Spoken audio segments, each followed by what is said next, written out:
Yeah. I know.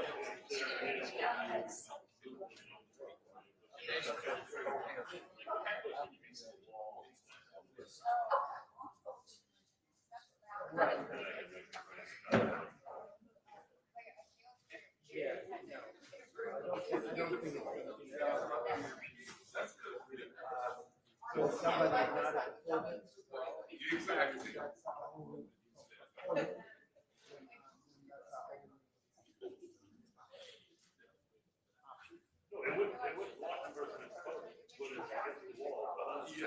I know, but then it is.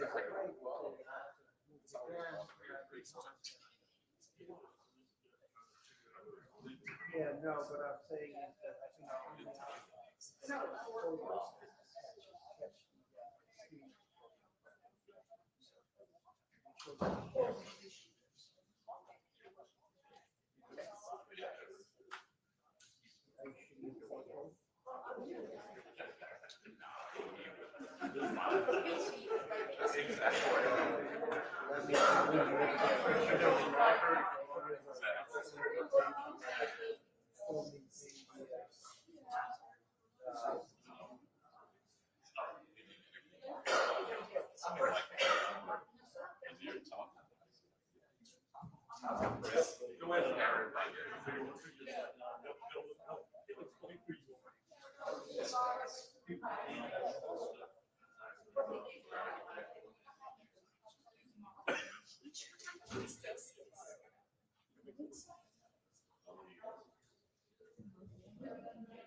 tomorrow. Yes.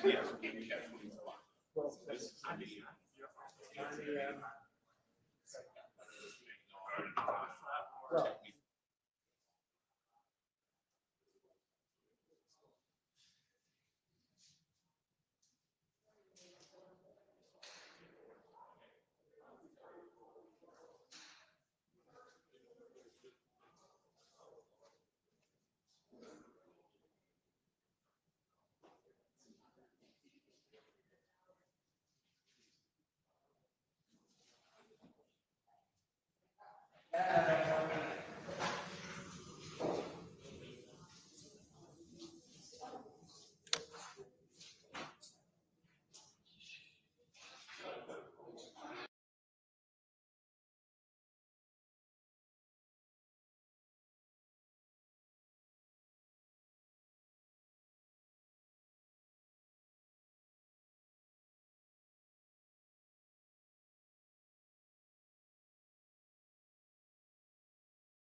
Ben, you're going to start that video.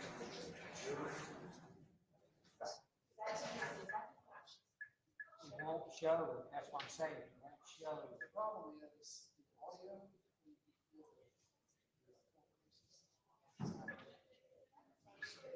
Yeah, they have fixed it. I don't know how good they fixed it. No, I'm not trying to convince you.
This one, but I mean, it's still got. Well, he's not going to. Okay. So just let them do what they want then. I'm sorry. Okay, he's fixing to come out, so I guess I'll mute those.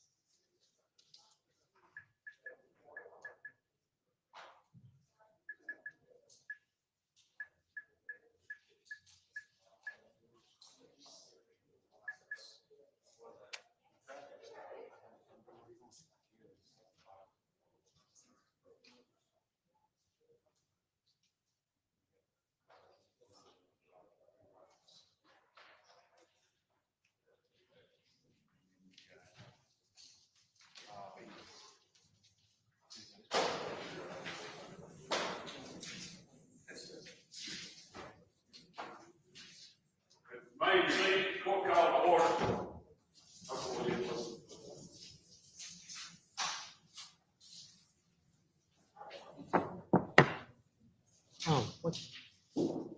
What is yours? Come and show me what we got here.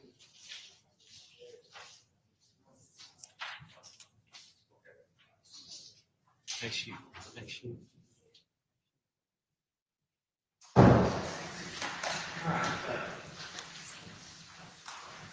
Good morning, everyone. For the media personnel, I want to make sure that I got several reports from different sources yesterday that our bench conferences were being broadcast. I really don't know if that was before we had a conversation yesterday about them or not, but anytime the lawyers approach the bench, I don't want it broadcast. I want the microphone cut off anytime the attorneys approach the bench. There are reasons that we have private conversations, and there are people that, if the public can hear these private conversations, they can report to witnesses what they hear and things like that, and it could affect their testimony. So anytime the attorneys approach the bench, kill this microphone. All right. Anything that's broadcast that the courtroom audience can hear, you can broadcast, and the audio. Anytime the court is not the judge, I'm not on the bench, and the lawyers are milling around talking with each other, kill the microphones at that time. But that being said, are we ready? Microphone, that's all microphones. That's all microphones. Just kill the microphones. When the court's not in session, if I'm not on the bench, all microphones are dead. Give you an opportunity to speak more freely with your clients and your coworkers and such as that. All right. Anything else we need to take up before we get started this morning? Did the state have its first witness ready? Mr. Creekmore, y'all got your first witness on standby and ready to go? Anything we need to take up? Defense know who this witness is, and there's no pre-objections or anything. All right. Show the jury in.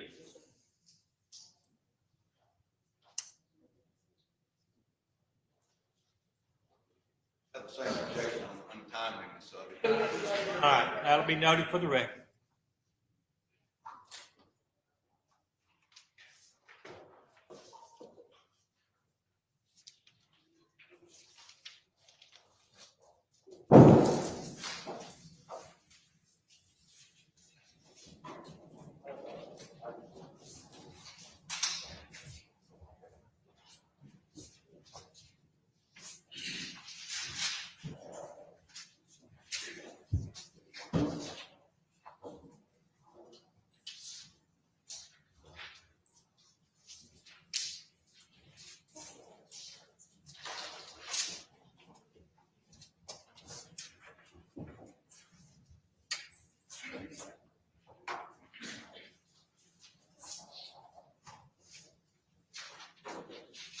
All right, good morning, everyone. I hope everyone had a pleasant evening, a good night's sleep, and that they fed you good.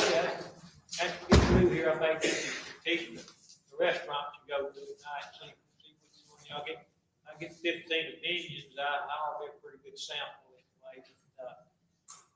Everybody good this morning? All right.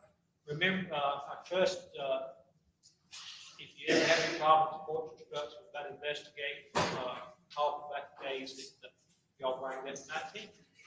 But that being said, are we ready to kick off? Yes, sir. All right, we'll resume with the state's case in chief. Who would the state call as its first witness this morning? Zy Carter.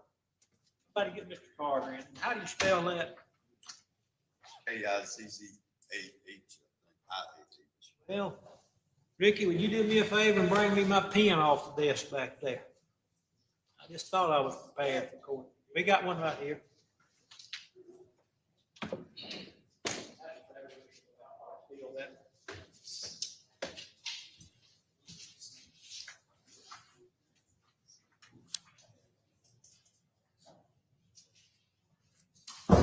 I got me one. I got a spare I can leave you.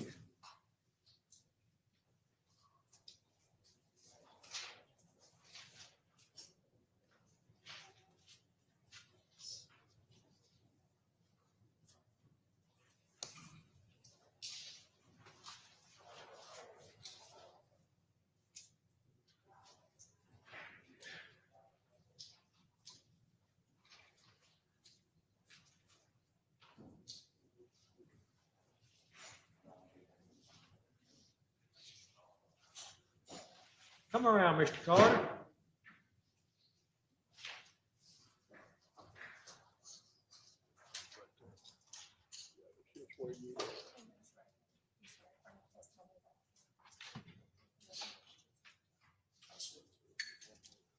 Have a seat in the witness chair there.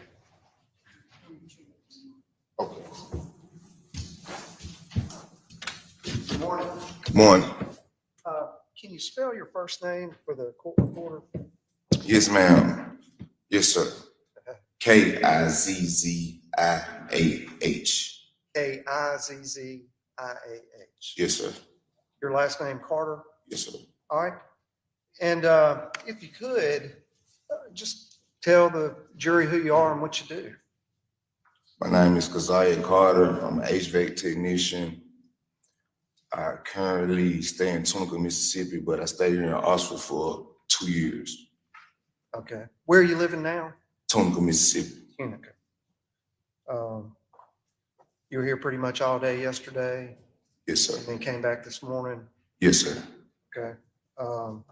Now, when did you move to Tunica? Shortly after the incident. Okay. You talking about around the time of July of 2022? Yes, sir. Okay. All right.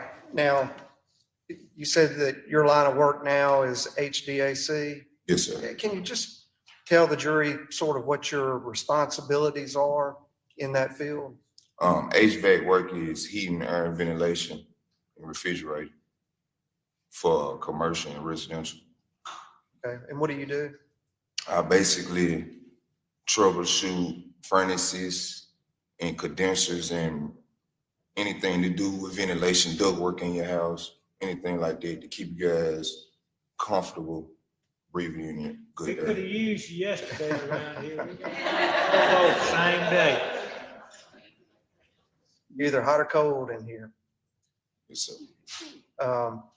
Now, back in July of 2022, where were you living?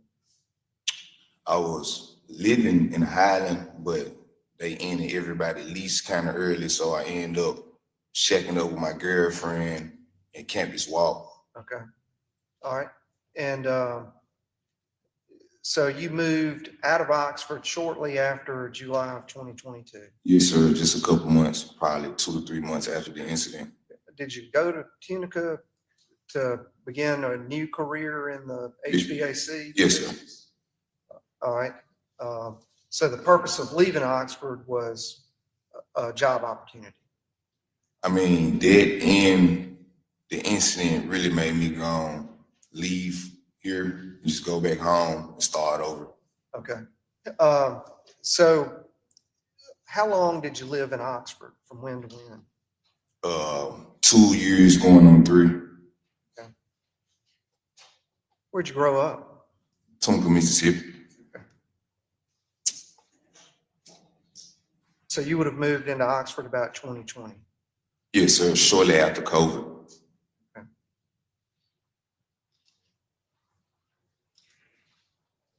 Now, in July of 2022, you were working at Winchester. Yes, sir. As an adjuster. Okay.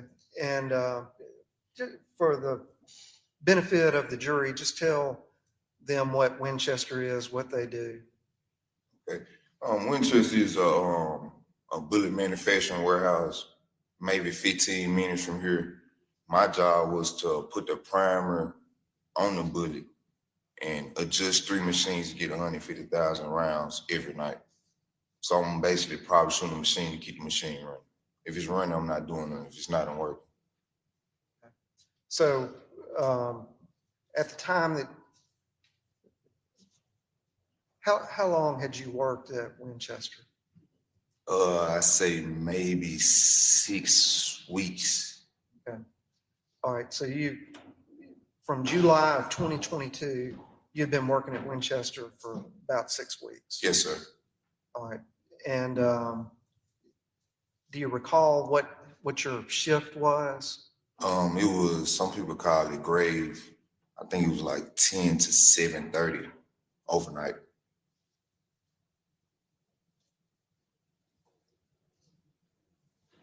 All right. So you're working at Winchester, you work the night shift, get off in the morning hours. Now, during that time, let's just drill down on July the 8th of 2022. Where were you staying at that time? Campus walk. With your girlfriend? Yes, sir. All right, and who is your girlfriend? Darren Powell. I'm sorry? Darren Powell. Can you spell that for the? DARYNPOWELL.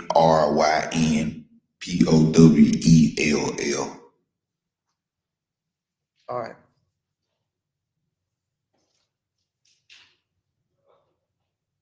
All right, now if you could, if we wanted to go to Winchester from the courthouse right here, can you describe how to get there from here? Yes, sir. You can come down Molly Bar. I think it's a 76. It's the only gas station on that corner. You'll keep straight for about 5 miles, and you'll hit a left. And you're gonna keep straight again for another probably 3 miles. Then you'll see the big warehouse.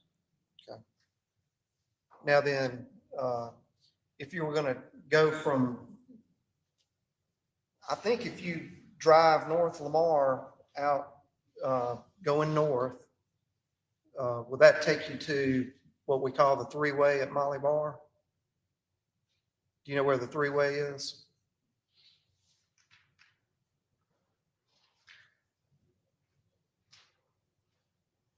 You said Lamar? Right, this road right here. Yeah, this road here. North Lamar going right out that way. I didn't take that route. No, I know you didn't take the route, but if we were going from here, you go straight up North Lamar. Yes, sir. When you get to Molly Bar, which is what everybody in Oxford calls the three-way, do you know where that is? Yes, sir. You know it to be called the three-way? No, sir. Okay, all right. You just keep going and it's out there on the left. Yes, sir. Is that correct? Yes, sir. All right.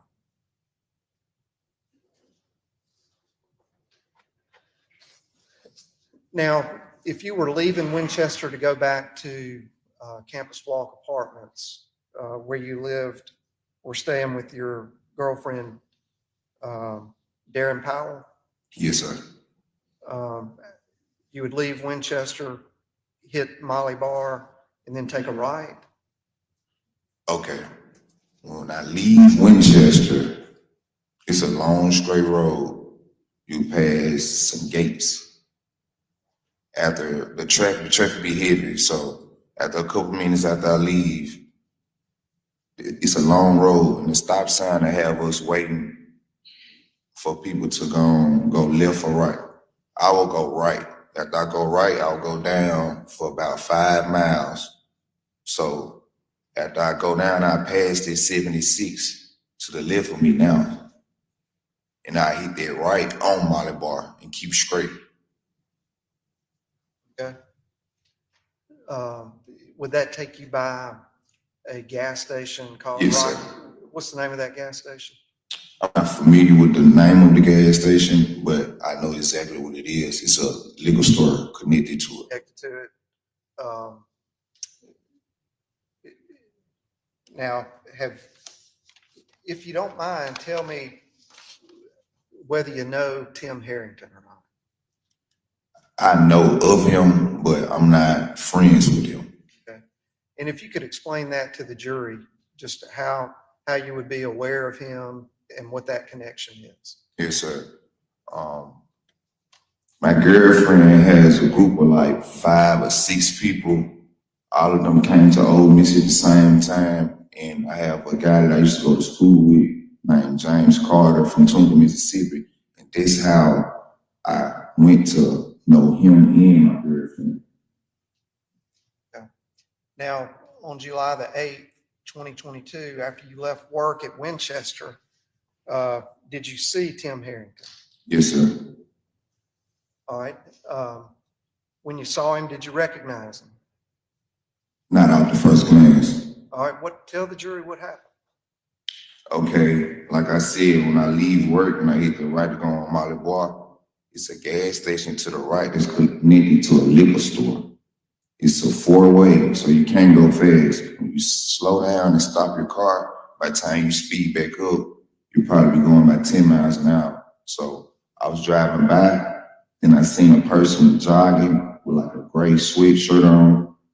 As I kept going to see the front of his face, I seen it was him, and I blew the horn speaking, and he waved me down. So I turned back around, looked around, got into the gas station. He asked me for a ride to take him back home to the Fed place because he had been jogging. All right. Now, this was going to be July of 2022, early morning hours. Yes, sir. 7 to 7:30. Yes, sir. You know what time it was? I roughly believe it was after 7:30 because I get off at 7:30, so it'll probably take me 8 to 10 minutes to get All right. to Molly Bar.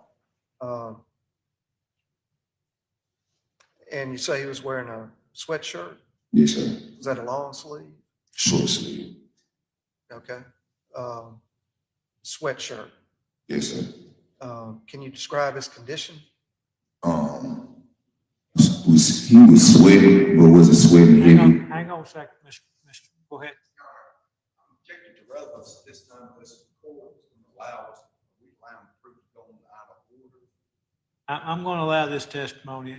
We got to start somewhere. Yes, Your Honor. We got to start somewhere. I'll withdraw my objection. We got a lot of witnesses in this case. You got to take a lot of coordination. I'm gonna give you both sides some leeway and when you call them anyway. All right. Can you describe his condition? Yes, sir. He was sweating, but it wasn't a heavy sweat like he had been jogging too long, but he was jogging light sweating. All right. Now, I do want to, we'll come back to this. Do you recall days later being in contact with law enforcement? This would have been around July the 20th, 21st, 22nd. Yes, sir. 2 weeks later. 2 weeks later. And did they ask you questions about meeting Tim Herrington that morning? Yes, sir. All right. Did you see video surveillance where that meeting occurred at Rocket's gas station? I didn't see video surveillance, but I seen a picture. Okay. Saw the picture, like a screenshot from that video surveillance? Yes, sir. All right.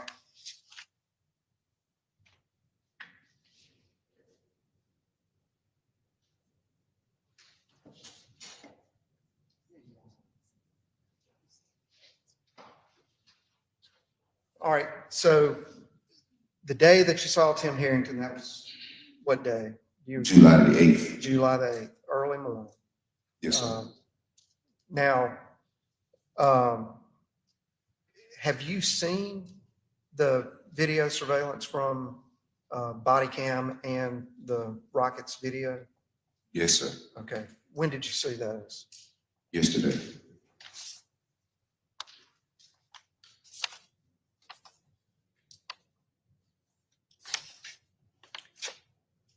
Now, your interview with law enforcement 2 weeks later, do you recall if that was on July the 22nd? Yes, sir. Yes, sir. Have you seen that interview with law enforcement? Yes, sir. Okay. Did you see that yesterday as well? Yes, sir. All right.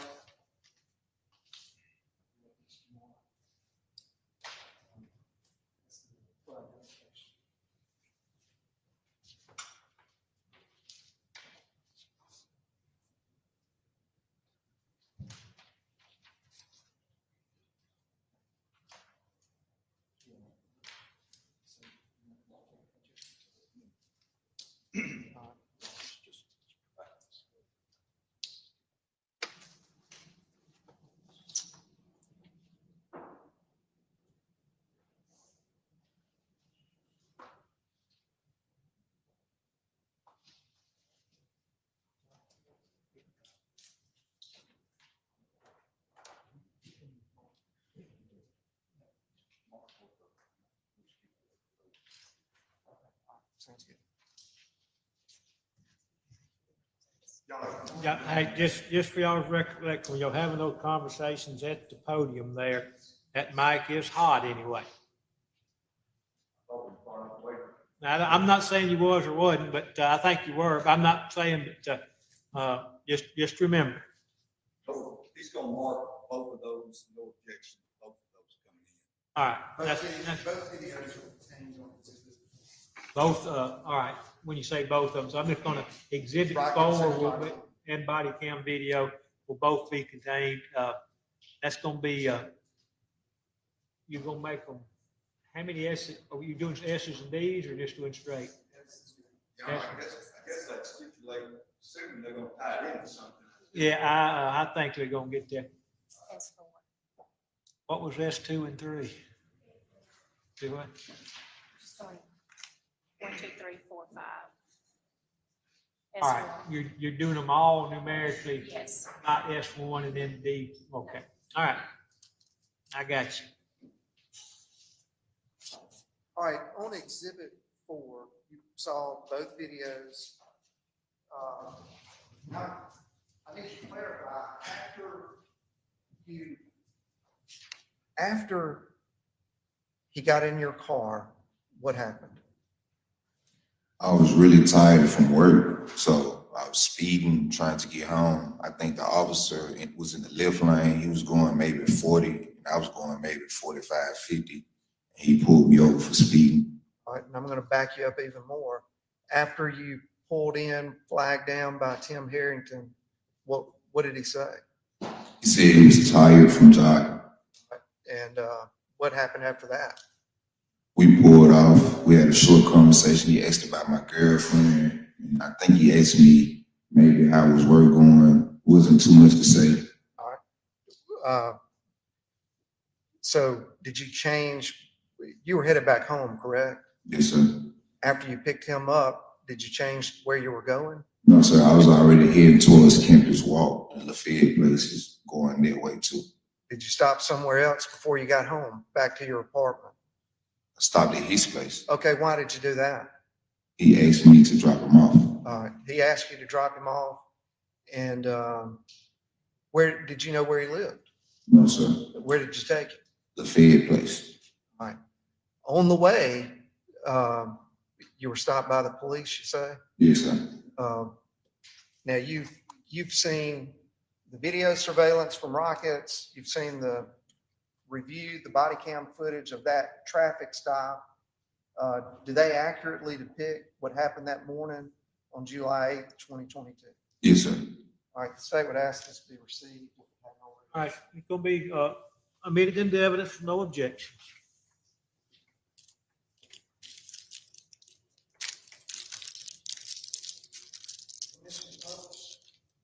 You may do so. I don't know if, are you gonna be able to have it on the big screen and on the monitors as well, or not? Just on the big screen. Where do you want it situated, Your Honor? Wherever you wanna be. Well, I don't want to get too close to the jury. You can stand right here in this doorway if you like, anyway. I can count on you to be nice.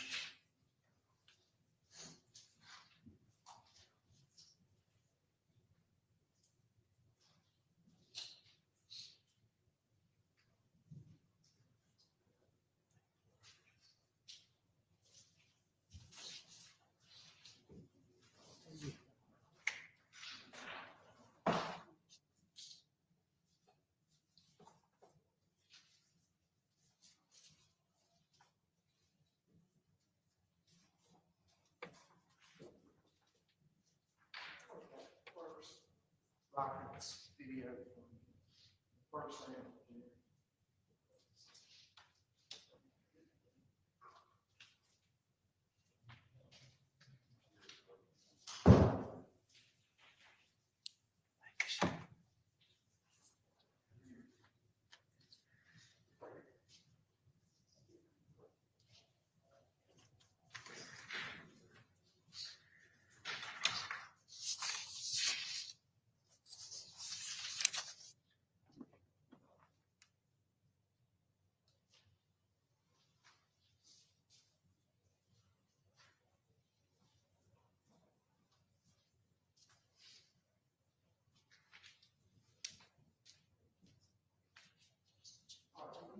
see what's? Yes, sir.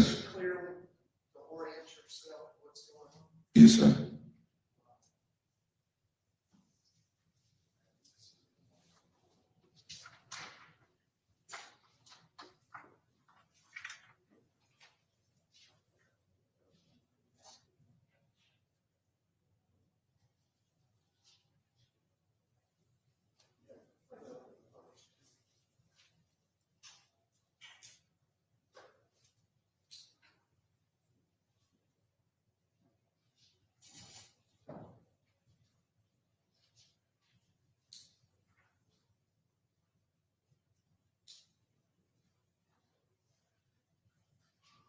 All right, you recognize where we are, where this location is? Yes, sir.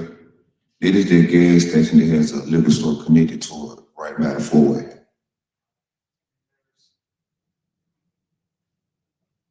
There's a, apartments on the other side. Yes, sir. That you're looking across the street. Yes, sir. That street right there is my bar. Yes, sir. There's another road that comes to a stop sign. Yes, sir. Now, where, look at this surveillance camera from objects, which way are you going? I'm going to be going past. I'm not going to be going towards the left. I'm going to be going towards the right. See these dark cars traveling on Molly Bar going from left to right? Yes, sir. Is that the direction you're going? Yes, sir. So before you get to this gas station, there's a stop sign. Yes, sir. Just tell me as the video plays, you see your, it's not actually your video. It's my girlfriend vehicle. A Kia Optima. White Kia Optima.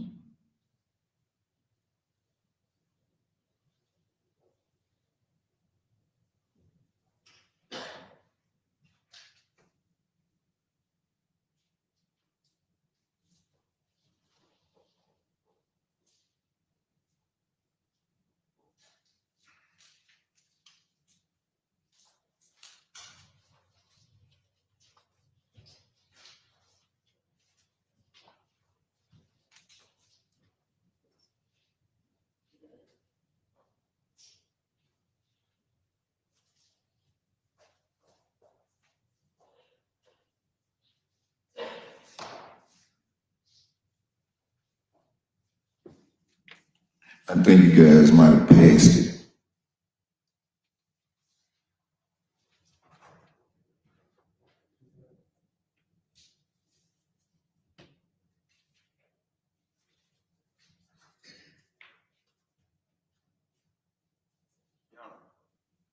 They're skipping around on the video, they can show it, it's just tire kids.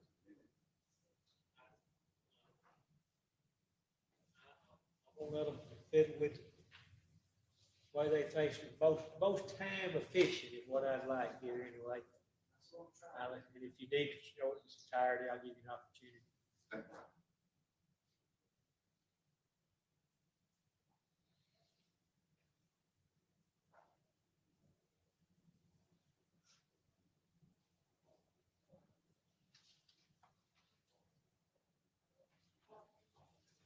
Looking at the spot here, you think we're past it? I think there was me passing by. I'm trying to see. It's kind of hard for me to see.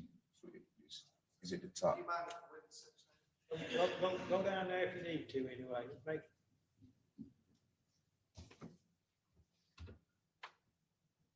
All right, you reviewed this yesterday, right? So, you recall, you recall, are we past it or is it? I need to hear him. I think it's coming.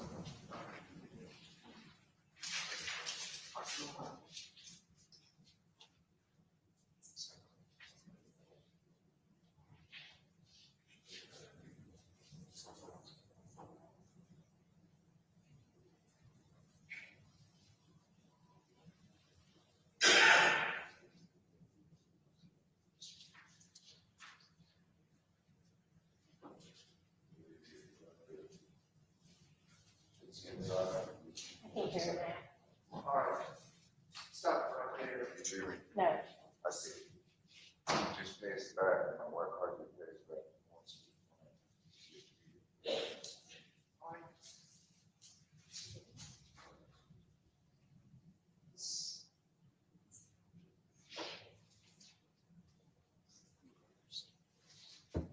All right, this point in time, video, 17-minute and 10-second mark.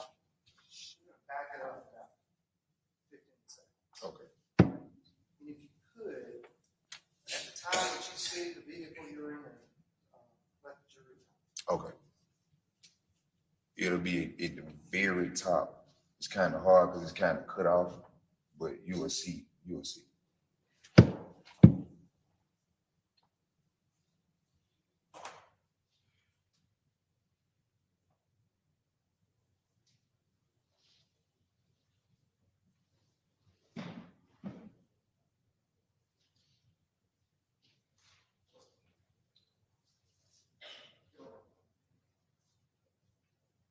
Yep, there was the vehicle right there. It just passed by. All right. So where it stopped right there, you see an individual running Yes, sir. on the street. Just before that, there was a car that passed. Yes, sir. Was that the car you were in? Yes, sir. All right, that's the, on this video, approximately 17:05 mark. Is that correct? Yes, sir.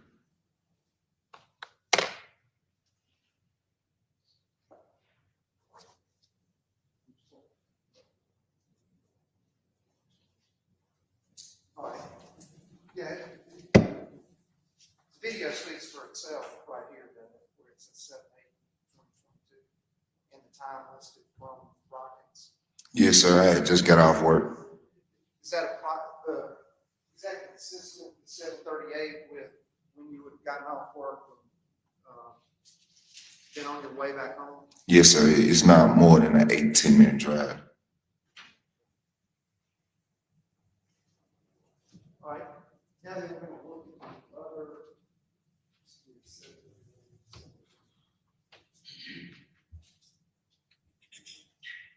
All right, before we look at this video, what happened after that? In that first video? Yes, sir. Basically, I had just stopped at the 3-way, 4-way, and I passed by him, and he was jogging.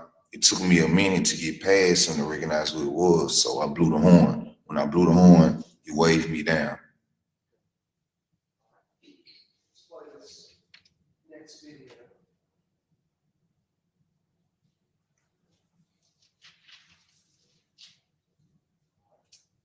I think can the witness step down? one more time? As needed.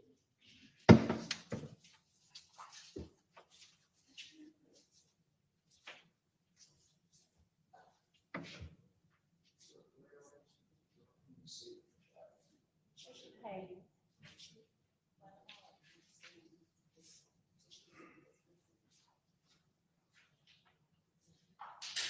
Yes. All right, you see the way the camera is angled? It's just a same gas station, same parking lot. Better angle. All right. Now that, where it is right here, stop. 1650. There's a truck on, is that Molly Bar Road? Yes. That would be, looks to be traveling in the same direction you were traveling. Yes, All right, let's play that, Jim.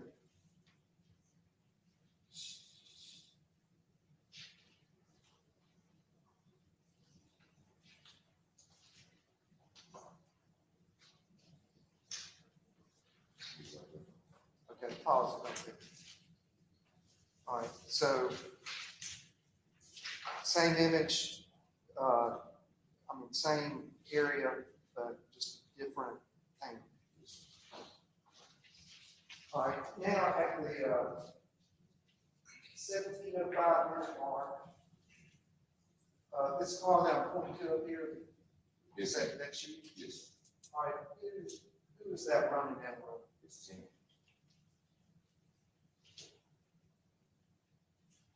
All right, if you don't mind, come up and look.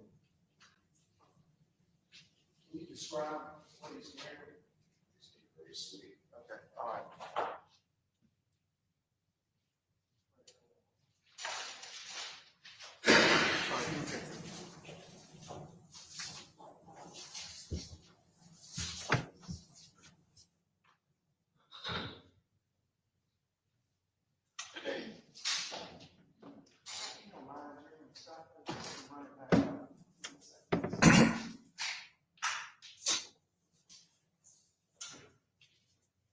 All right, so you've already described to the jury that you passed him on Molly Bar. Yes, sir. Stopped, turned back around into the Rockets parking lot. Yes, sir. All right.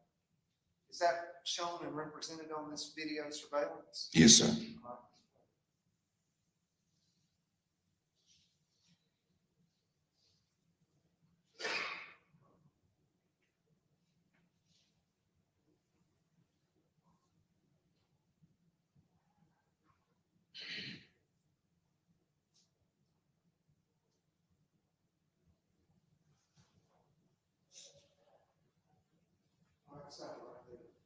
Now, at this point in time that he's come up to the car, is that when he asked you for a ride to his place? Yes, sir. And did he tell you why he wanted a ride? Yes, sir. What did he say? He said he was jogging and he was tired. Was it hot that morning? You know what the weather was in Oxford, July the 8th? I'm pretty sure it was above 60 degrees. Some in Mississippi, it's hot. Wearing a sweatshirt, and you say he wasn't sweating much? No, sir. All right, and how long was it after this that you were pulled over approximately? Maybe 3 to 4 minutes.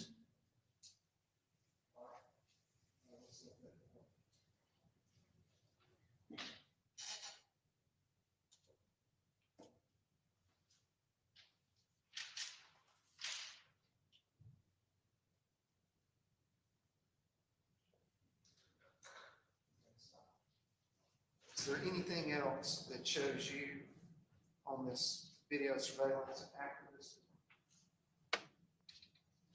1739. Say it again, sir. Is there anything else on this clip that shows you after this point? No, sir. And then this speaks for itself too down here, right? Yes, sir.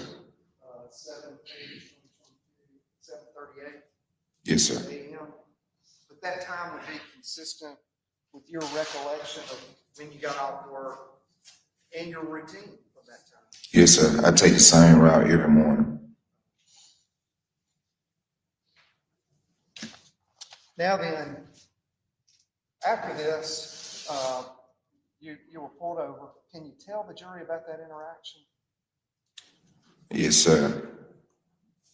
Like I said before, I was tired and I was trying to rush to get home. And I think the speed limit maybe was 35 and the officer was in the left lane going 40. I passed him going like 45, 50, and he pulled me over. All right. Did you pull over? Yes, sir. All right. What happened? He asked for the normal stuff at a traffic stop. I gave it to him. He ran it, came back out, told me to slow it down. All right. And at the time you were pulled over, you admit you were speeding? Say it again, sir. You admit that you were speeding? Yes, sir. Okay. Now then, was anybody in the car with you at that time? Yes, sir. Tim was still with me. We had just pulled off. Tim Herrington was with you? Yes, sir. All right. And you recognized him because he was a friend of your girlfriend? Yes, sir. Now then,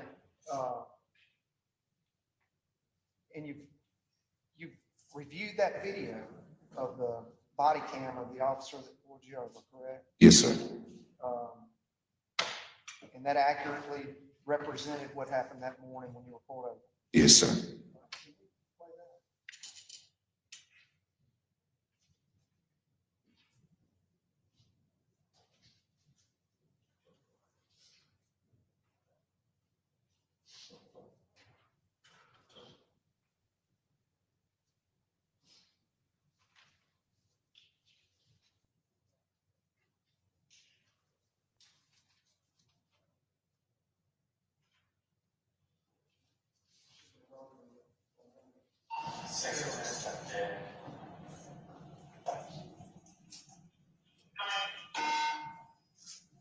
Six enter 39 Robert. 6 enter 39 Robert. Jackson had all beat on that.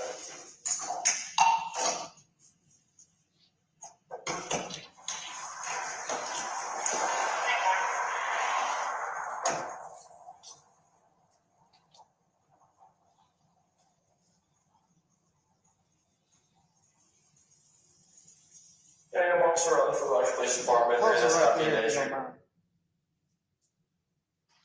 All right. This is gonna be on this, clip, of this exhibit. This is the 108 mark. And, again, you got some times to speak for themselves, correct? Yes, sir. Couple minutes after I just picked them up. All right. What we're seeing, what's being projected, the image projected to the jury. Who is in the driver's seat of the vehicle? I am in the driver's seat. All right, that's the white Kia Optima. Yes, sir. All right, now on the other side, who's sitting in the passenger seat? It's Tim. All right. If you don't mind, can the witness step in? As needed.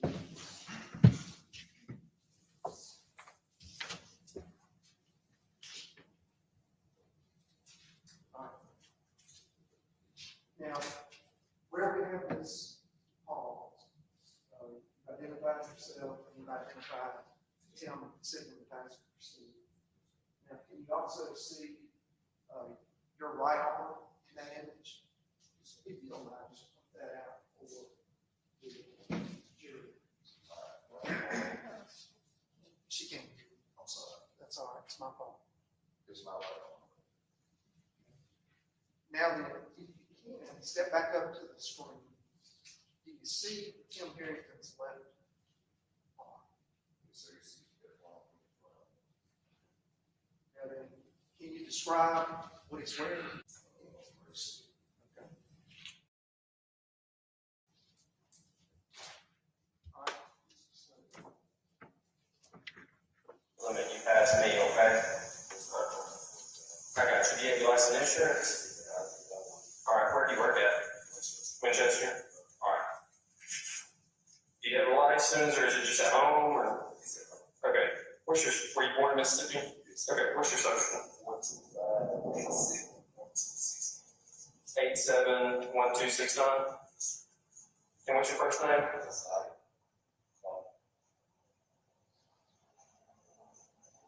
And what's your date of birth? 99? All right. Same time, I'll be right back with you, okay?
Mr. Carter. Just slow it down for me, okay? Make sure you keep your license on you, okay? All right.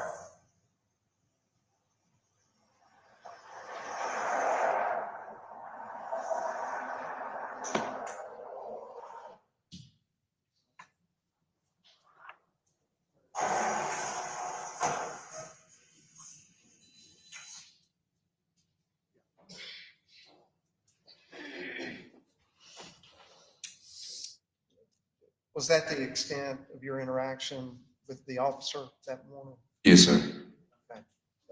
Anything else on that video show you or Tim Harrington? No, sir. The person that was in the passenger seat with you that day, do you recognize him in the courtroom today? Yes, sir. All right, if you don't mind, if you can, for the record, just identify where he's located in the courtroom and what he's wearing. Tim is to the right of me in a navy blue suit. Stipulates identify the defendant. All right, so record, so reflect anyway. Defendant has been, ID. All right, after this interaction with the officer, where did you go? I proceeded to drop him off at home. Well, to be honest, I don't know if this is home or what. I didn't know where he stayed, but he asked me to drop him off at Lafayette Place. Okay. Did you drive to Lafayette Place? Yes, sir. Drop him off? Yes, sir. Is there anything that you observed, any vehicles, Um, unique or otherwise, in the parking area near Tim Harrington's apartment? Yes, sir. Like I said, I don't know where his apartment is, but I dropped him off at Lafayette Place. It's like a little shed thing that you bag your vehicles in. It was to the right of me, and when he got out the car, he walked up and to the left. Did you notice any vehicles there? It was a couple vehicles there. Do you remember any of them? No, sir. Okay.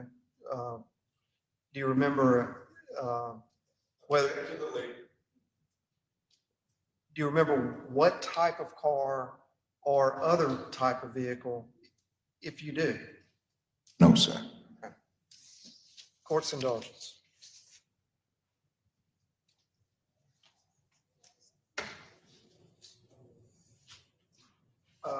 You'd been driving that same route every morning when you got off work? Yes, sir. Had you ever seen him jogging there before? No, sir. All right. Are you familiar with the people that jog on a regular basis that route as you're leaving work? Yes, sir. 7 people jog there. Was Tim Harrington one of those people? No, sir. Was that the first time you'd ever seen him jogging down the road on your way home from work? Yes, sir. End of witness, Sean. Cross-examination. Luke, can this witness be finally excused? Yes, sir. You're free to go, Mr. Carter. Thank you for being here, and you're welcome to stay, but you're free to go. Appreciate you. All right, have a good day. Break. We're gonna take just a real short break to get you can go. Get our next witness lined up. Remember the court's instructions. Don't discuss the case, form an opinion. Court's gonna take us a real short break.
right,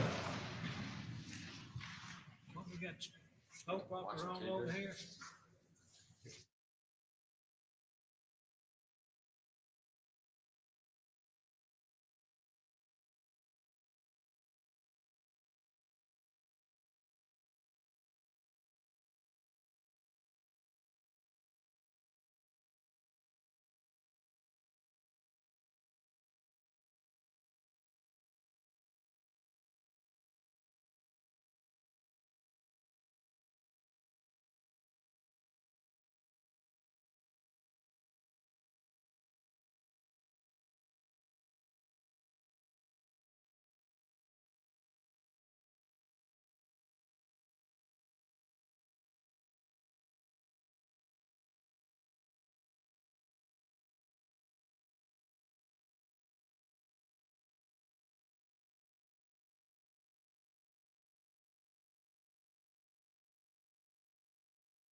Who's, I understand that, we may have objection as to the next witness, is that correct?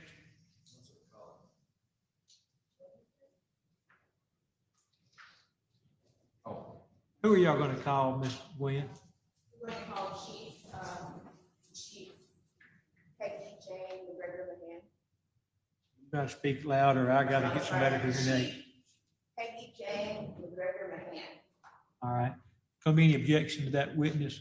Based on the timeliness of the disclosure, Your Honor. All right, I'll hear from you, okay? No, Let the record reflect, we're outside the presence of the jury still. I believe she was the witness. I want to make sure before I make that representation, but I believe she was the witness, a witness that was disclosed on Sunday night at 4:45. I believe. I'm not sure.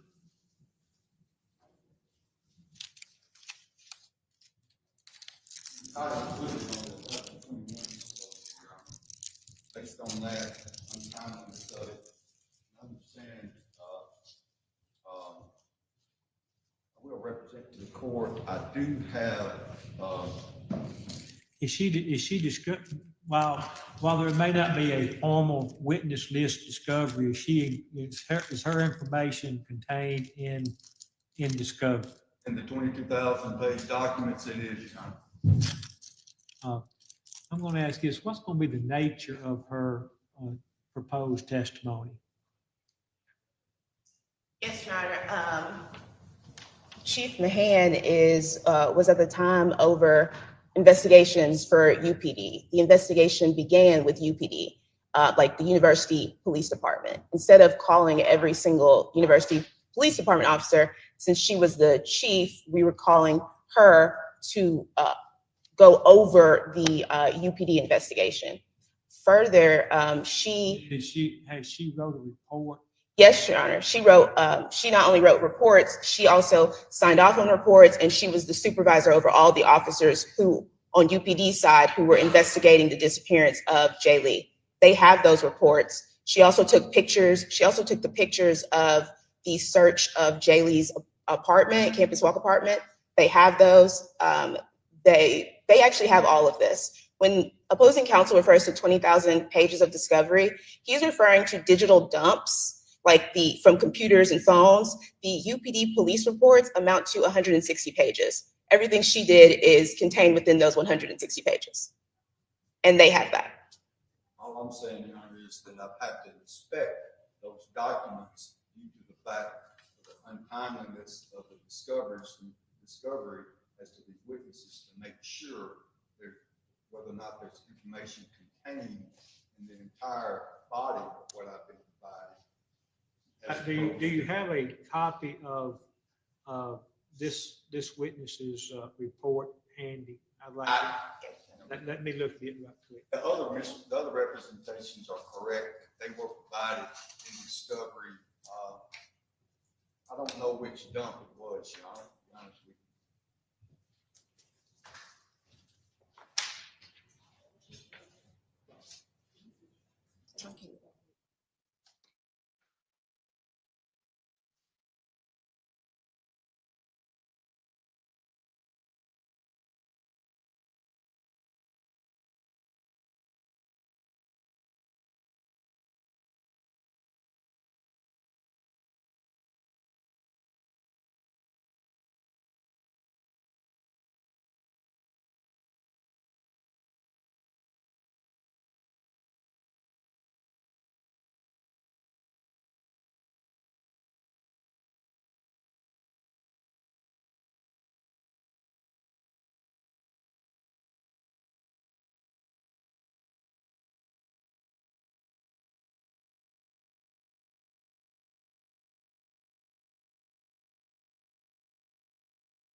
Hey, Lee, tell us what's going on there anyway.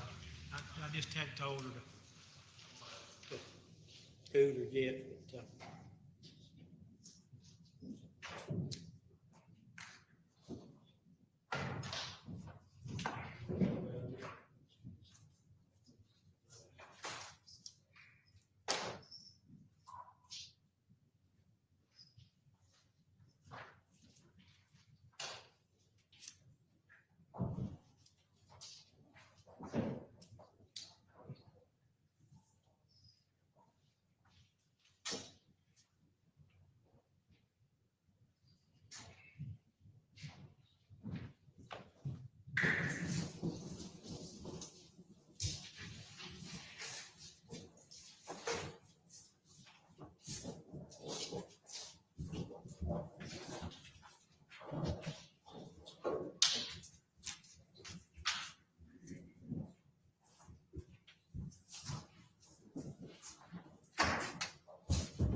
all right, everybody good?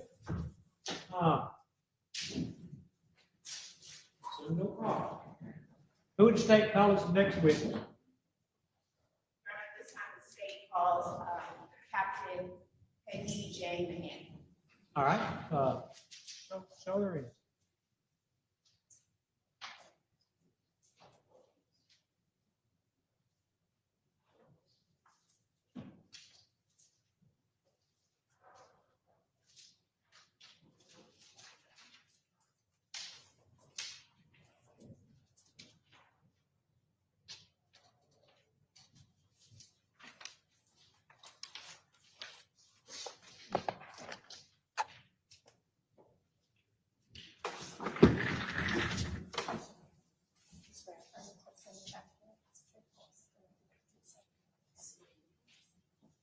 Have a seat in the witness chair there, please.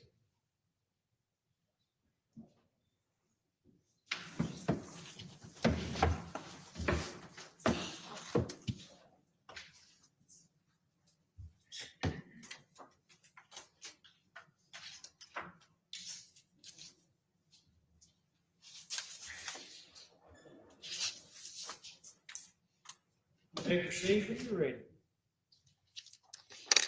Chief Mahan, please introduce yourself to the jury. Captain Jane Mahan. Oh, I apologize, Captain J. Mahan. Yes. So tell us a little bit about what you do. I'm a police officer at the University of Mississippi Police Department. I've been employed there for approximately 21 years. At the time of this report, I was the captain over administrative operations, which oversaw investigations in the crime prevention unit. And were you, when you say at the time, were you involved in the investigation into the disappearance of Jay Lee? Yes. During the initial phases, I became involved. I was not involved from like the very first phone call to our Okay, department. but do you, were you the person supervising over the UPD side or University Police Department side of the investigation? Yes. Okay, and you said there was multiple in the beginning, so were there other agencies involved? It became a point in the investigation, like when Jay Lee's car was found, that we reached out to Oxford Police Department because obviously his car was found in another jurisdiction. Make sure you speak up so that the jury can hear you and try to. I'm sorry. I just want to make sure. Okay, and so his car was found in another jurisdiction. Where was the car found ultimately? I'm not sure specifically if you're talking about that it was parked at Molly Bar Trails at one point, but how we were notified of where the car was located is through the towing company. Okay, so when you said that OPD, Oxford Police, became involved, it was because it was parked in Oxford Police Department's jurisdiction. Yes. And was that at Molly Bar Trails Apartments? Yes, Molly Bar Trails is in Oxford's jurisdiction. Okay, so starting from there, we're gonna go, since that's what you said, that's when Oxford Police became involved. I want us to kind of start at the beginning. since you were supervising and you signed off on many of the officers' reports, I want you to kind of tell us about the investigation. How did UPD learn of Jaylee's disappearance? Sorry, it's gonna take me a minute to get through these. So on July 8th, our dispatch office received a call about a missing student, a call from the mother of Jaylee. So when they took that initial call, our dispatcher tried to call Jaylee's phone several times. Eventually, a officer was dispatched to his residence, which was located on campus at Campus Walk Apartments. Officers responded to the apartment and made no contact there. So you said y'all got the call. It was like, it was a welfare check? Yes, she had not heard from her son. Does Oxford, or apologize, does the university police have a procedure for welfare checks on students? Yes, actually, we have a missing student notification policy because we answered to the Clery Act. But our procedures generally involve people call the person.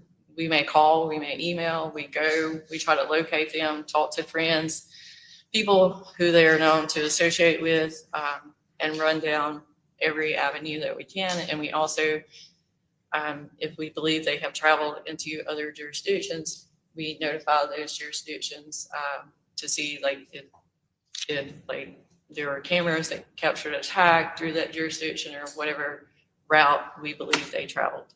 So let's sort of walk through some of the stuff that you did in this case. That welfare concern, did it come in on July 8th? It did, yes.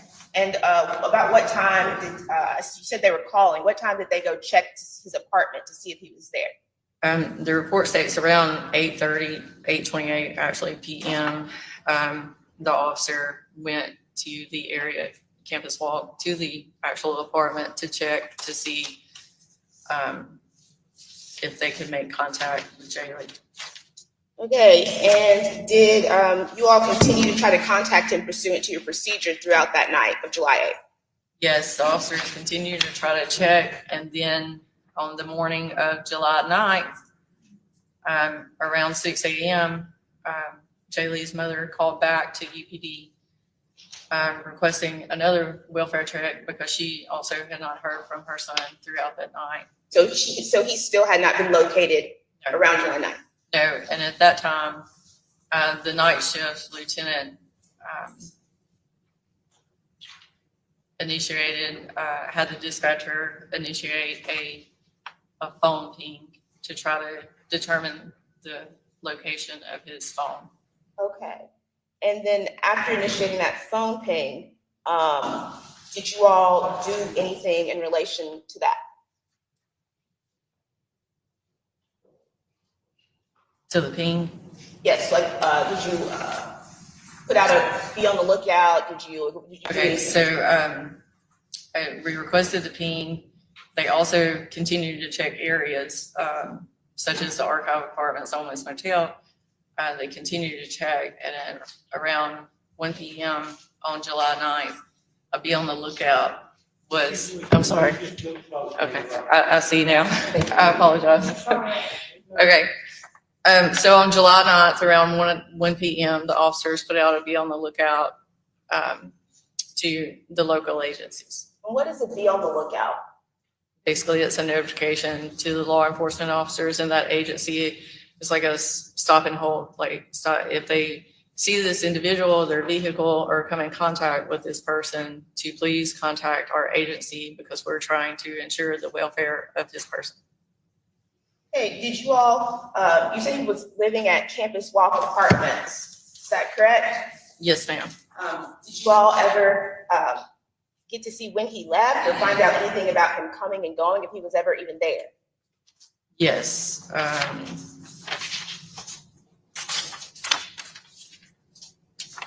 So later, by reviewing video. Sorry.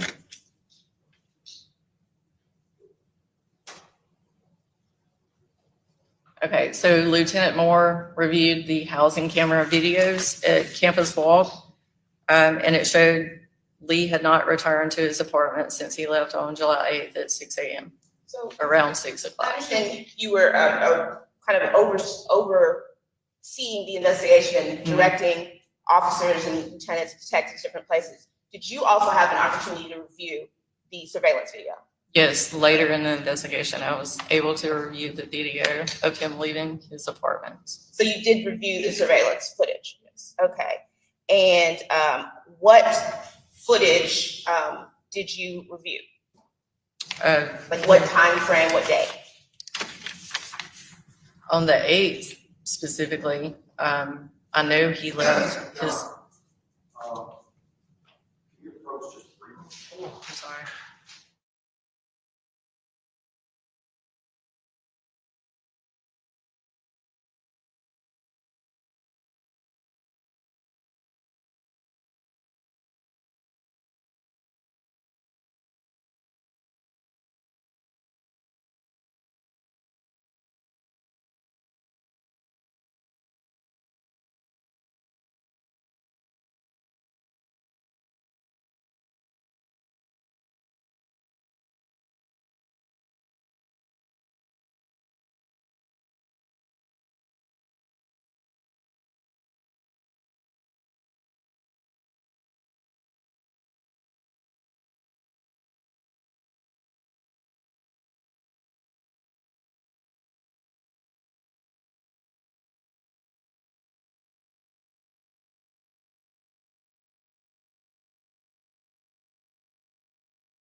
Did you have an opportunity to review footage of from Campus Walk showing Jay Lee?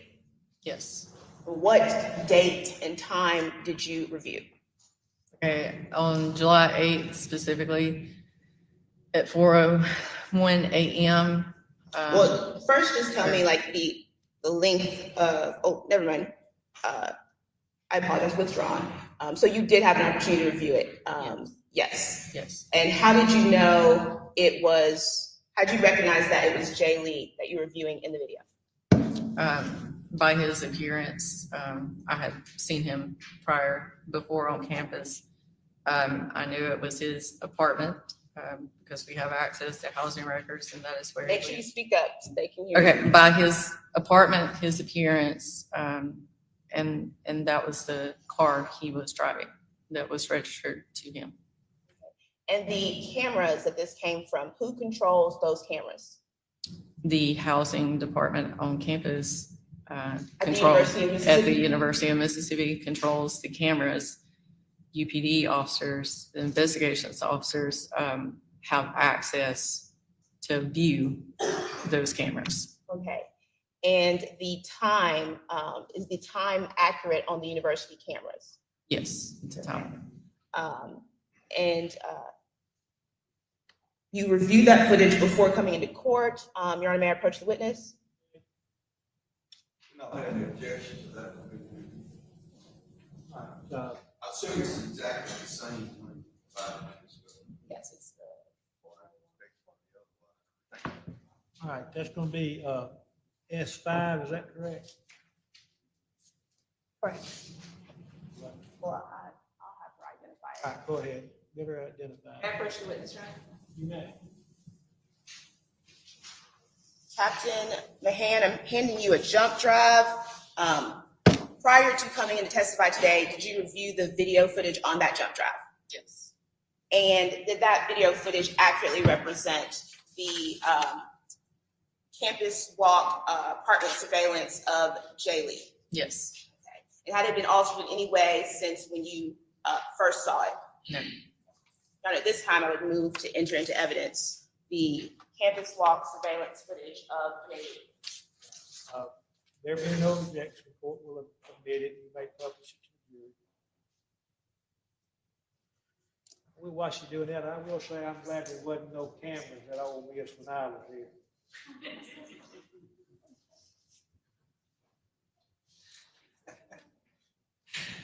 I probably would be a judge today if it was.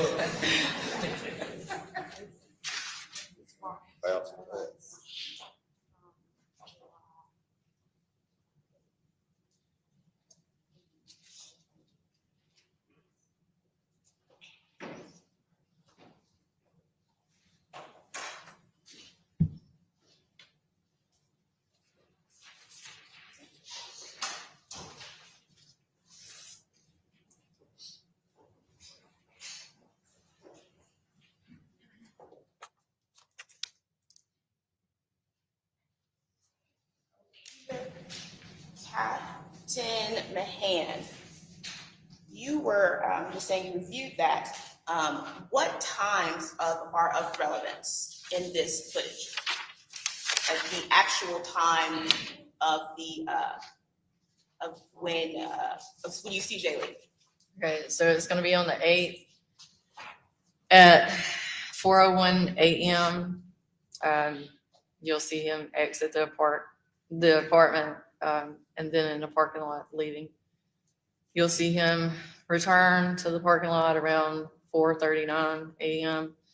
At 4:40-ish, you'll see him at the apartment door going back in, and you'll see his final exit around 5:58, 6 o'clock that morning. So I want us to start with the 4 a.m. When he first exited. But while he's getting that set up, what was Jay Lee's apartment? Do you know the number? D302. And I believe we're going to get to it. We're going to play it, and I'm going to ask you what we're looking at.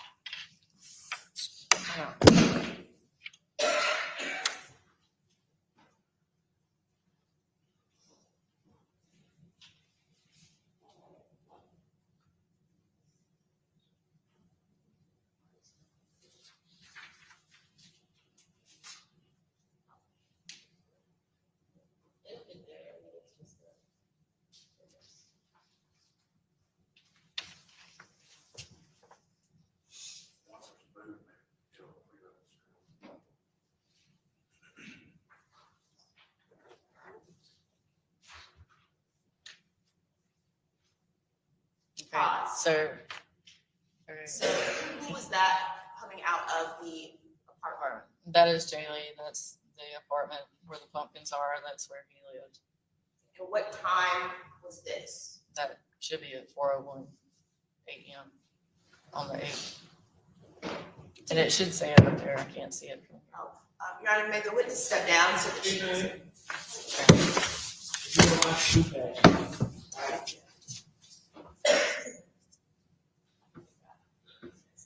Make sure you sort of project your voice towards the court reporter so that she can hear.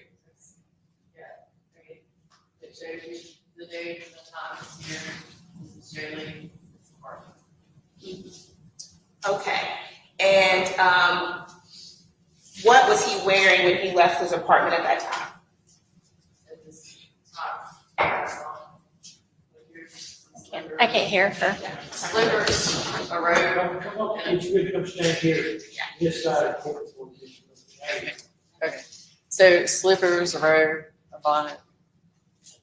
Continue to play it, please. Thank you.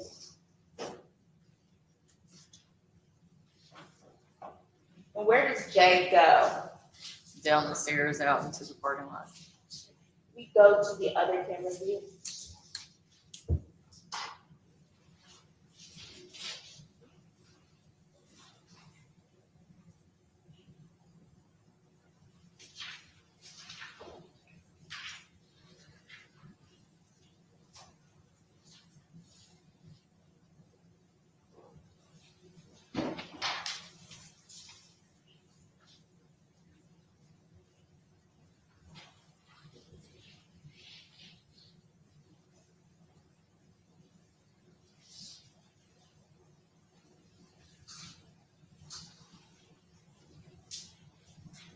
while he's getting that set up, what are we looking at? What is this video of? That is the parking lot on the east side of the building. You live That's the campus Campus wall. Oh, very much. And who was that that just came out? to, And that, is that the one who just left his apartment? yes, Continue to play. What's Jay gonna do? he's gonna get in his car. And You can tell me, what was Jay's car? it's a black Ford Fusion with a stripe down the hood. Like a What racing was, stripe. what was his tag? J. Lee 1.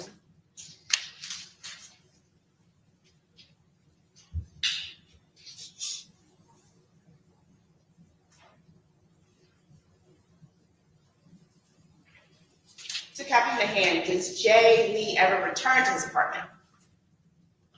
He does around 4:39 a.m.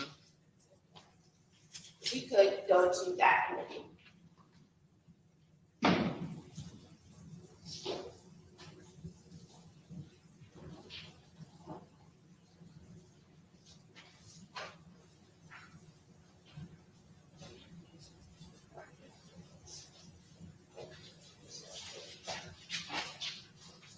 Okay, tell me, what are we gonna see? You'll see J. Lee pull in and park facing forward. Is that Jay Lee's car that we're looking at pull up?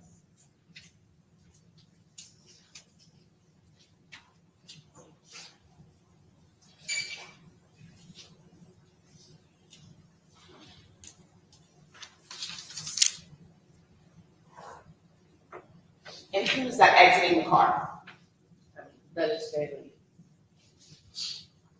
Where's he headed? back to his apartment.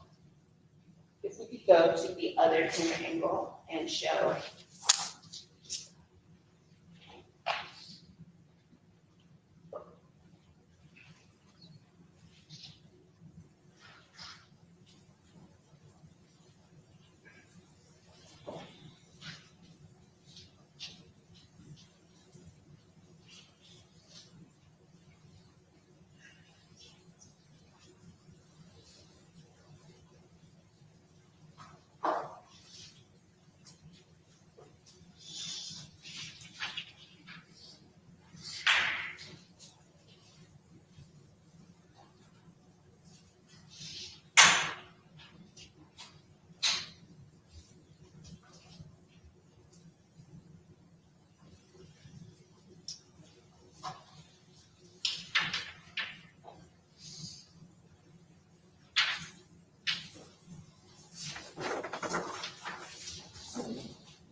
That's J. Lee returning to his apartment.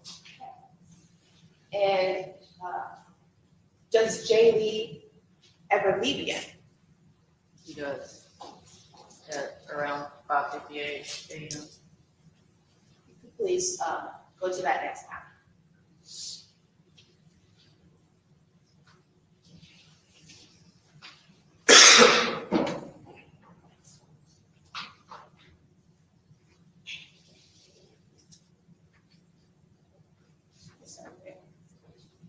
Thank you.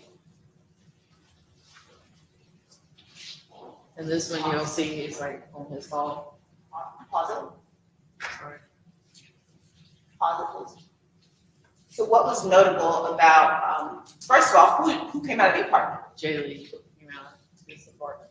That came as well. And what was notable that you said that we were supposed to look for? He had his phone in his hand. And that's notable because he was, the lead has told us he was talking with him when he left his apartment. Objection. She said something about the phone. No, Your Honor, she was making reference to conversations, hearsay statements. She could testify as to the investigation and why they did. She was testifying, it wasn't as to. I couldn't hear exactly what she said. Y'all come around.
what you got there, okay?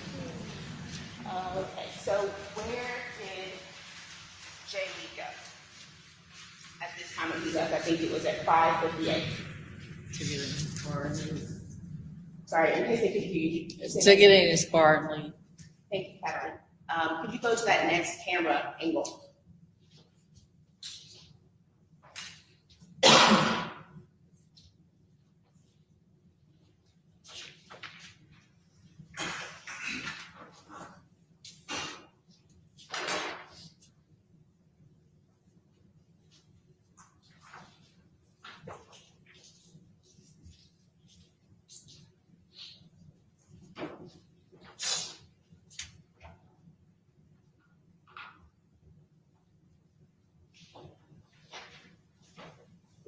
You have to pull back.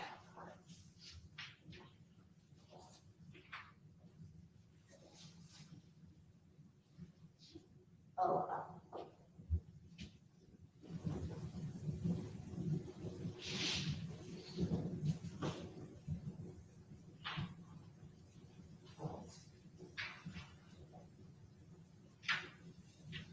Fine, yeah.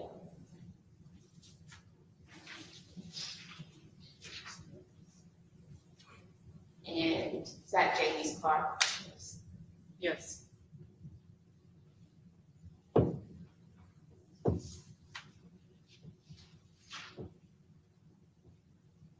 can you tell what direction he's exiting campus law? This video, he will go back toward, Hudson Road. You can retake the stand.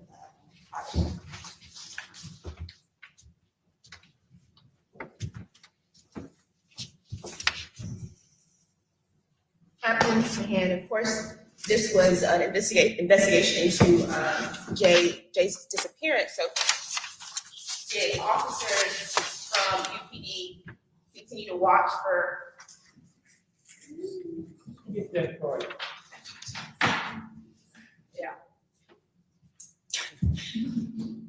To watch to see if Jay Lee. Thank you. Did the officers continue to watch to see if Jay Lee ever returned? Yes, one thing I specifically did too is I contacted our housing department on campus. So your ID lets you into the apartment complex. I contacted our housing department and asked them to put like an alert on his ID. So if he ever came back to the apartment, an email would be sent to me. And sort of explain that a little more. How do you get in and out of those apartments? On that one, card access. Okay, so you were saying that you asked the university to put like an alert on it? Yes, And what would happen if that was used at the apartment, Jay Lee's car? I would be notified by email of it. And per your investigation, the UPD investigation, did Jay Lee ever return to that apartment? No, not that I've ever been notified of, no. And was there any footage of him returning to that apartment? No, not that I'm aware of, no. So One second. We got on the screen, we got ESPN playing, and not that I'm complaining, but it might be distracting somebody. If I get a good game going after a while, I may zone out on y'all.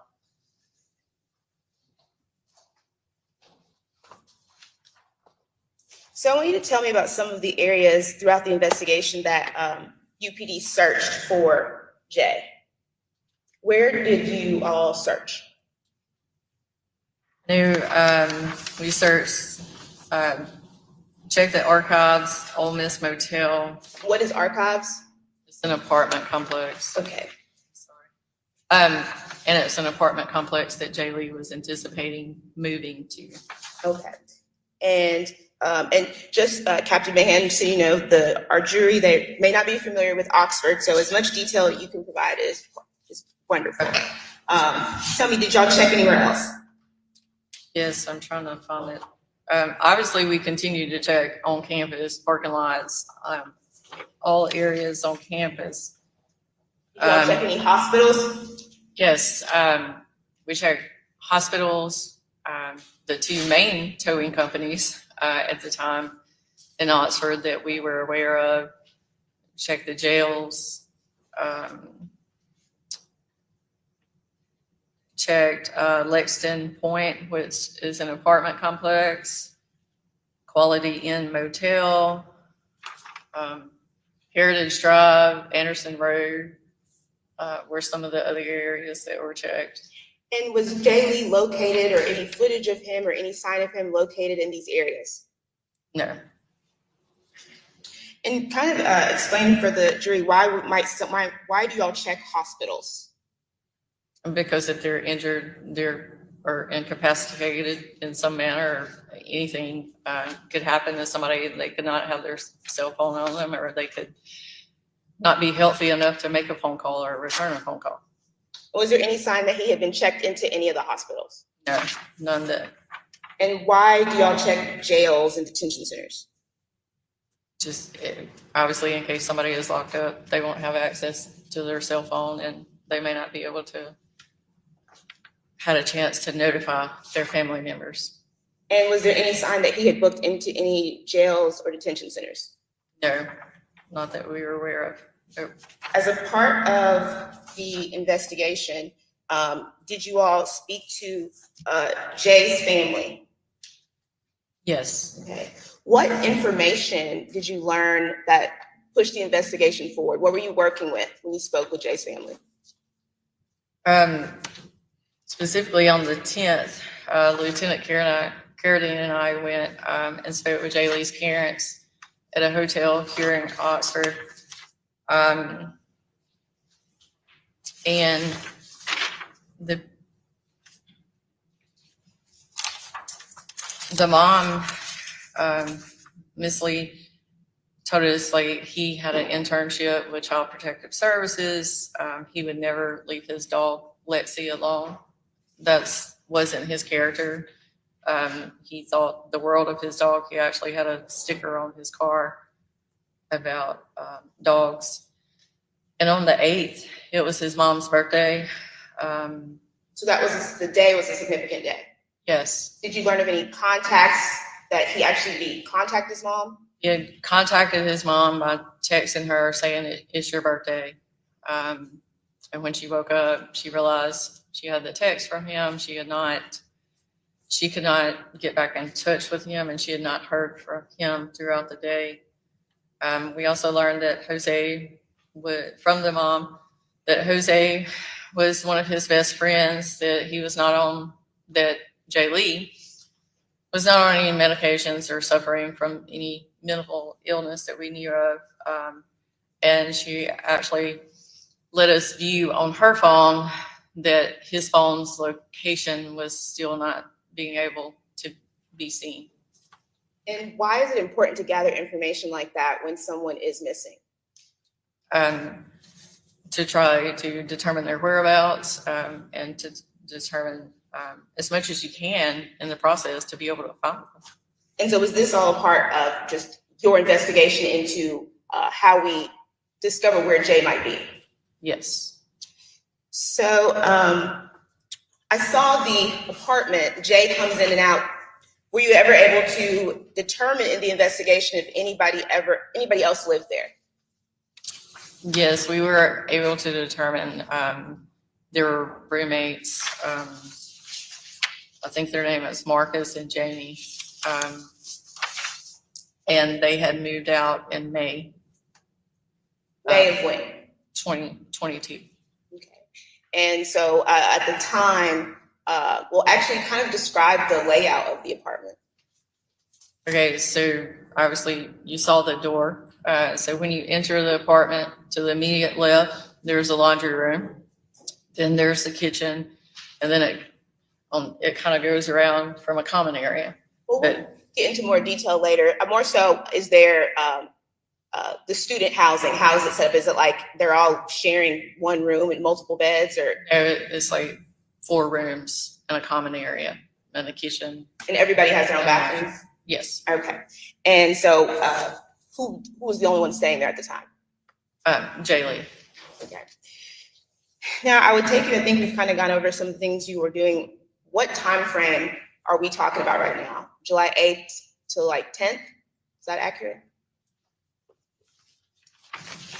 I'm sorry, I don't know that specifically. So, yeah, so on July 10th, we actually conducted a search warrant of his apartment. Okay. And was the dog there at that time? The dog, You mentioned that his dog was there, so, yeah, the dog was there and later released to the parents, given to the parents. so the dog was given to his parents? Yes, Okay. And so you actually conducted a search warrant of Jay's apartment on July 10th? yes. Okay, and were you there for when that search warrant was conducted? I was actively involved in that search warrant. I took pictures during the search. Okay, and would you recognize those photos if you were to see them again? Yes. Okay.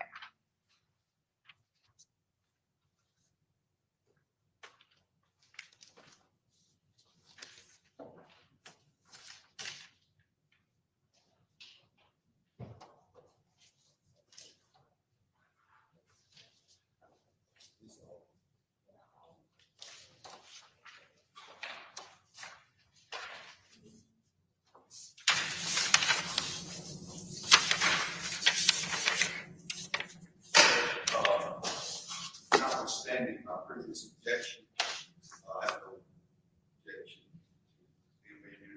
Even as a positive or allowed.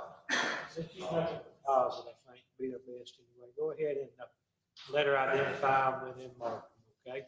May I approach the witness? No, she does not have to identify one of them. I'm okay with her. Okay.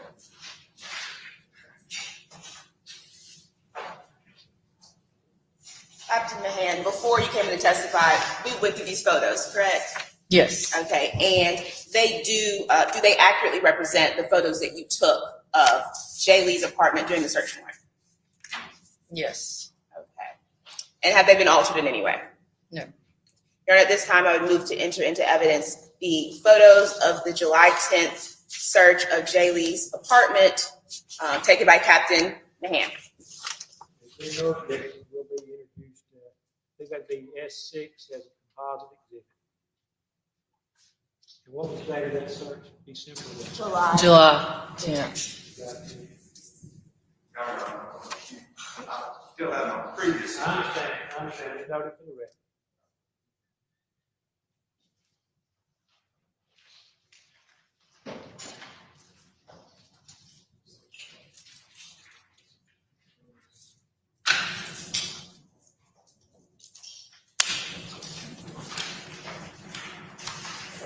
And I published the jury. You may. Everybody put on the jury? Everything great? Let me know, okay?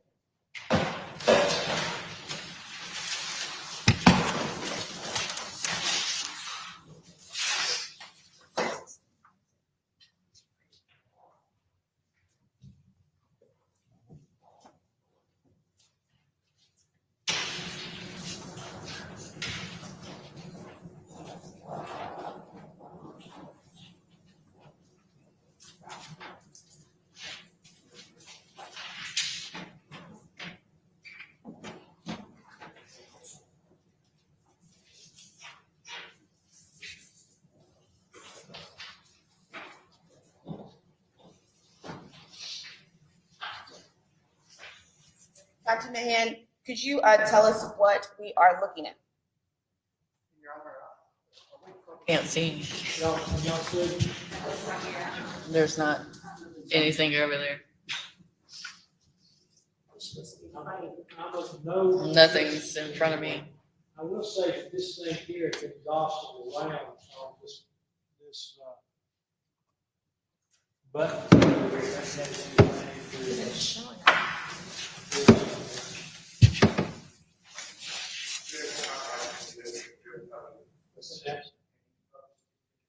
We published names to Jerry before, I had, are you gonna be respecting Jerry, buddy?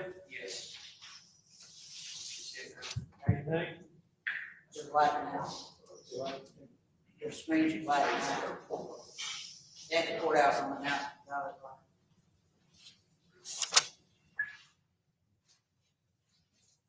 I can see. No, you better not, not with that one, like I said now. I can't see.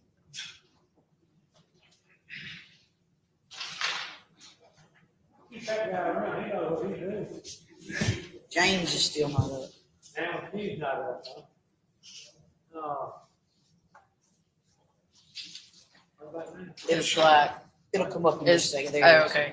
There you go. Everybody's All working. right, everybody good? All right, we got contact. Here we go.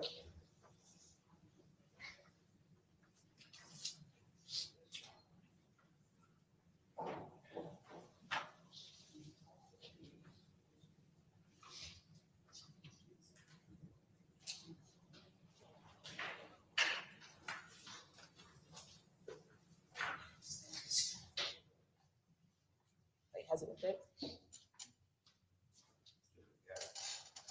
I think everybody's ready. You go black? There we go. Okay. Now, how do I make those arrows disappear? Can y'all see those arrows? We can. I think everybody's sees it. Somebody's doing something. There we go. Okay. Captain Mahan, what are we looking at?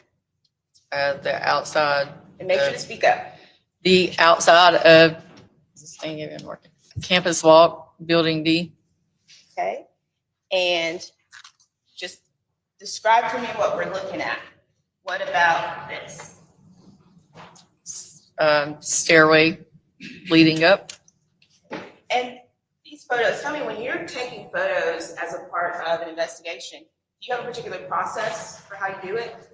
I start with an outside view of the location I am going to search, and I take photos on my way to that path, to the location that I need to search. Sort of so we kind of be following your path. Yes, Okay, and where do these stairs lead?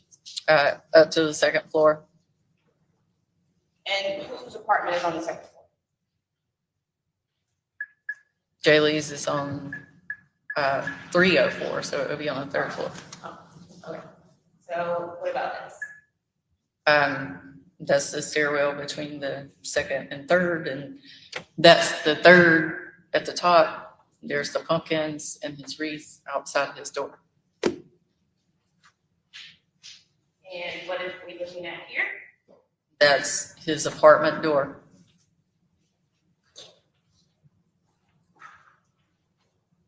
Up here. Just another view of his apartment door. What number was his apartment? D302. And I say D because inside the apartments, the bedrooms are labeled like A, B, C, D. And look at this photo. Is there anything significant in this photo? No, nothing significant. What is that? Oh, sorry. There's cameras in the breezeway, I guess you would call it, of the apartment complexes. Are those the cameras that would have captured Jay coming and going? Yes. Now, what is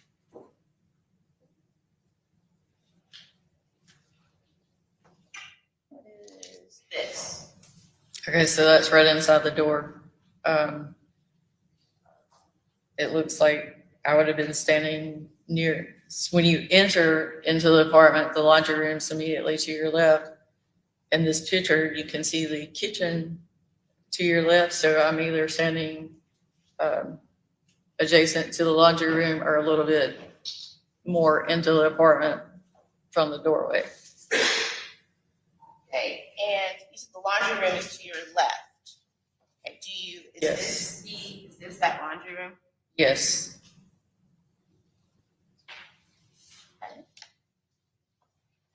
And Were you able to take photographs of just, why do you take photographs of all of this? To document how the environment at the time and things of evidentiary value or things that even aren't of evidentiary value, to just document the state of being of the apartment at the time. Did the apartment appear lived in? Yes. I'm gonna show you, we're gonna go back out to when you were here. Oh, nope, I apologize. Back out to when you were here. What is this a photo of? It's a package. Okay. And who was that package for?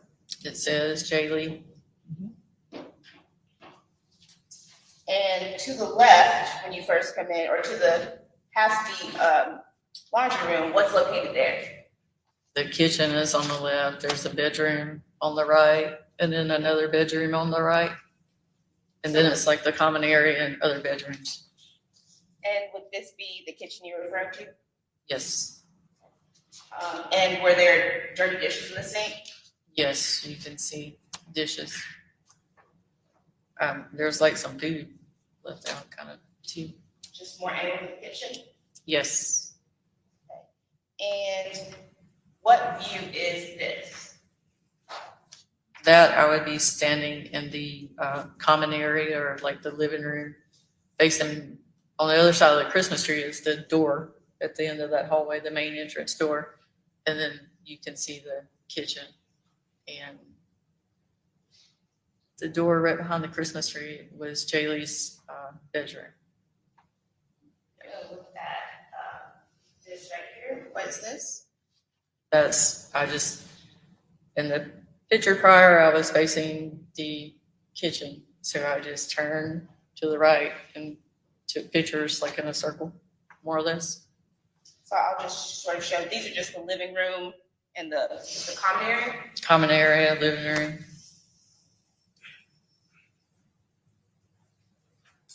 And what is this? The door to Jaylee's apartment. I That's- think, wait, no, it's not. That's another door of one of the apartments. Did you actually enter the other dorms or the other? No, our search warrant was specifically, it was my understanding our search warrant was specifically for his room in the common areas, All right. not other people's space. Okay, so what are we looking at here? That is Jaylee's room. And I think previously I said D, but this shows D, so it has to be B. And these are the photographs that you took? Yes. Correct, okay. So what are we looking at here? That's the entryway into Jaylee's room. At the door, there's a closet to the left, kind of around that corner. His bed, straight ahead, obviously, is the window. The couch or love seat, the little coffee table, and to the right of that, if you go in past his dresser and things, to the right is the bathroom. Now, I want to look at some close-ups of what was on the door. Was it easy to identify which room was Jay's when you came in? Yes, I mean, his name's obviously on this one, and there were pictures of Jay. So, yeah. And I think this would be the opposite side of that door, is that correct? Yes, because the light switch is there, yes. So I'm gonna show you some photographs you took around the room. So when you walk in, what direction would you look for this photograph? It would be to the left. Yes, And did you take close-ups of that table as well? That little desk right there? I think so. Obviously, I did, yes. And what are we looking at on this desk? Makeup, laptop, Was that laptop collected from his room? yes. And what about here? The laptop, And some other items were found in the room. What are we looking at here that was found in the room? Let me looks like a card from Jose. And here, that was found in the room. It's an envelope with the name J on it And what about? and the gift card. And were those items collected as well? Yes, What about this? that is I think it's the title to his vehicle. Yes, a 2014 Ford Fusion. Mary, may I approach the witness? No. Handing the witness a part of composite exhibit S6. Now you can see it better. What is that? It's a title for his vehicle. Okay.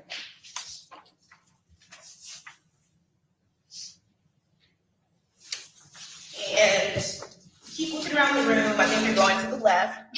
We're gonna see what is this? His bed area, pictures on the wall. And when you went around this room, did it appear that someone was leaving, packing up to go? No, What is this? his bedding, shoes, slippers, his dog bowl, What about that? It's his dog's bowl, feeding bowl. And earlier you were talking about there being a little couch. Is that like the couch and coffee table that's in there? That's the coffee table, and I think the couch is on the other side. You can see it in this one. And the bathroom to the right. And where is this? Up underneath his bed. His bed was raised. And what about this? It's the coffee table. And you said the bathroom is where? You can see it in this picture. It's kind of to the right. You can see the doorway. Right there. Yes, Okay. And you took pictures in there as well, correct? I think so.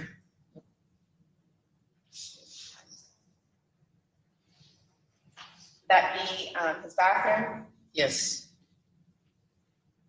And what are we looking at here? It's still in the bathroom. You can see the commode. It's just the storage over the commode area. Personal hygiene items. And do you do the same process? You just go around? I just take a circular to capture a full view of what's there. So would these be the next ones that I'm showing as a part of composite S6, just that circle you make in the bathroom? Yes, from the pictures you're going, I would have stepped in the bathroom and started from the left and circled around and took pictures. And were there still a lot of personal care items around? Yes, So just hairbrushes, straightening irons, things of that nature? yes, everything. And what about this? Yeah, that's back. Okay. And Cleaning supplies in the tub and personal hygiene items. I'm sorry, I couldn't hear you. very I'm sorry, cleaning items, the tub, personal hygiene items. And what about this? That's the closet. It's got a mirror on the doors. I forgot to show this picture from outside the room, so tell me what we're looking at here. What's on the wall? Pictures, I think one of them was a family photograph, if I remember correctly. And his graduation regalia.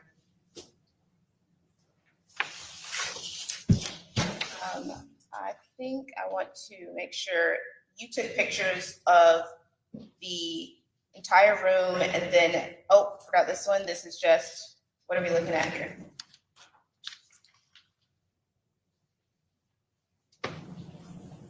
A refrigerator? Is that MJ's room? Yes, because it's the door, I mean, it'd be immediately after you walk through the door to the right. And what is this? His closet, the closet in the room. Did it appear that there was anything packed up? No, And actually, that's the bottom of the closet, the top of the closet, what are we looking at here? personal items, clothing. Looks What like is that? I can't even think of the, like a luggage.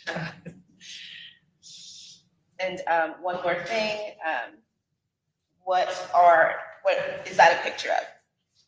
Personal hygiene items, cologne, perfume, deodorants, body spray, lotion. What about this view?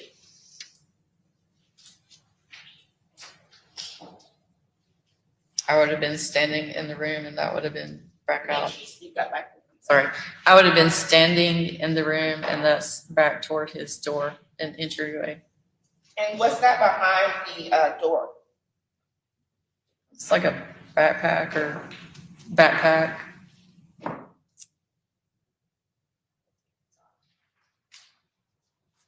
Okay, Captain Mahan.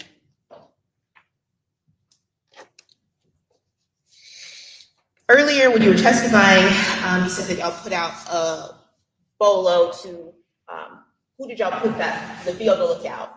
Who did y'all put that out to again? Initially, we put it out to the local agencies and later on in an investigation, we put it out nationwide. Do you remember when you changed it to a nationwide bolo? I do not, I can find it. I've got it in here.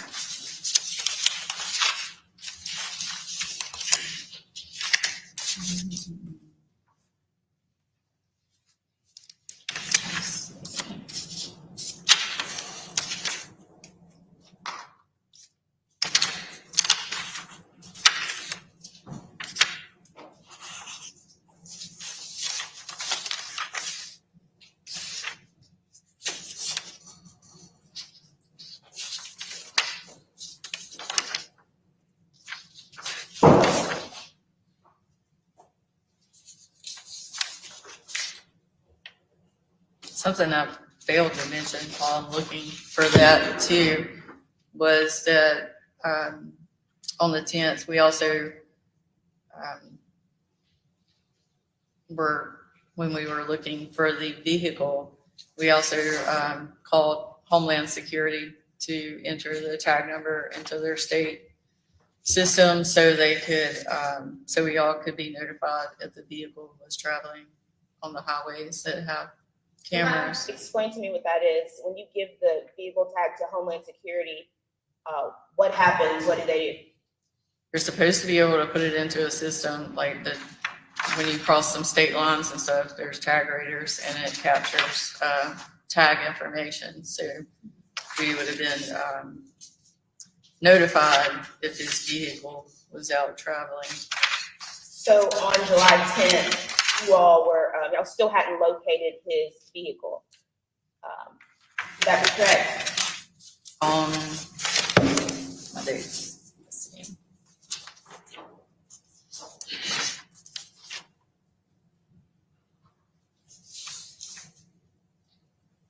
I'm sorry, I'm trying to find the exact date that we were notified that his vehicle was at Bandit Towing. Okay, so on July 10th,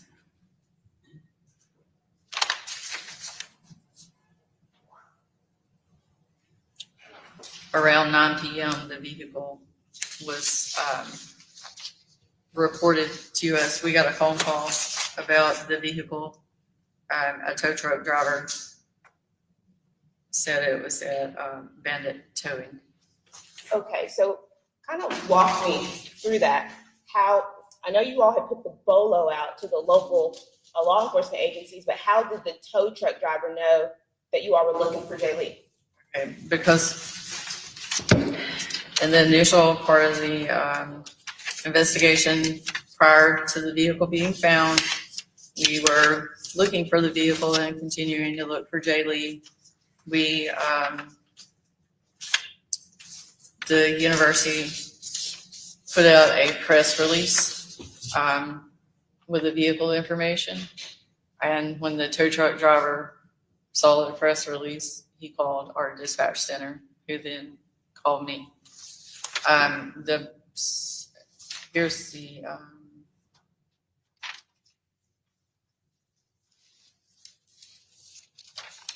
So where was this press release put out? we put it out over social media. We called Oxford Police Department, asked them to put it out, the county, asked them to put it out on their social media pages. I think it eventually ended up on the news. Our public relations department on campus would have coordinated that.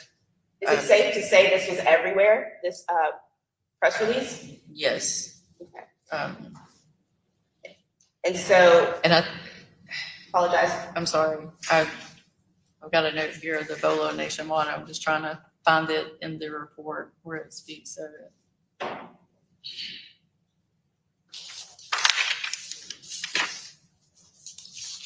Well, while you're looking for that, Captain Mahan, you stated just now that you all got notification by 9 p.m. on the 10th that Jay Lee's car was at Bandit Towing. Would that be correct? Yes. Okay. Upon finding out that Jay Lee's car was at Bandit Towing, did you all do anything from there? Yes. I sent the investigators to confirm that it was actual vehicle we were looking for. And were you, so basically a person called in a tip and said, I think I have the car, and y'all went out to confirm? Did Yes. you confirm that it was his car? Yes. Okay. And did you get information as a part of your investigation from Bandit Towing about when he towed, that the car was towed and where it was towed from? Yes.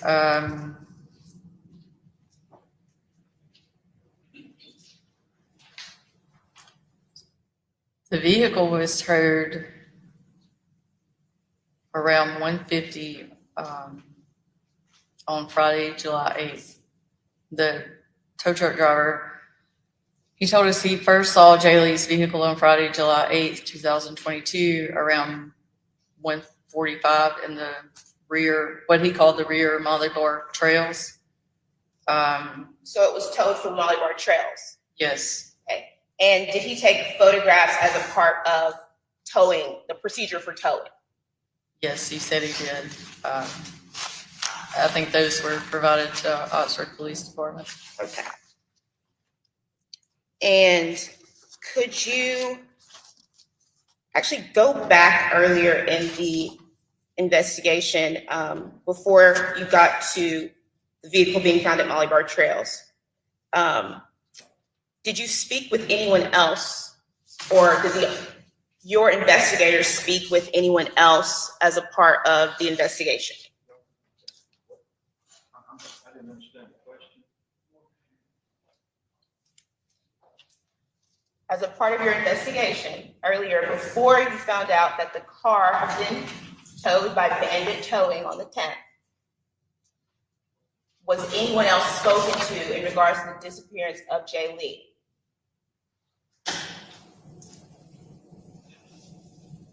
Before the car was towed, or before we learned, Jose. So So y'all spoke with Jose, and I believe you stated that Jose was his best friend, Best similar friend to as his well. mother, right? Yes. And did you all, earlier when you were talking about the video on the phone, you said y'all spoke with a Khalid. Did y'all speak with a Khalid? Yes. Okay. Khalid, or Khalid is what I call him. So as a part of the investigation, what did you learn from Khalid? And when did you speak with him? When was he spoken with? Okay. Yeah.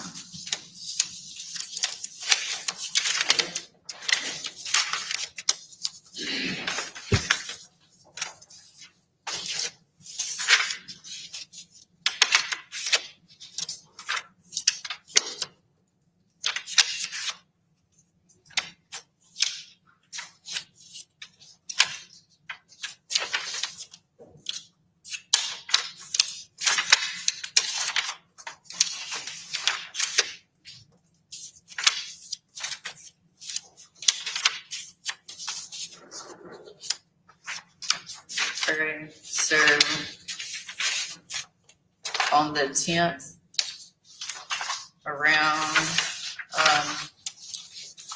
on the 10th, July 10th, around 7:55 p.m., Lieutenant Carradine and I called Khalid from her office and spoke with him. During that time, Khalid told us that he was FaceTiming on Snap with Jaylee at the time he was walking out of his apartment that morning, And that, when you say that morning, what morning are you referring to? July 8th. Yes, on July 8th.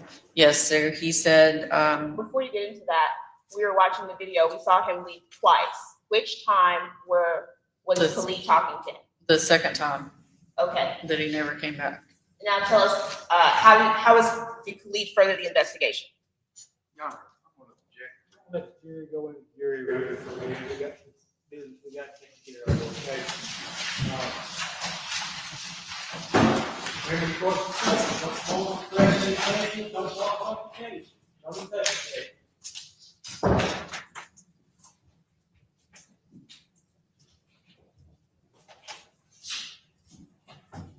Court's gonna take just a minute break itself.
All right, let's gather back up and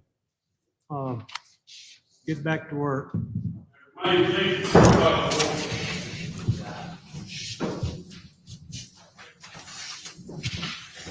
All right, before we took our break,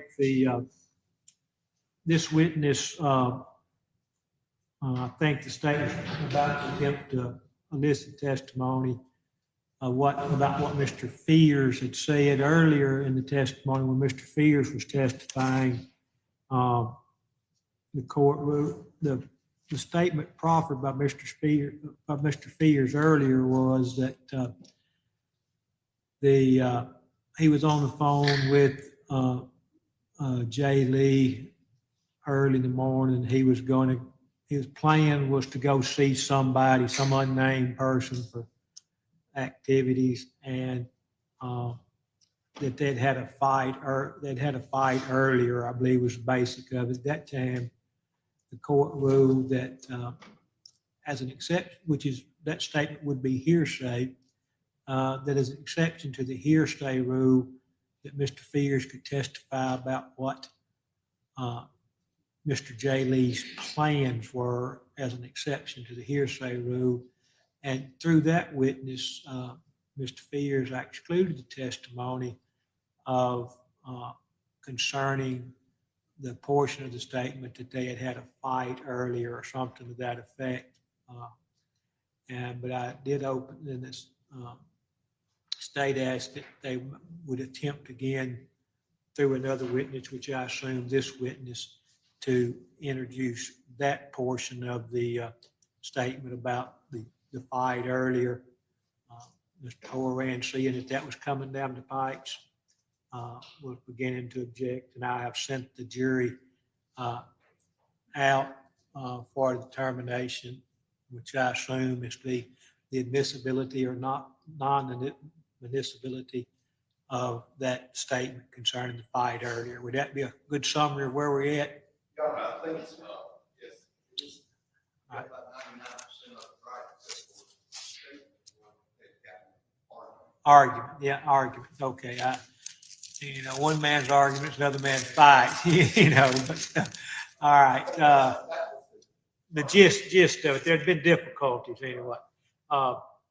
It's sure, you have filed, you have noted your objection. I'll hear from you first. I'll give you an opportunity to state your objection. Reiterate the same objection that I had earlier, the same objection that it would be hearsay, doesn't fall under the present sense impression as wouldn't be any different. I have previously determined that it is hearsay, and whether or not and I have previously determined that that particular portion of the statement did not fall under the motive, plan, exception to the hearsay rule. I'll state indicated they would, with this witness, try to attempt to say that there's another exception to the hearsay rule, is the way I get it. So I understand your objection. The court is finding it is hearsay. We can come back and argue whether there's an exception to the hearsay rule or not. I'll give the state the opportunity to voice their opinion as why there's an exception, and then give you an opportunity to respond as why it's not an exception. All right, I'll hear from you on why that particular statement the court feels there's an exception to the hearsay rule. Or I'll give you a chance to another bite as to whether it's not hearsay or not, but go ahead. Yes, Your Honor. The state's argument is that the statement from that she heard is not hearsay. Remember, Mr. Fears was talking about 2 interviews. Do you remember he was talking about 2 interviews? The recorded one and the non-recorded one. The non-recorded one is the one that we're referring to here. In the non-recorded statement, this is the early stages of the investigation, and they're gathering information to see what they might need to do, how they might need to do it. This is what leads to them. We have UPD officer Ben Douglas getting to get search warrants for a bunch of Jay Lee's accounts, because Mr. Fears tells them that Jay Lee said he was, sorry, it's close. Mr. Fears tells them that Jay Lee said he was going to meet with someone who he had previously blocked and he had met with earlier. And that's why that he was on the phone. So they were getting search warrants to see where he's going, like if they can find that person. That is how the investigation moves forward. And I do have a case in regards to this, Your Honor, which is that statements made to police in the course of the investigation that further the investigation are not hearsay. The site I would cite to is Butler v. State, 75. I'm familiar with Butler. It's a good one anyway. Go ahead. 758 Southern 2nd, 1063. In that case, the victim testified regarding what happened, specifics about what happened, or didn't testify, I apologize. The officer testified to what the victim said about what happened in the crime. The officer was testifying to that. Here, we're talking about what they used to further their investigation. Further. Let me interrupt you just 1 second. If you would pull up Butler for me, I'll refresh my memory while we're going, okay? Further, Your Honor, the statement, we're not offering it for the truth of the matter. We're not offering it to say that we're not actually, you can't really even say anything about the defendant with that statement, because it's just saying that Jay Lee was going to meet somebody. It doesn't even refer to the defendant at all. There's not even a confrontation issue if you think about it in that way. But what I would say, Your Honor, is that statements made to officers in the course of their investigation are not hearsay, and that's what she's going to testify to as they move forward with the investigation. And in the Butler case, they go through that. There was one other point, but it's slipping my head right now, Your Honor. I believe that's it. I'll give you a chance to gather your thoughts. If you need them, come back. Yeah, I on. have to think about All something. right. How about before the defense makes their statement? I want to reread Butler. Okay, it's been a minute. All right.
Y'all bear with me.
All right.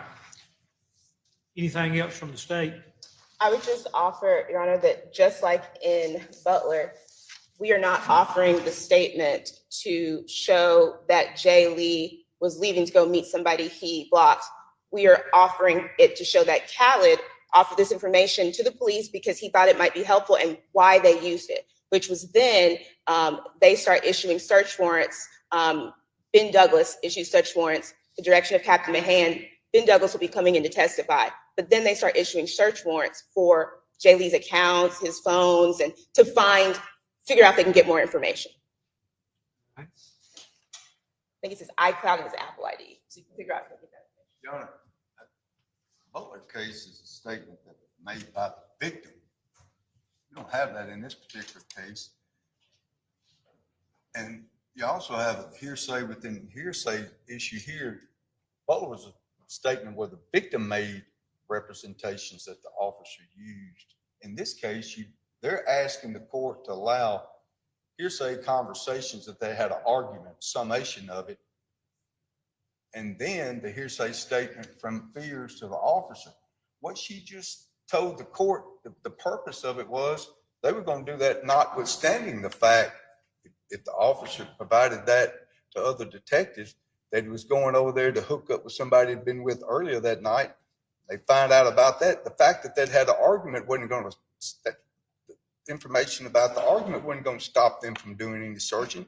Serves no purpose whatsoever to add this hearsay within hearsay, Your Honor. It's basically what it was. Butler's not on point, Your Honor. It adds absolutely zero value to the actions that the officers took by allowing this particular summation of the statement between the two individuals, and the victim is not the individual that made the statement to the officers, and they acted on it, as was the case in Butler. My argument is that it's not hearsay altogether, because it's how they further their investigation. Not that it's hearsay. It's not.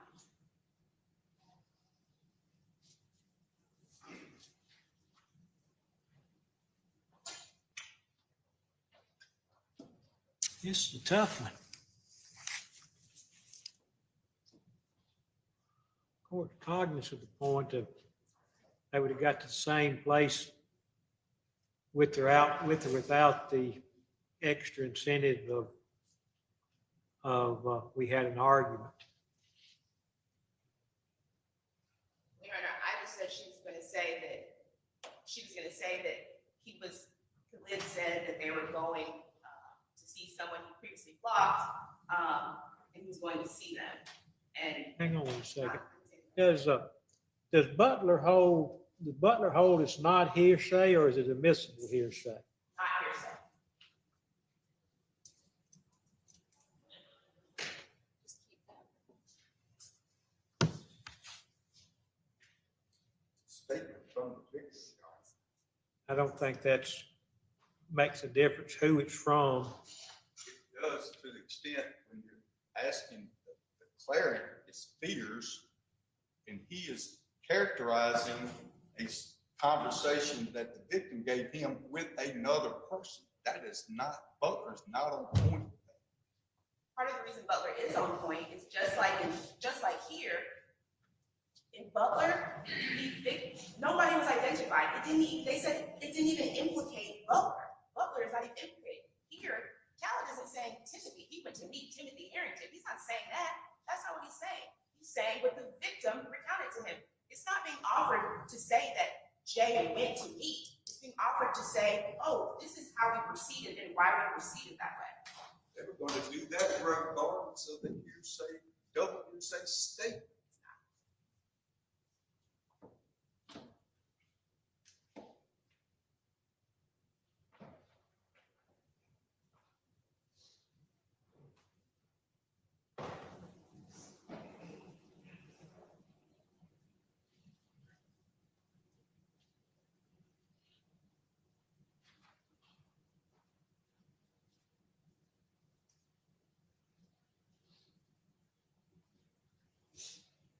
Butler says, Mississippi Supreme Court has held that omitting out-of-court statements made to the police during the course of their investigation is permissible and so holding, the court stated that it is elemental that a police officer may show that he has received a complaint, what he did about the complaint, without going into details of it.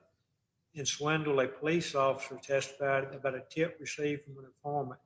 The court held that a police officer's testimony about a tip received from an informant is admissible to the extent required to show why an officer acted as he did and was at a particular place at a particular time.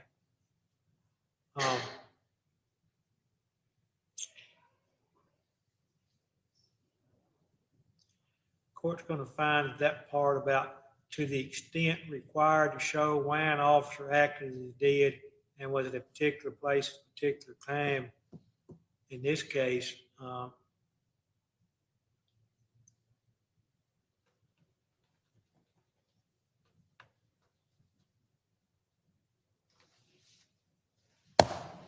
court's going to admit it.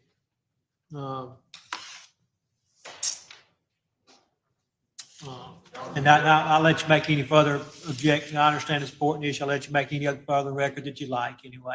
I have a problem with the scenario where the tip is made that we've acted on a tip.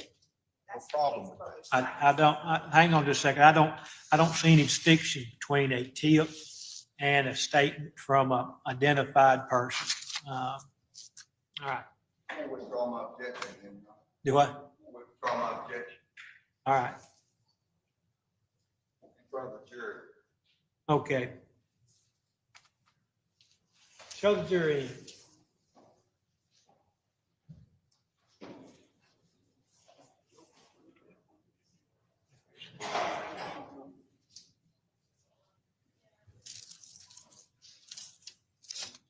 Where was I? Khaled. That's where we were.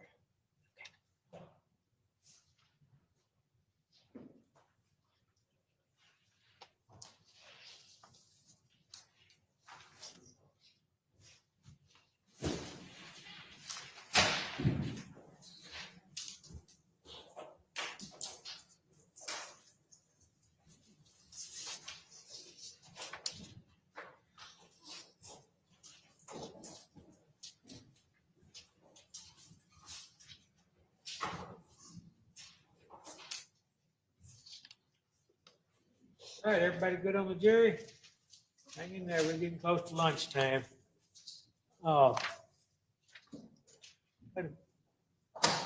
Before we get started back, how much longer do you think you got with this witness? Not much longer, Your Honor. I don't believe much We're longer. going to try to finish direct examination and then take up cross after lunch. All right, go ahead. Your Honor, it's time. I'll withdraw my objection. All right, thank you, sir. You may proceed. Yes, Captain Mahan, I believe we were talking about you all met with Khalid on the 10th of July, 2022. What did you learn in that conversation with Khalid that helped further the investigation? Yes, we called Khalid on July 10th. Khalid had actually called our dispatch and informed our dispatch that he was the person on the phone with Jay Lee when he was leaving his apartment. He said he was FaceTiming with Jay Lee on Snapchat when he was walking out of his apartment. He told us it was around 5:58 in the morning on July 8th. He told us that Jay Lee had told him that approximately 2 hours before he had had a hookup and he had ended up blocking this person on social media. Because Khalid told us that Jay Lee had told him that he and the person. Your approach anyway.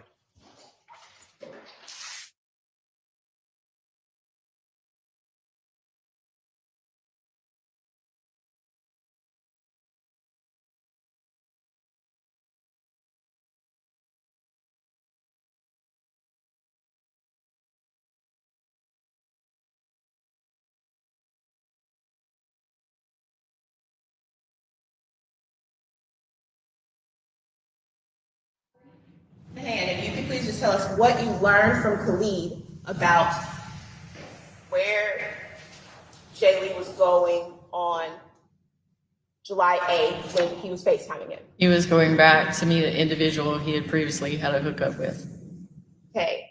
in And an argument. said Khalid provided this information on the 10th, correct? Yes, And this was because the social media post had gone out? yes. Okay, and how did this information further your investigation? It allowed us to know, obviously, he was going to meet an individual, and he has not returned. So we knew he was on Snapchat, FaceTime, and so then we would start applying for search warrants for his social media, phone records, things of that nature. And what officer was directed to at UPD was directed to do that? It was Sergeant Ben Douglas. Okay. Just to make sure that we covered everything as an overview, since we took that break, talked to Khalid on July 10th, correct? Yes, On July 10th, y'all also learned that Jaylee's car had been towed by Bandit Towing. Is that correct? yes. And where was Jaylee's car towed from? Molly Bartrell's apartments. Oh, that's an apartment complex. Mhm. Okay. And where is Molly Bartrell's apartments located? I think this street is called McElroy Drive. I know how to get there. It's in close proximity to where Oxford Police Department is on McElroy Drive, north of there, north of a gas station at Molly Bartrell's. Okay. And you said north of the gas station. What gas station is that? I call it Rockets. Rockets gas station. About how far is Rockets gas station from Molly Bartrell's apartment? Probably about 0.3 of a mile. Okay. And did you ever learn when? I know y'all learned about it having been towed on Bandit on the 10th, but did you learn when Bandit towed the car? Yes. Sorry. I know I went through it earlier.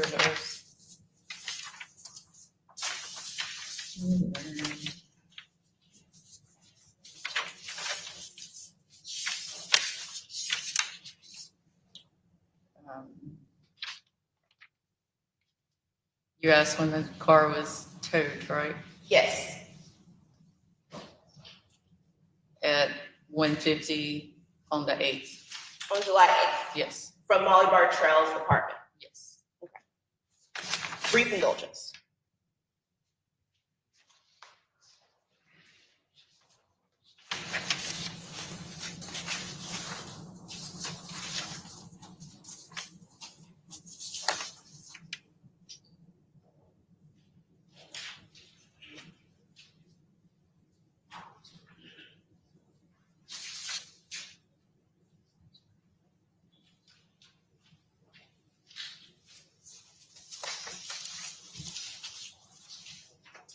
So just as a final question, as you testified, you checked with hospitals, you checked with jails, you checked his apartment, you checked all these areas in Oxford. Did you all ever locate Jaylee? No, Did he ever return to campus? no, And Molly Bartrell's apartments, is that in in UPD's jurisdiction? no, it's in Oxford Police Department's jurisdiction. So upon finding out that the car was there, who did y'all contact? Chief McCutcheon, And who is Chief McCutcheon? he is the chief of police at Oxford Police Department. Okay, and why did you do that? Because the car was located in his jurisdiction. And at that point, we knew it was something bigger. And so jurisdictional wise, they would be responsible for continuing the investigation. So at that point is when they became a part of the investigation?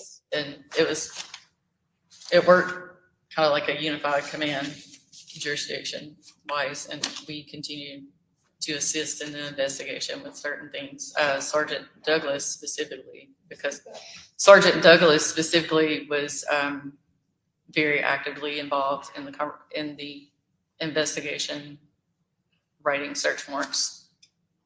So at that time, would it be fair to say that Oxford Police Department sort of started to lead, but you all continued to assist? Yes. Okay. No further questions. All right, Captain, we're gonna, all right, here we're gonna, we got food here yet? They closed, we're not anyway, right? We're gonna take a lunch break now. Remember the court instructions, don't, talk about the case, don't want to talk about the case. If you don't forward, express any opinions, don't investigate the case, don't do that case. I think if they don't have the food there, they'll be there just momentarily anyway. And so, court's gonna be in recess until, 1 o'clock, okay? Captain, you'll, step down. Don't discuss your testimony with anyone, until you get back on the stand, okay? You're free to go, just don't discuss your testimony.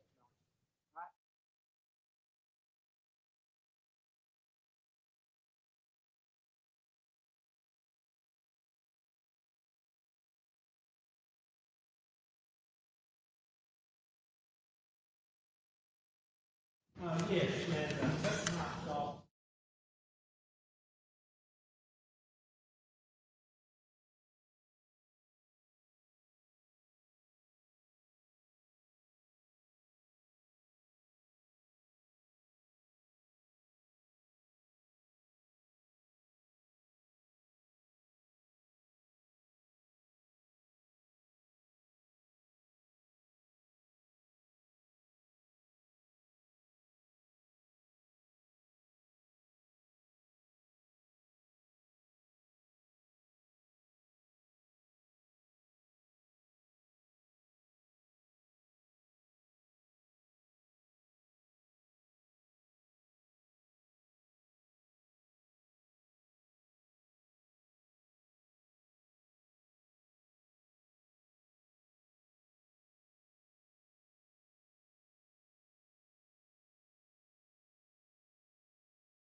Jerry, you getting them coming? You're a good boy. I don't care what they say about you. You what? Uh-huh. That's your primary responsibility, is keeping the DA's office tied to this table anyway.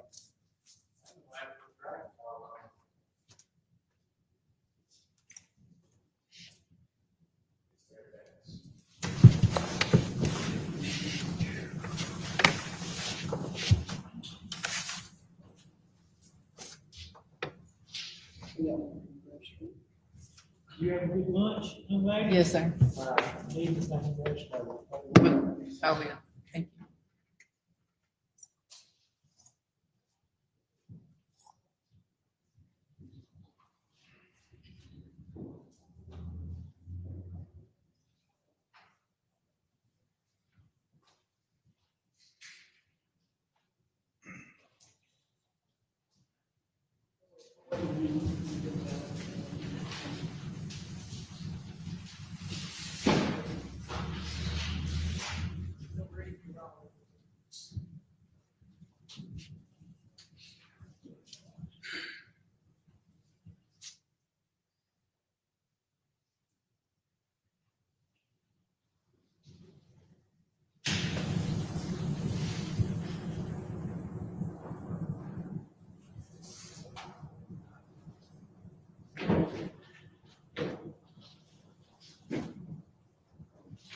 You had any up there, Jeremy? You ready to go? Yeah, everybody but the DA's office is apparently. But no, y'all go back. Oh, you're not ready? I thought you said you were ready. No, y'all stay back in there. We still waiting on some customers. Sorry about that. I didn't make myself clear.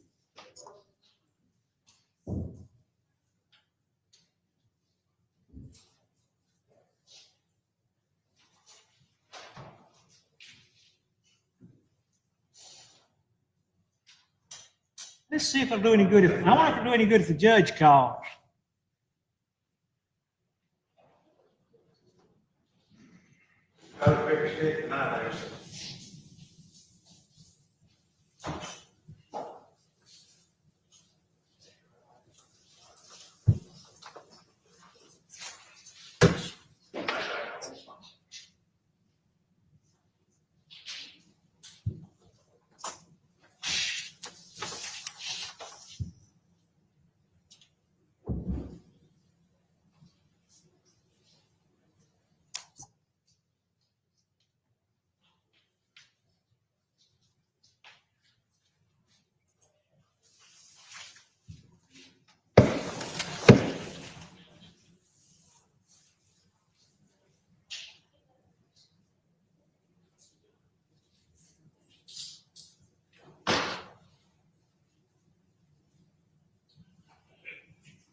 Back in there, in that room back there, and if they there, bring them.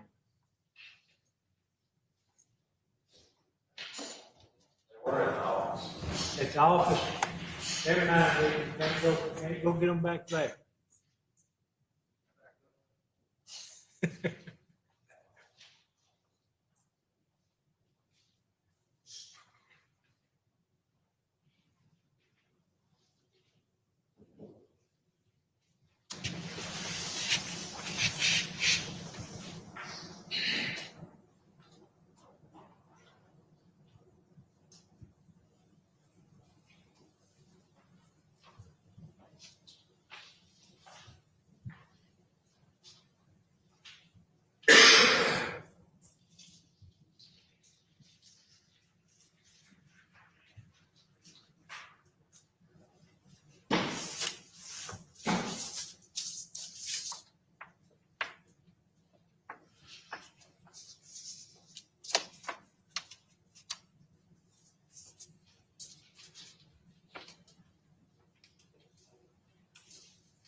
on in, Lindsay. I think you can handle things for the state. Just have a seat right there.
All right.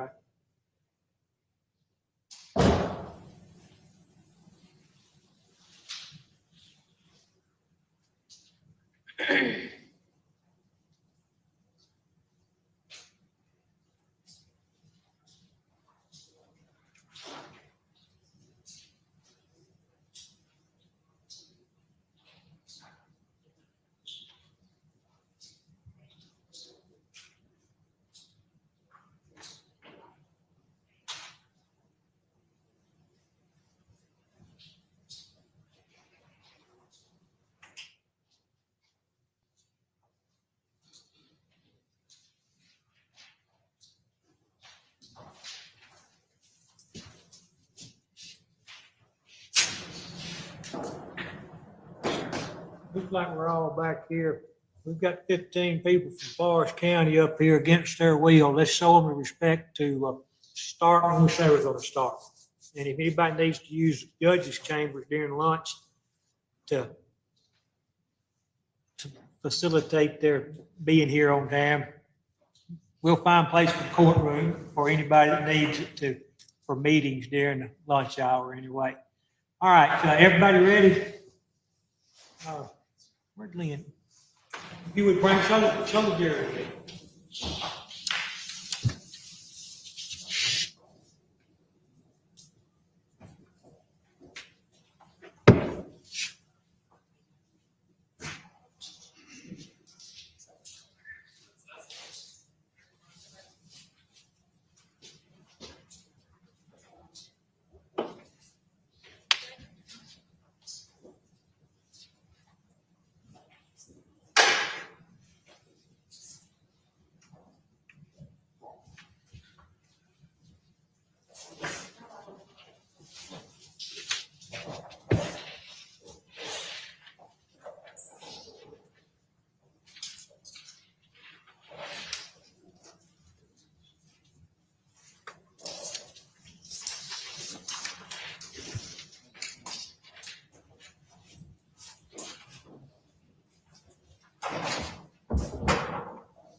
Welcome back.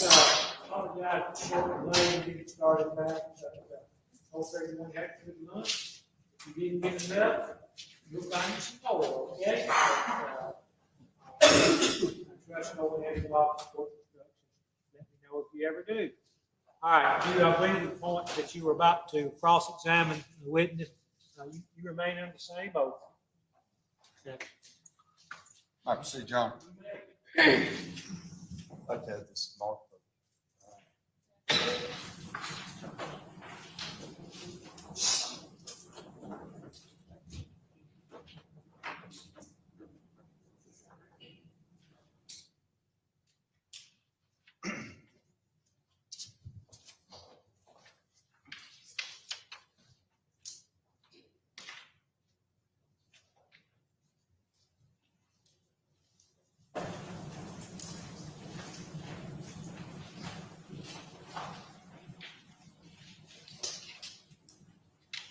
Approach the witness, John.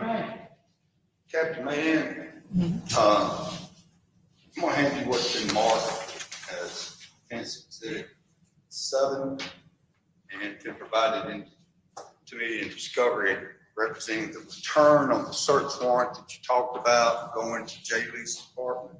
Objection, Your Honor. So you can't tell the witness what it is. She should identify herself. I'll let her. Rephrase the search. Can you identify that item? Yes, it's a return to the search warrant we executed on July 10th, 2022. Okay. And correct me if I'm wrong, but it's got some account information on there. If I gave you a PIN, bank account information, would you block out that information so if we introduce it into evidence or it's published, that it would be published to anyone other than That sounds good. if you I see would, it now. you see it now, would you Yes. please do that?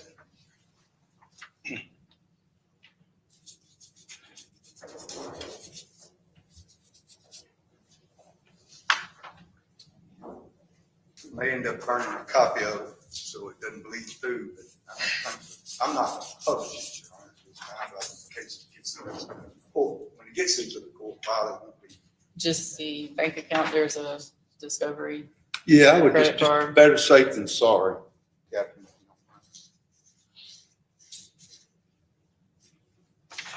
Think you got it all? I think so. I barely can. That appears It's to hard be, to read. other than the alterations that you just made, it appears to be the return of the search warrant of Mr. Lee's residence that you talked about previously, correct? Yes, sir. I'll move your introduction at this time.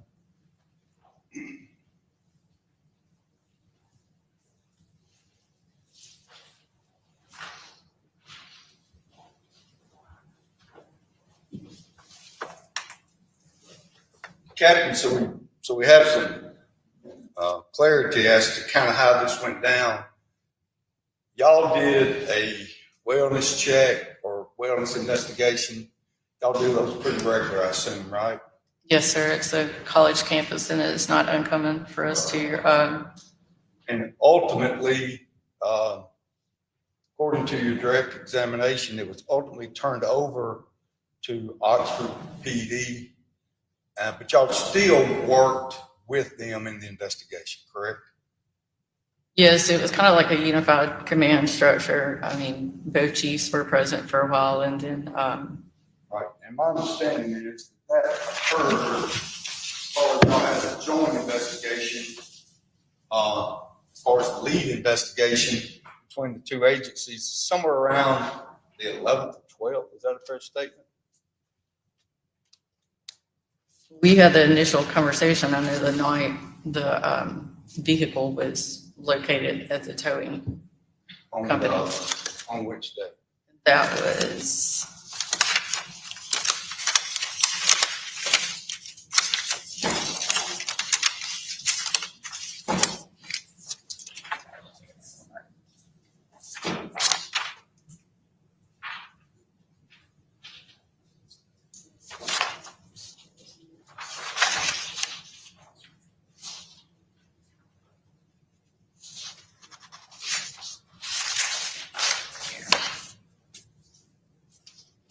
What day was that? I'm sorry.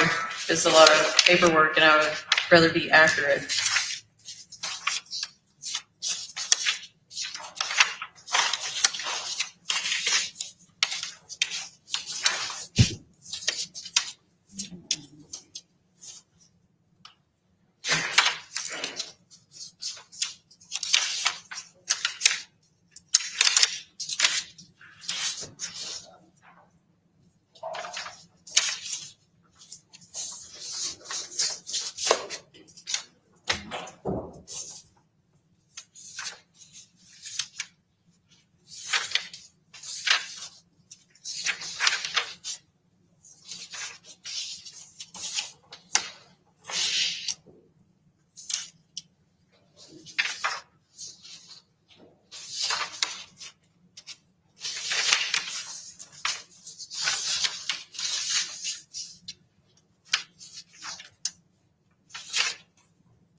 Okay, on the 10th,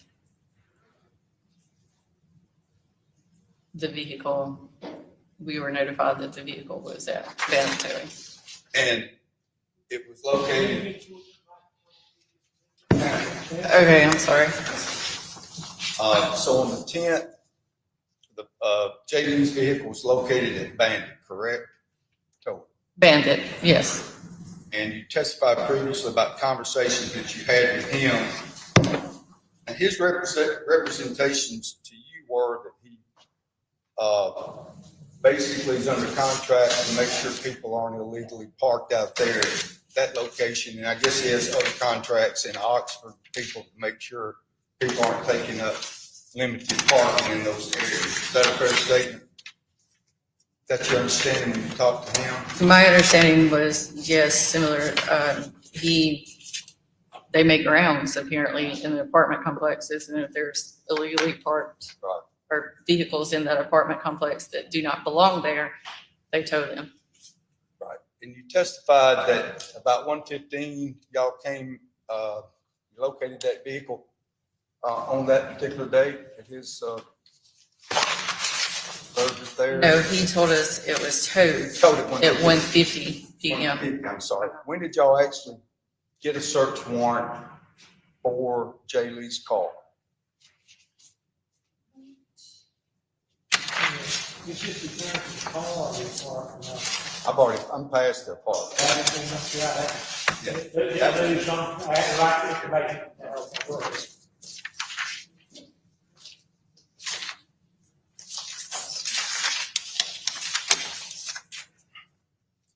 The material that I've been provided is that y'all had 2 search warrants for his car. Is that a fair statement? I'm not sure. Okay. Trying to get through the paperwork. Material I've been provided is testifying for the witness. Awesome. I'm going to cross the recommendation, I'm going to give him some leeway. Do you know when the first search warrant was obtained for Jay Lee's car that was located at Bandit? Not right offhand, I don't. All right.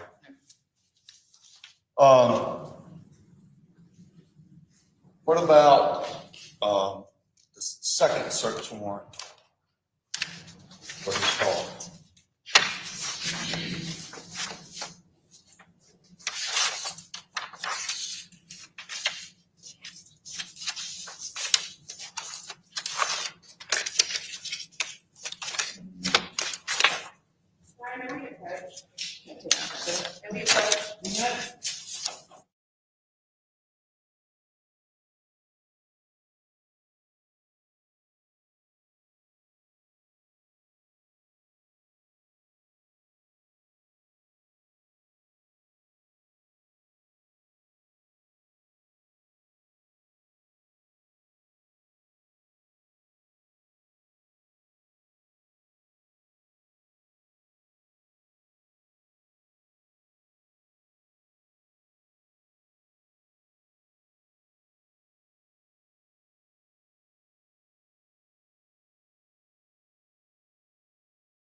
Captain, it's my understanding that the search warrant that was done and the return pertaining to the Campus Walk apartment was done by UPD Detective Ben Douglas, correct? And you're familiar with it? You were. I was actively engaged in that search warrant. Right. Yes. Okay. Were you at the search warrant location when they did it on the car, Jay Lee, when they? No, I was did the not. car? I want to ask you about, as to the car, I actually have 3 search warrants on the car, one pertaining to the finding of a black face mask inside Jay Lee's car. Were you present on that particular search? No, I was not present for the search of the vehicle. Are you familiar with whether or not UPD actually did those searches? You testified on direct that the car was down there and searches were done. Sergeant Ben Douglas conducted the majority of the search warrants in this case. I did not see in front of me each search warrant that was conducted. And that's what I guess I'm trying to get to. You're not familiar with, and Ben Douglas would be the individual. Yes, you would have to hear from him. Okay. All right. I want to talk to you a little bit about some of your direct examination. And part of your investigation in this case. Would it be a fair statement, Captain, that you assisted Officer Carradine when Jose Reyes was interviewed? I was not present for Jose's interview. Okay. At all, at any time? Not for Jose. Okay. I mean, I could have been at the police department. I think her and Sergeant Douglas were the first two to actually speak with Jose. I've got it. Okay, you're familiar, did you approve the report pertaining to the interview of Jose Reyes? On the It's page 52 of 133 of the 133-page report that was.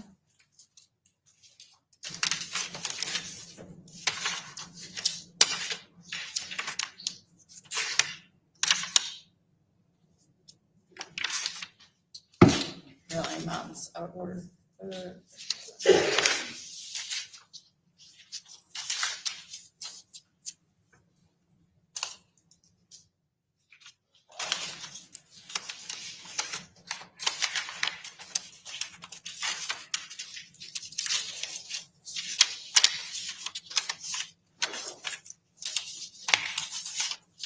I'm sorry, mine's not in the same order from the pages one to whatever.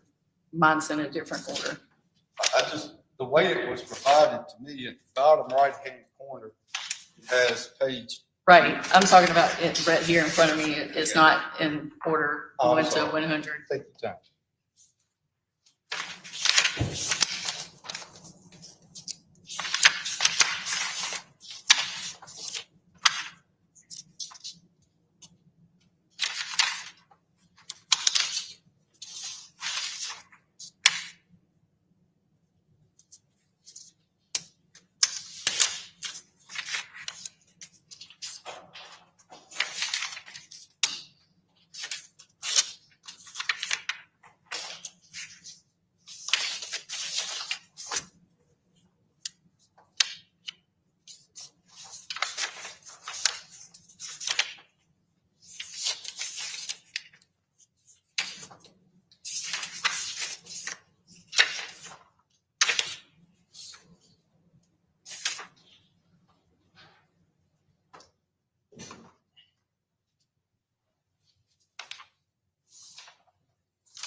I give it to him.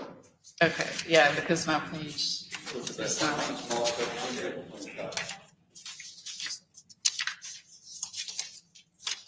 Are you talking about the one from July 11th? Have it marked identification.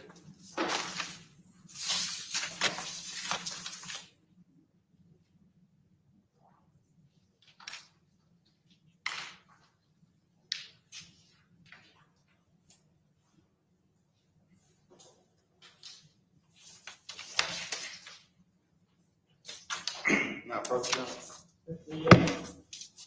DA. Just wanna make sure Captain, that- I understand. I want to show you what appears to be bottom of the right-hand page, the number, identify the number, whether or not that appears to be your approval of the report on that particular day. Detective Officer Carey. I understand there's markings on it, but the content, does that appear to be the report? Yes, sir. All right. All 3 pages.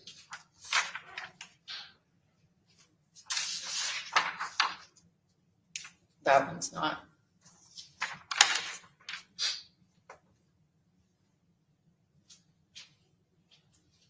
That appears to be. Yeah, I was just, that was not Jose's Not- interview, right? In the middle of that page, could you tell, what statement is made in there, in that report as to what Jose Reyes said pertaining to his relationship with Jimmie Lee? Objection, Your Honor.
I don't know what the report says, so I really don't know what we're arguing about. If I did, I wouldn't have you jury step back. Tell me what we're arguing about, okay? Well, yes, Your Honor, the report that they showed me was, I'm not sure what, it's the same one that we looked at. And if we need to get you a good copy, I'll run it, okay? The report, it says that the Officer Carradine interviewed Jose, and he said that he and Jay Lee didn't hang out that much. I said, I believe they're trying to introduce this to impeach Jose. However, when Jose testified, he did clear up and say that after the school year, when Jay was busy with his internship, they didn't hang out as much. So there is no reason to introduce this to impeachment. But then when we were at the bench, opposing counsel stated that this wasn't to impeach Jose and that he just made misleading statements. But that's not, then what's the purpose? Then it's just hearsay for no reason. 2 things, John. First of all, it does have some impeachment value based on Jose's testimony. Let me ask you this, who, should you impeach Jose with instead of this witness anyway? John, I asked Jose whether or not the relationship he had with Jimmie Lee, whether or not they were good friends or not. He said, yes, we were good friends. We've been good friends, best friends, what was testimony. That purpose, I don't necessarily have to ask him anything about the statement to this particular officer, primarily because it's a public report. I don't have to impeach him with that statement. The confrontation clause does not require that I do that. The rule 8036 does not require that I do that under this particular circumstance. is in furtherance of her investigation, what she did, just like the information that was provided previously on the statement that she acted on, she interviewed, that we discussed before the jury went in, and I had my objections that I withdrew. Same purpose. The impeachment aspect of it is secondary to whether or not she can testify what she did in furtherance of investigation and the content of the interviews of the individuals that she did, that she interviewed. But Your Honor, what is it in furtherance of? The previous time, we testified that we were saying it was in furtherance of why they then pursued search warrants for Jay's Apple account, Snapchats, things of that nature. What is this in furtherance of? If it's being offered not to impeach Jose, which is the real reason, and not just subterfuge, if it's being offered just to see the furtherance of the investigation, he should state, what did this further in the investigation? Your Honor, this is kind of how the question would go. Did he give you this statement? He's previously testified inconsistent with that, has some marginal impeachment value. They interviewed, after Jose made those statements to them, that I don't hang around him that much. They furthered their investigation and rounded back around and then interviewed him a second time. That's clearly in furtherance of their investigation, Your Honor. They took his information, acted on it, tried to clear it up, and then came back to him and interviewed him again. I'm gonna let you ask the question. If a Butler statement is good for the goose is good for the gander. Thank you. Thank you, Your Honor.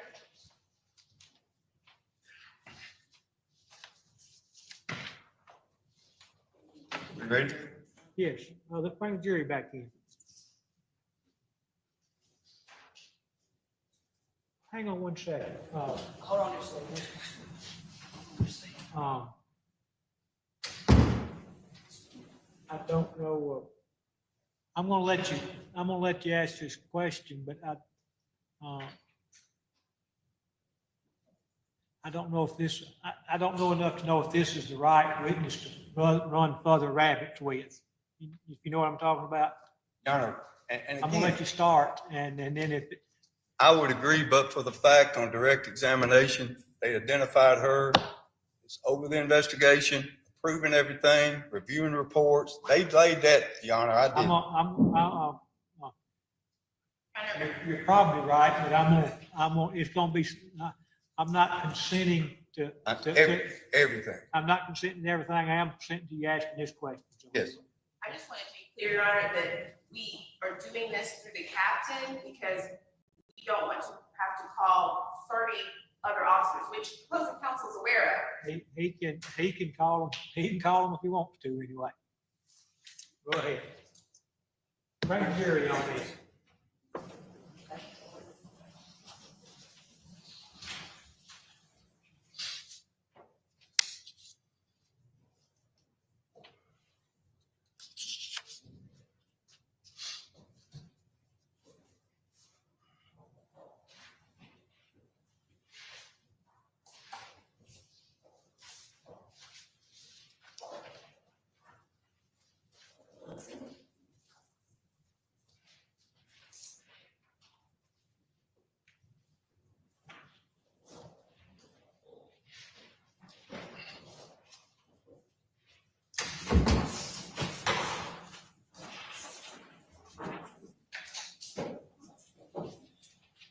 My brother's witness, Your Honor. You may. Have the exhibits that you were referencing, please.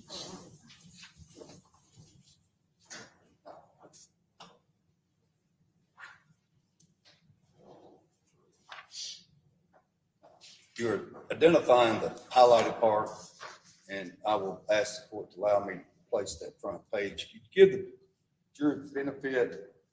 What was the date of that particular report? Or statement at the top? July 10th. Okay.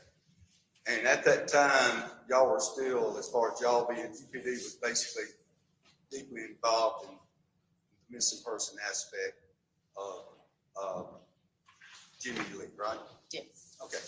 Did you tell what Mr. Reyes told y'all at the time of that particular report? The highlighted section, Highlights that. okay. Lieutenant Carradine has, I asked Jose how often he and Jimmie hung out, who is Jimmie J. Lee. Jose stated that they did not hang out much. As a result of that statement and a result of other interviews, did y'all find reason to go back and interview Jose Reyes?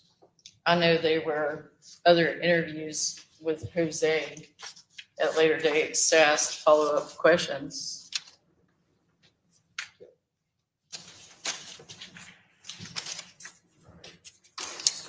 Now, as far as any interviews that you conducted, were you alone or did you do any interviews with any other officers?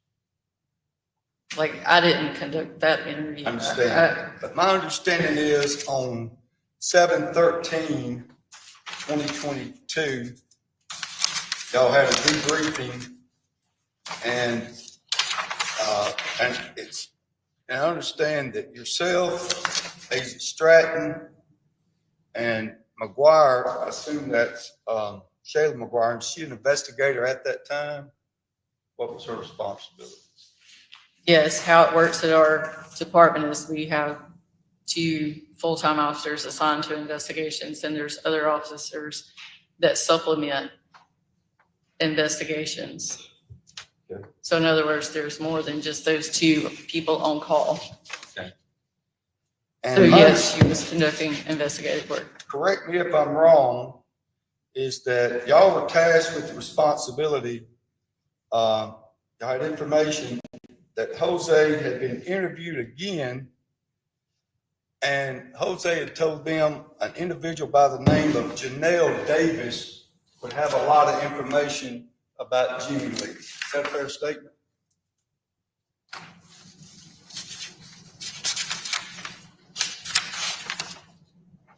Are you saying we learned that during the briefing? No, after the briefing, during the briefing, y'all were told that y'all were tasked to speak with the Janelle Davis. I know we did speak with a Janelle Davis. The purpose of that was because, correct me if I'm wrong, is that Jose Reyes had told in an interview that Ms. Davis would be an individual that could give y'all some information about Jimmie Lee. I know during interviews we conducted, we were asking everyone, is there people who may have information about Jay Lee's whereabouts, who knew him closer or who was closer with him? Okay. And Janelle, we did, Stratton, McGuire, and I did go to Janelle's. Were you present during the interview with Janelle Davis? I was there at her house, All yes. right. Do you have that report that reflects? Same with Jackie.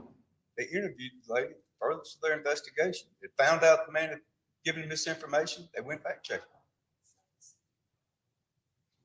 I don't know what the questions are anyway. I don't know what Ms. Davis had to say. Can you locate the report? Let's just find the report and I'll know. Can you find the report? On your copy, I'm just trying to find it quicker.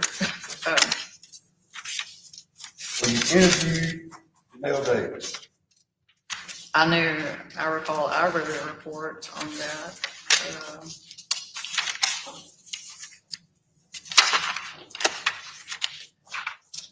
I got it now.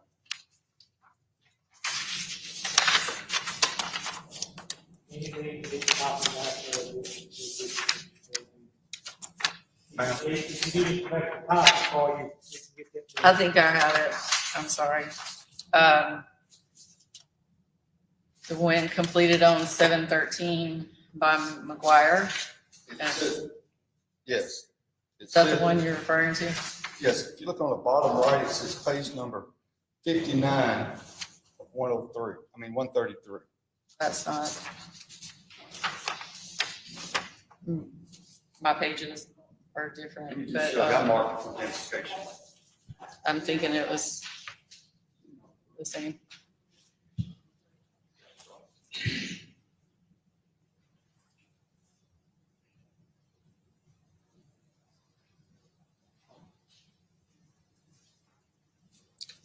It's the same. I think so.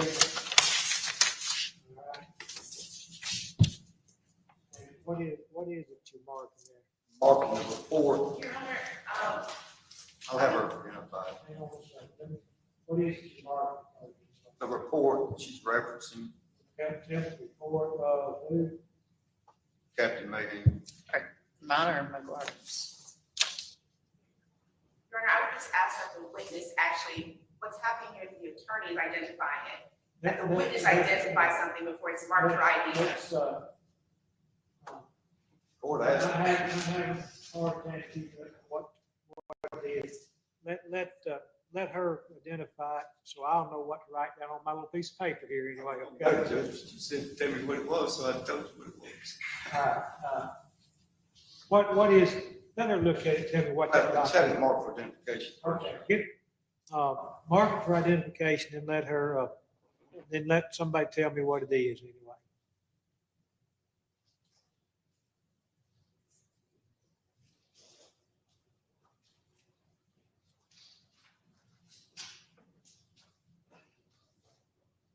My approach on it.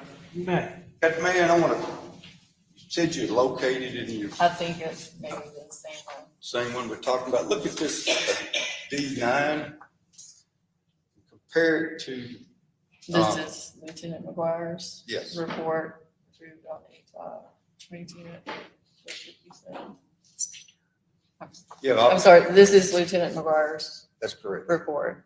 Okay, And yes. you along with, according to this report, Report of Lieutenant who? Shayla McGuire. McGrath. McGuire. Judge, for your reference, you can keep it simple. Page 59 through 61 of 133. If you would, Captain, look over that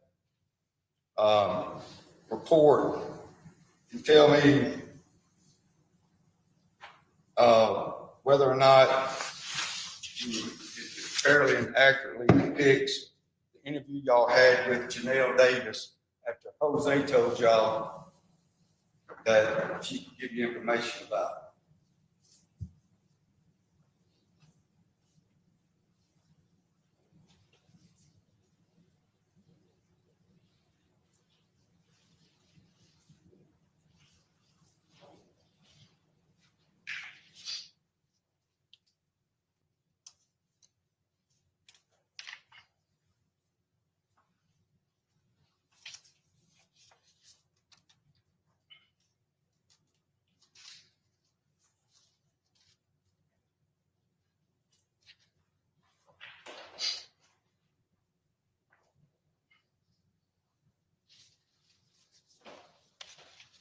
Does it appear to be accurate? Yes, sir. And It's a long report. what was it that she told y'all after Jose Reyes has stated that she could provide a lot of information? What did she tell you? Objection, Your Honor, hearsay. I'm going to wear y'all's feet out more today, but step back in there for a second anyway, and y'all can. It's-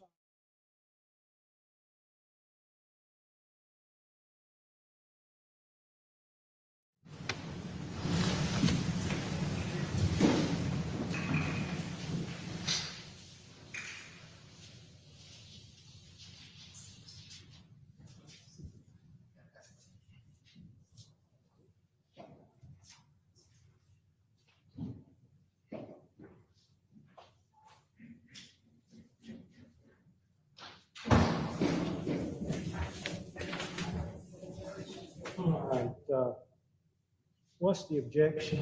Your Honor, my objection is hearsay because in the report, I believe it says something to the effect of Janelle stated that she and Jay Lee weren't really friends.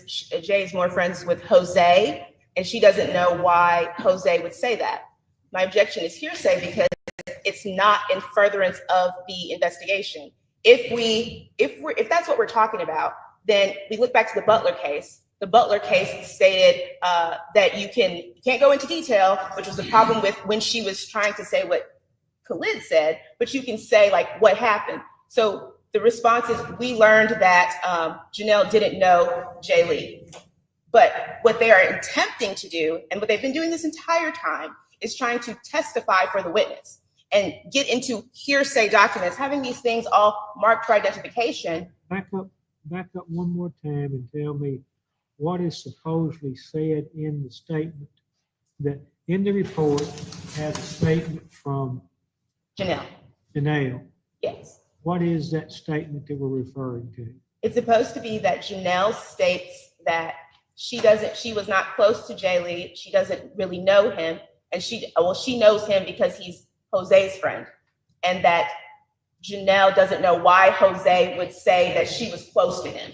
I'm pretty sure that's like the summation of it. I'm gonna give the defense an opportunity to say, how's that statement used in furtherance of the investigation? Thank you, Your Honor. My understanding is, according to the reports, she testified to, that they went back and interviewed. They went to go.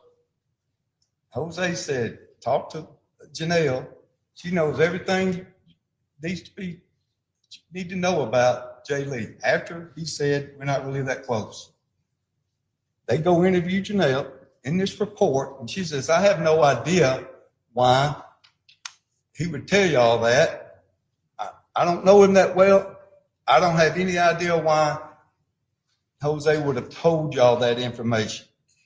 Basically, Jose misrepresenting to the officers his relationship with Jay Lee, first of all, and there's some other things in this statement that I hadn't gotten to yet as to Jose's conduct, what she told him Jose did after they had Janelle talk with Jose. Your Honor. Let me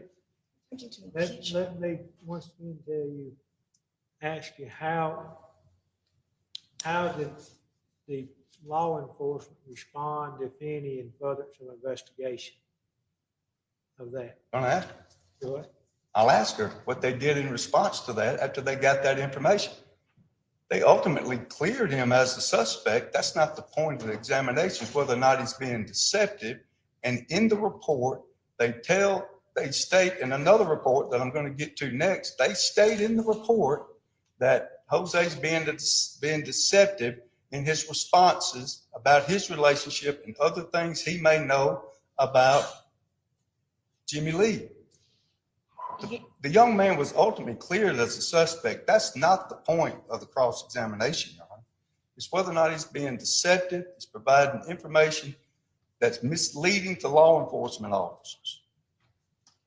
Your Honor, it seems from my understanding that first we went into that Jose said he wasn't that close to Jay Lee or didn't talk to him that much, which was some moderate impeachment value, but in furtherance of the investigation. And then Jose said, talk to Janelle, which he could have been asked, but Jose wasn't asked on the stand. Now we're attempting to impeach the statement that Jose gave to an officer in a report that he didn't say on the stand. We're trying to impeach a police report with another police report. I'm not going to allow you, for impeachment purposes, to impeach Jose on something you didn't ask Jose. This is not offered for impeachment purposes. I didn't ask Jose that because it's in her report, Your Honor. They got information from Janelle. Janelle said he gave Janelle's name. Then they go talk to Janelle. I didn't have to ask him that question.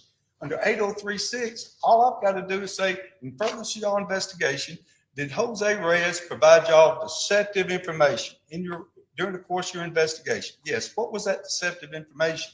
First, he told us He one should have thing. said that. We checked it out through Janelle.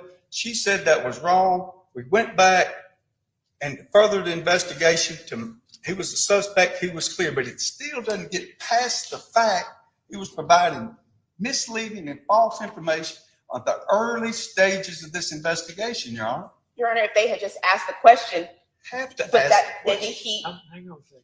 I don't have to ask the question. It That's has that. nothing to do. Hang on a second, I'm gonna tell you what I'm gonna do.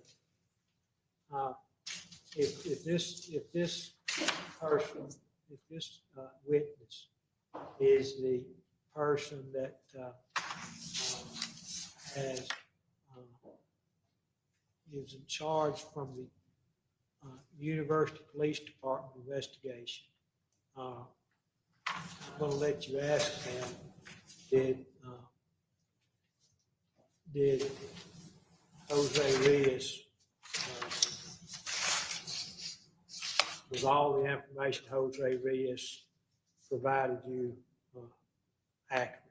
Truthful, not deceptive. And What was that based on? and ask you what you're based on. I'm gonna let you ask. I'm gonna let you ask that. But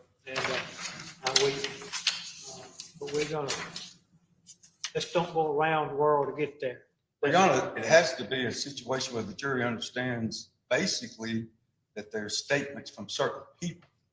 But that's exactly it, Your Honor. He's trying to, you could just say deceptive information. He just said it right there. He's trying to get in substantively statements from other people that he could call. They're not here. Judge, we're back to Butler now. It's the same argument. I don't think it's necessarily this is a furtherance of the investigation. I'm not going to prohibit you from calling any witness you want to. I will ask you, let you ask the general question of, did y'all interview Jose Reyes? Was all the information he provided you true and correct? Did your investigation show that all the information is true and correct? No, it wasn't. But as to prove specific instances of incorrect information, I'm gonna let you call witnesses to put them on if you want to. Your Honor, again, if you look under 8036, I don't have to do the confrontation clause, all those things that are required on, but the state would have to do that. I don't have to do that, as the defendant does not have to do that under the rule. Public report, contents of it, ask about whether or not it's accurate, things that you do in furtherance of this investigation, are they reflected in this report? I will summarize my questions if that's what the court's telling me to do. It's going to be misleading to this jury if they say, well, they didn't do that. All right, y'all step back. I'm gonna tell you what I'm gonna do. I'm going to allow you to ask this witness. Did you get statements from Jose Reyes? Did you follow up on any of the information he got? What did you follow up on? We talked to that person.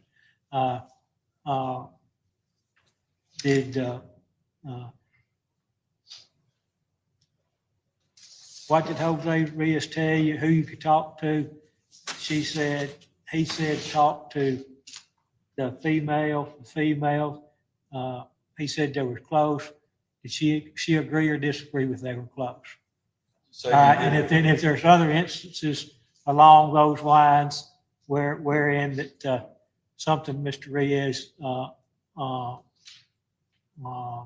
said that you think were deceptive, I'm gonna let you ask them anyway. I want to be perfectly clear with the court, counsel officer. I'm not trying to advance the theory that Mr. Reyes is a suspect in this case. No way, shape, form, or fashion. That's not the purpose of the examination. The examination is early on, deception, he misrepresented facts, and couldn't possibly have impeded the investigation, gave misleading information. I'm going to give you I'm gonna give you some latitude in that regard. And I'll, state can object when they think so, and I may farm if they don't anyway. I'm gonna say when we've gone far enough, okay?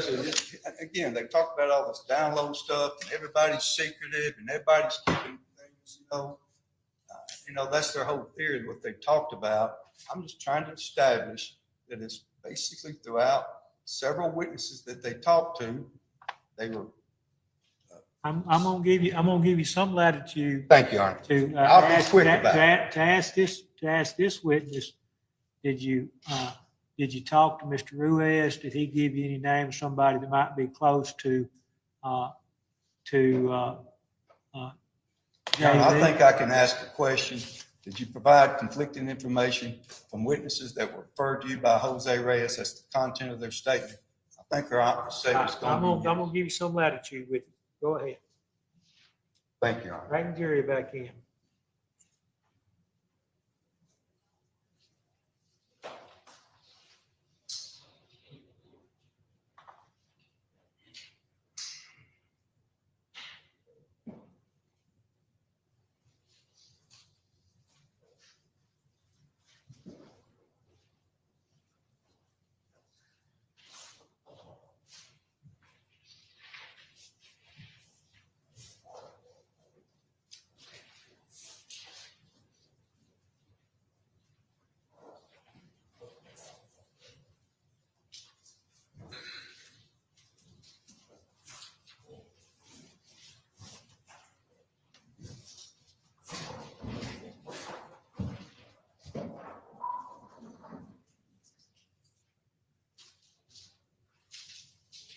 You can continue with your cross-examination. Thank you. Captain,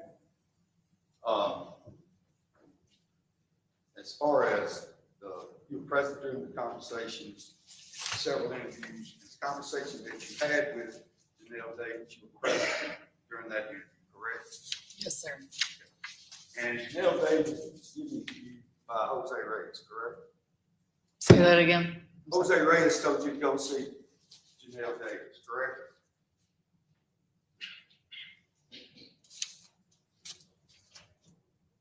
Said, yeah, Jose said that, told officers that Jaylee and Janelle were close.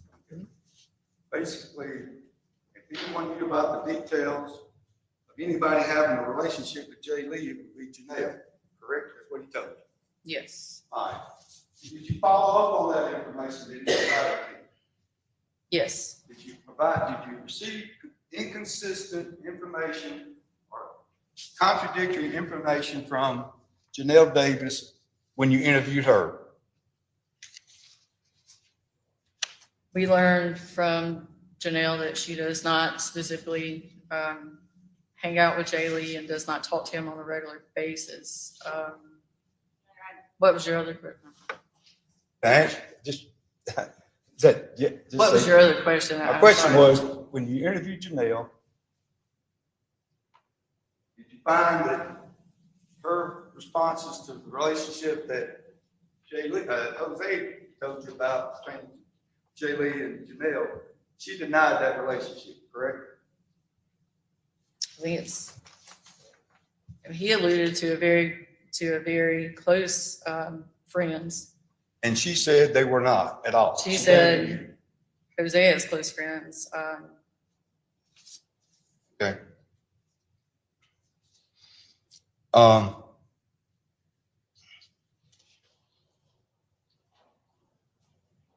want you to go down to the middle of the page down there. I'll show you the line. I want you to read it first, then I'm going to ask you a question. See where it says Janelle said? Objection, Your Honor. Asked and answered. She has answered what Janelle said. Pursuant to Your Honor's direction, when we had the conference outside of the defense jury. Y'all know still- Well, let me ask you this, I took it that she was reading from something there, is that correct? Yeah, it's still parts of the conversation You, she you had. could just, if there's additional part to it anyway, I'll give you an opportunity to. Thank you. Flesh it all out. If you read from where it says Janelle said, just to refresh your recollection if you need to.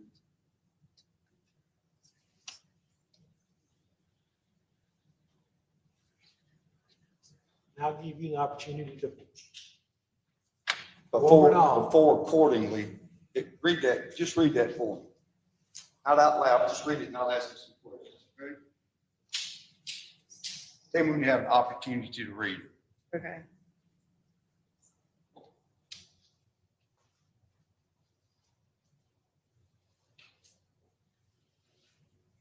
Okay. And that's still continuing part of the interview with Janelle, correct? That part of that statement that I asked you to read, right? Yes. Okay. And summarizing, basically, Janelle informed y'all that not only had Jose misrepresented their relationship, he actually came out to her house and informed Janelle as to what the law enforcement officers were doing, correct?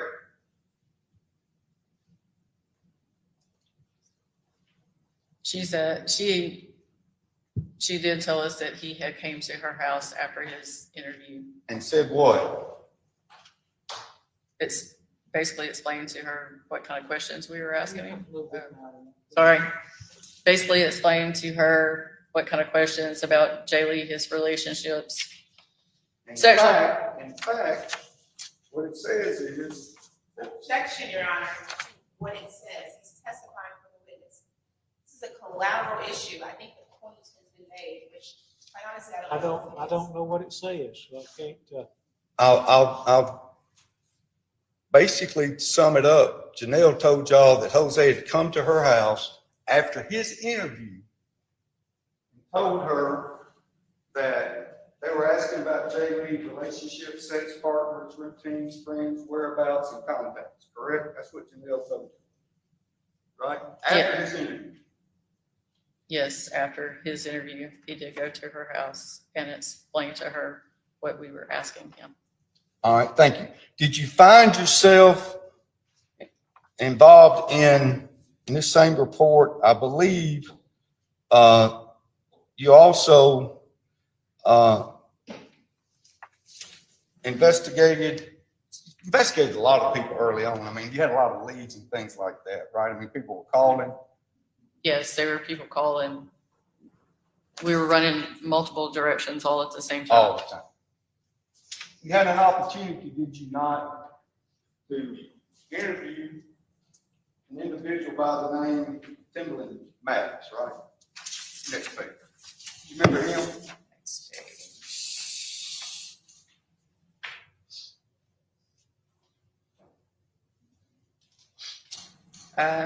It appears that OPD and Metro narcotics agents were interviewing Mathis. Okay, he's got you down here as reporting officer. Were you present during that interview?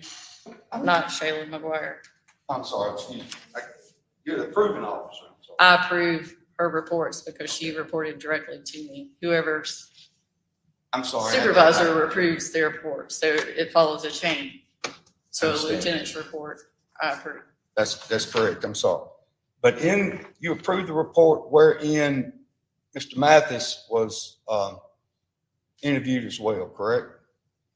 I approved Lieutenant McGuire's report based Correct. on the information she was privy to, yes. And did she provide that information to you individually, or is that something you just approved the report, typed it in, done with it?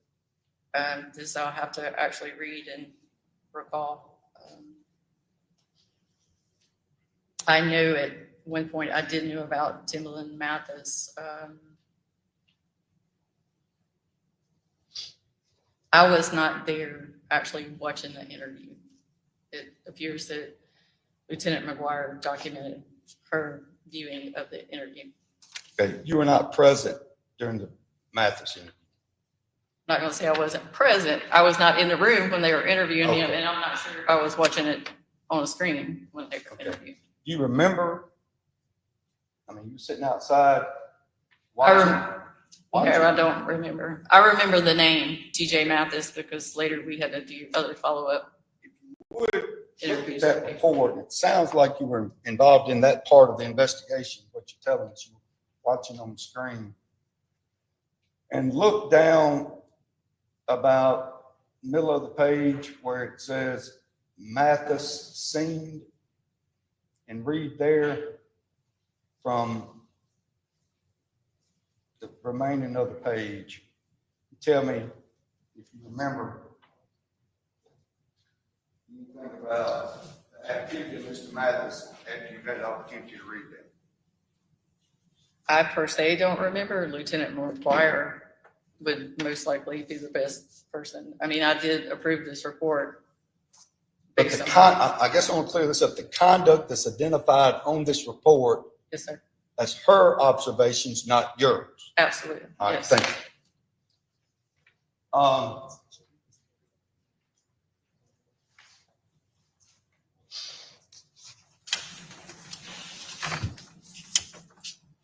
Now, do you remember, you testified earlier that you decided to reach out to the previous roommates of Mr. Lee, correct?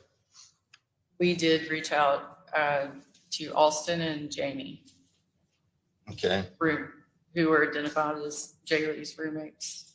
all right. Moved out in May. Who were those two roommates that he had? But they moved out in May, I believe, right? Sometime in May. All right. Did you interview both of those? No, I talked to Austin on the phone, and I think Lieutenant McGuire actually spoke to Jamie. As far as there was an individual by the name of Adams that I believe that you interviewed. Is that correct? One of the roommates? I think that's Austin's last name. I'll have to confirm here.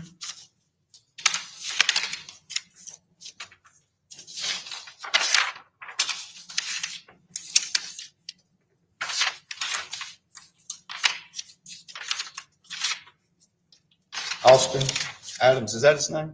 I think so. Okay. Do you remember what he told you about Jay Lee's routine and habits? He had hookups come over. We talked about hookups earlier. And he had hookups come over to his apartment. You remember independently, before you look at your report, what he told you? Say that again. Do you remember what Adams told you about what Jay Lee's routine and habit was, the things that he said about didn't occur when hookups, he brought hookups back to his place? I mean, right off the top of my head, I remember Okay. without looking at the exact report. I'll try to find it for you. Look on page 74 of your report, please, ma'am. Okay, I think when I printed mine out, they printed out different figures. Maybe 60. Oh, I'm sorry, 63.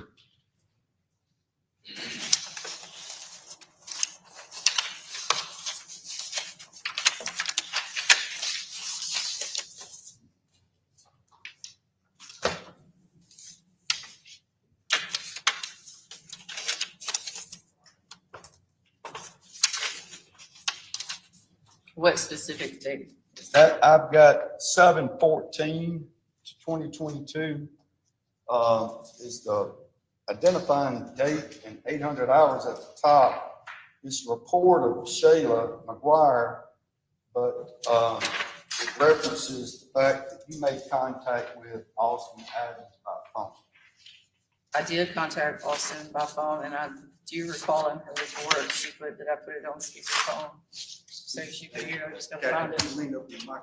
Okay, I do recall that I contacted Adams. I called him back on, put him on speakerphone.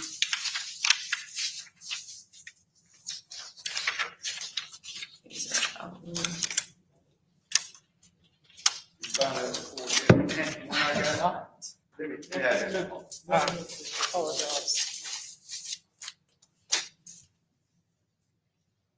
It's D10.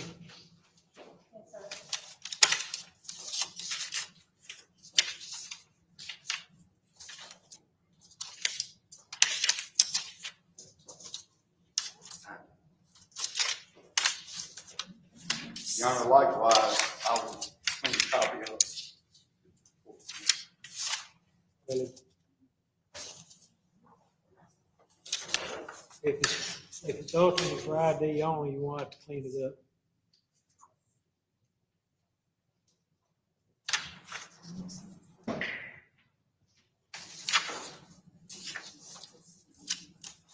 My Pro John. Okay. Captain, if you look at this, does this appear to be fair and accurate?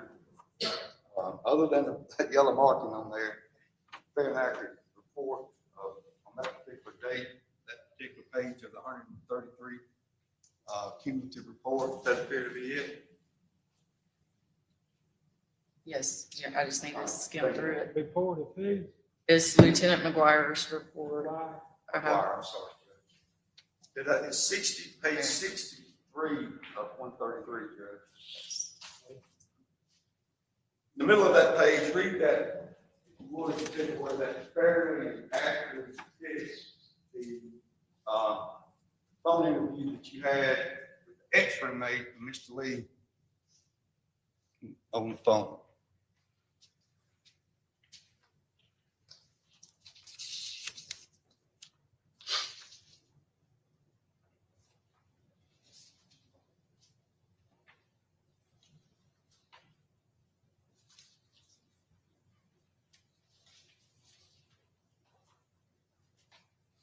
Yes, there's also a report by me somewhere. There's also a report. Well, I saw that it said description, see, more description down there, but I don't have that report. You have that I'm report? trying to, But you, before we get to that, okay, give the court the benefit of what Mr. Austin told you about Jay Lee's routine and habit, way he conducted himself when hookups would come to the, he'd bring them over to the apartment. Objection is hearsay, Your Honor. Because again, at least the other witnesses, when we heard. Come on up.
Don't talk about it, form an opinion.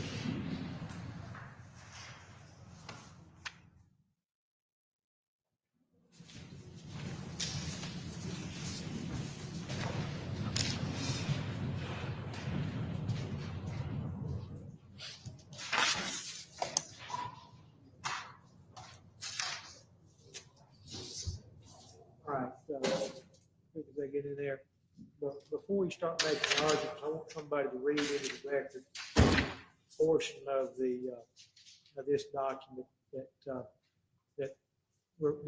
that's in controversy, so that the record is clear about what we are about. Once you read it into the record. Yeah. Basically, it would start like this, Your Honor. Explained that he'd seen a black male and a Hispanic male frequent the apartment of Jay Lee.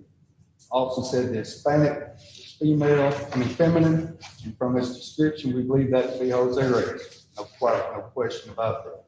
According to Austin, the black male was masculine and tall.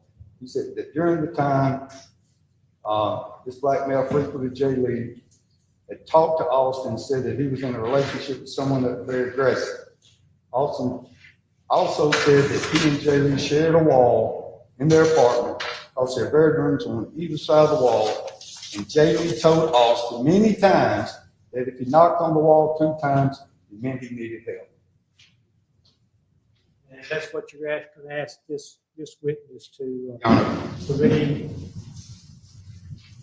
Austin said that a black male that frequented the apartment could be an aggressive person. Jay Lee described that the person Jay Lee described, because Austin said it was about the same time.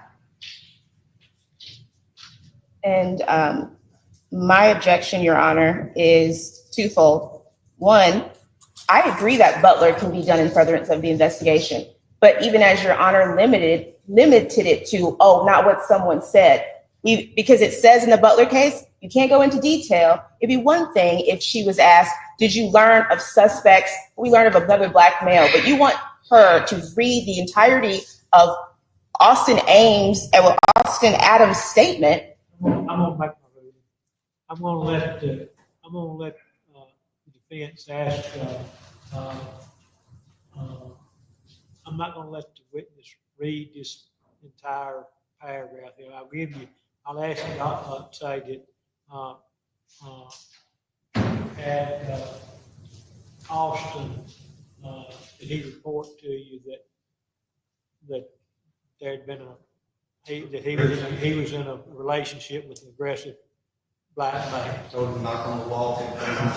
I'll let you ask that, but I'm not gonna let you read the whole thing. Thank you, Your Honor. I think that, Thank you, Your Honor. in developing prospects, in the course of your investigation, in developing prospects or suspects, did you consider this?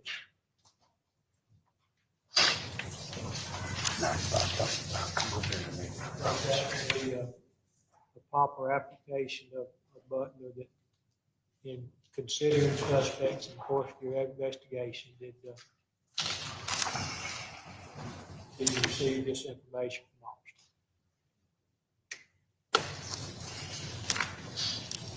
Okay, let's bring the jury back in.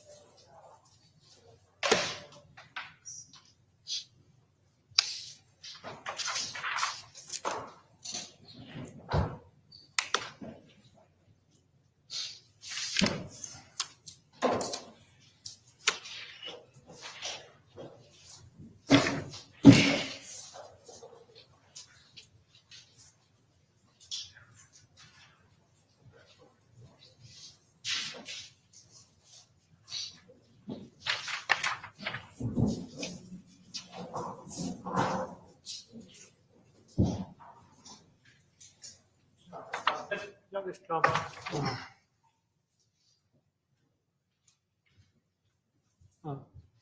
Gwen,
gonna mark it down.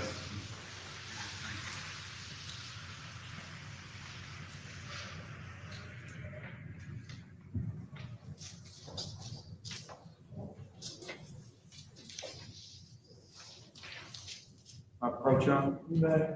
Captain, before we had the break, we were making reference to that particular report, and at the bottom of the paragraph, it made reference to the fact that something that you had more information to know before, correct? Yes, Lieutenant McGuire. I want to hand you D11 and tell me if that's the report. I believe it is, that you were referenced.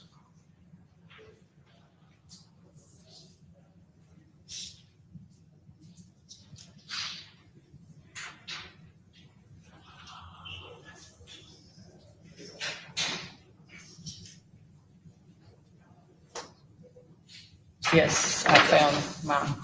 So, yeah, you found yours, okay. Yes. So what we're talking about, better reflected in D11 than D10, right? Because that's a summary of somebody else. Right. Fair enough. Yes, this is my report. So my understanding is that you interviewed the roommate, and the roommate told you that there was an aggressive black male that would come over and come in with Jay Lee. Is that correct? He said that somebody had come over and got aggressive with him, and that if any time in the future, if he heard him knock on the wall, that meant he needed help. Right. Knock on the wall twice, that means he needed help, right? That's what he told you. Yes. Okay.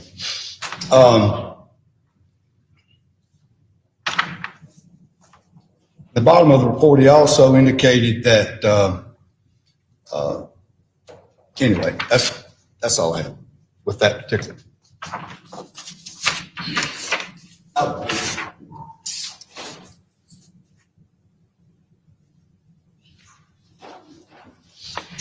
Okay, Captain. Exhibits 1, I believe. 2.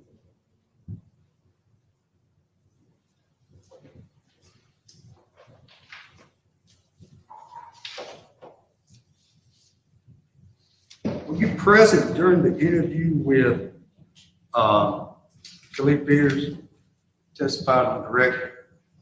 First interview was, I believe, the 11th, I believe. The first interview where Lieutenant Carradine and I called him, Right. I was present. Well, yes, we put him on speakerphone. Right. And did you ever interview him in person?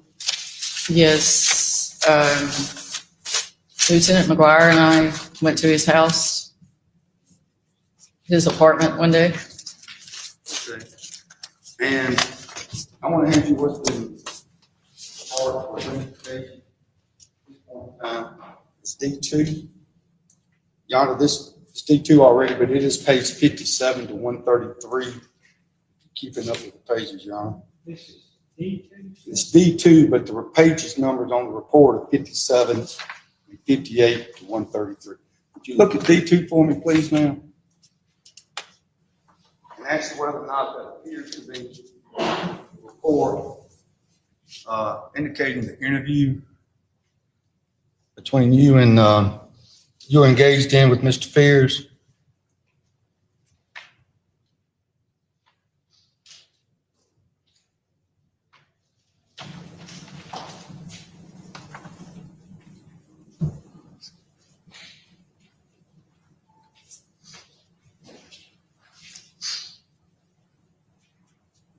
Yes. Can you hand it back to me, please, ma'am?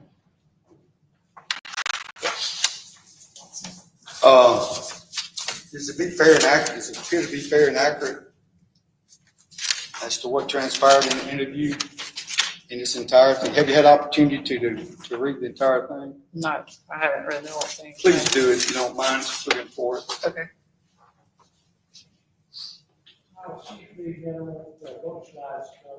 I understand that everything that's going on here today, witness testimony is being live streamed.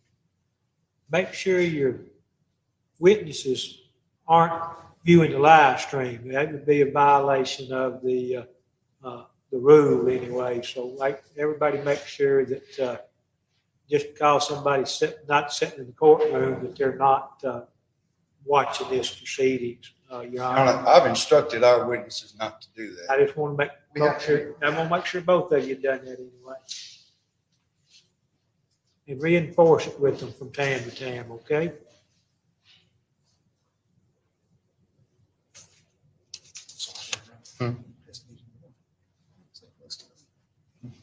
She's got it. Oh, okay, you got it. I didn't see it listed on there. Ladies and gentlemen, of the jury, you may have noticed we've been playing musical chairs for court reporters because I think their fingers are getting tired. We're doing a lot of talking there today. We let them rest their fingers from time to time anyway.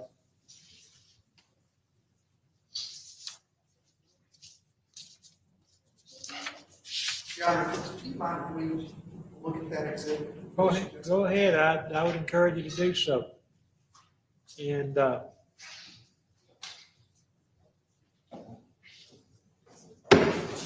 while y'all are looking, I'll be right back.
I'm just working on the assumption, y'all taking the course bathroom, and y'all get a break, you can't, but I haven't had that much.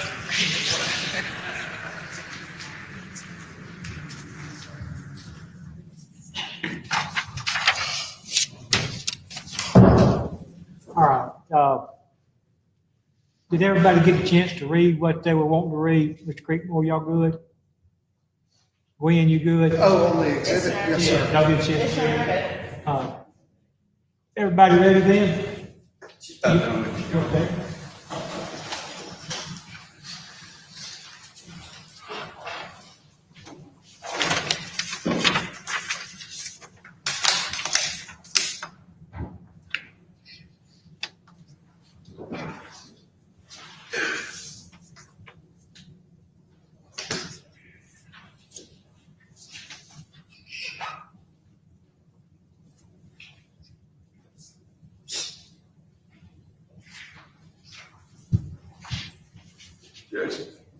make all the change reports and get the air cut?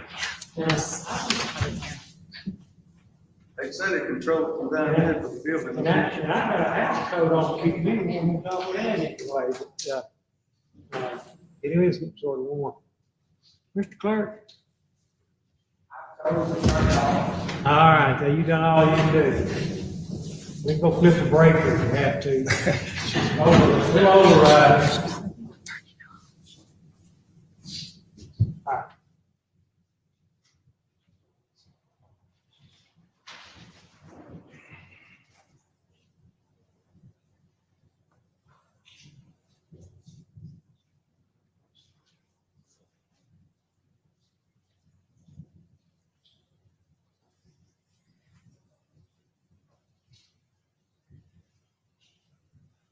Sorry, there's a lot of moving parts in this report. Ma'am. There's a lot of moving parts in this report. Yes, All right, that's your report, is that correct? it's Lieutenant McGuire's. You were present during the interview of Caleb Fears. Khalid, yes. Khalid, yeah, Khalid, I'm sorry. That's what I call him. And the content of this report, accurate, fair and accurate, is everything, I mean, it's true, it's inaccurate. I don't think it's inaccurate. No, I'd accept it for the Did you truth. recall the conversation that y'all had with Mr. Spears and the information that he provided to you? Yes, All right, when, he told you that,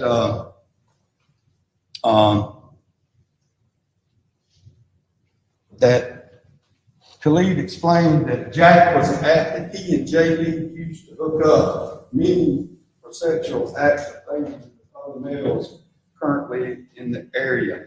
He told y'all that? yes, I took it to understand is they both use their app to get hookups for each of them themselves. And Khalid explained to us that Jay Lee uses apps such as Jack, EOK, and Grindr. Now, in your report, you got Jack in quotations, BOK in quotation, and Grindr in quotations. Or in this report, it's your report. It's Lieutenant McGuire's report. I mean, I'm sorry. Yeah, yes, I was present. Yes, You remember him making those representations to y'all, to you and Lieutenant McGuire? about the apps they use. Yes. Yes, All right.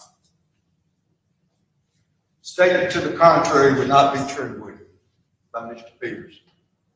If he said he didn't tell you that, that would not be true, would it? I mean, that's what he told us. It's Okay, that's what I'm documented.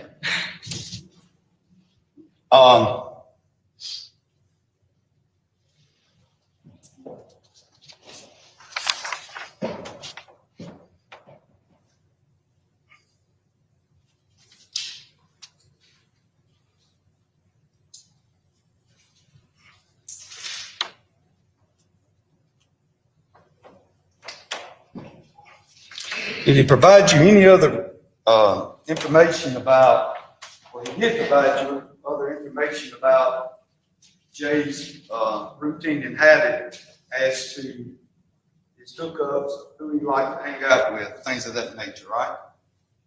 Like, you're talking about the sexual contacts with heterosexual men that don't expose that they have those relationships? Yes, You don't do that, right? yes.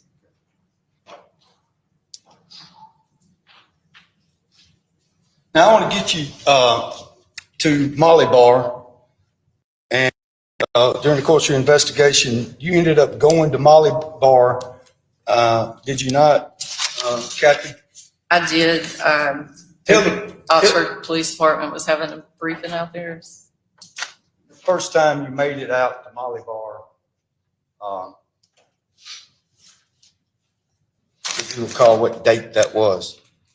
And you would tell us who you remember being there.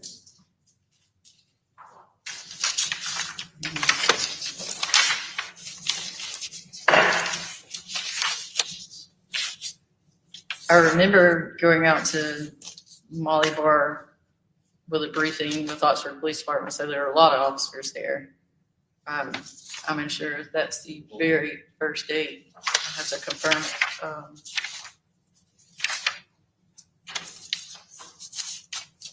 Would it have been on the same date that y'all located the vehicle at Bandit? I don't know. I know at Molly Moore Apartments, I had a conversation with a tow truck driver.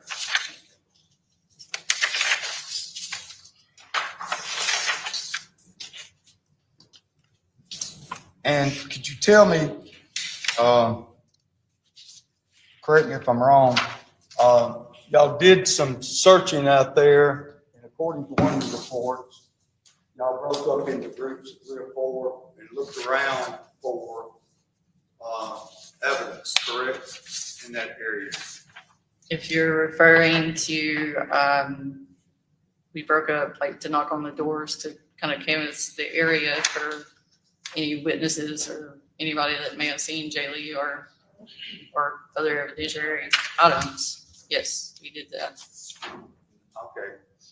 But correct me if I'm wrong, y'all put metal detectors out there, things of that nature? I was not present You were not during present. that day. Was you there when that was the second search? I was not present when the metal detectors, I knew Lieutenant Carradine, and I know Lieutenant Carradine was involved. I'm unsure Lieutenant McGuire may have been involved that day. I don't know. I was not there that day or something. I was not with them. Okay, that would have been a different case. But time you went out there, how many people searched, and was it a fair statement that y'all knocked on some doors, asked some people some questions, and you came across an individual by the name of Kevin Kozar? Kevin Kozart. I don't think, for me, I don't think that was the first time I was out there. I think it was the second time Lieutenant McGuire and I went back one evening, and it may have been the same day. I'd have to confirm. A lot, big report, It's big a long file. time ago, yes. But tell us about the contact with Kevin Kozar and what transpired out there when you talked to Mr. Kozar. How did it come to be that you talked to Mr. Kozar? Okay, so I recall now, we went back out there to just like take more pictures of vehicles that were in the area to see if anything, I guess, was different. And we saw a couple of individuals that we knew from working on campus. We talked to them, and Lieutenant McGuire spoke to somebody as they were driving by, and I talked to the tow truck driver at that point. And the 2 individuals we knew from like working on campus, they told us Kevin Kozart lived out there, and we were familiar with Kevin Kozart because he works on campus. So we went to his door and knocked on his door and asked him, could he explain basically the lifestyle that if you identify as a male and you present as a female, to explain and help us understand that lifestyle. So That was your understanding, was it not? Clear up a little confusion here that you were asking Mr. Kozar, explain the lifestyle, basically the man dressing up as a woman, right? well, that lifestyle, well, that's what Jay Lee was doing. a totality of the circumstances. We wanted to know also had he ever seen Jay Lee at those apartments? And he talked about, Kevin talked about, I think I wrote specifically in my report, his snarky mouth. That's to be honest. We approached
much anyway.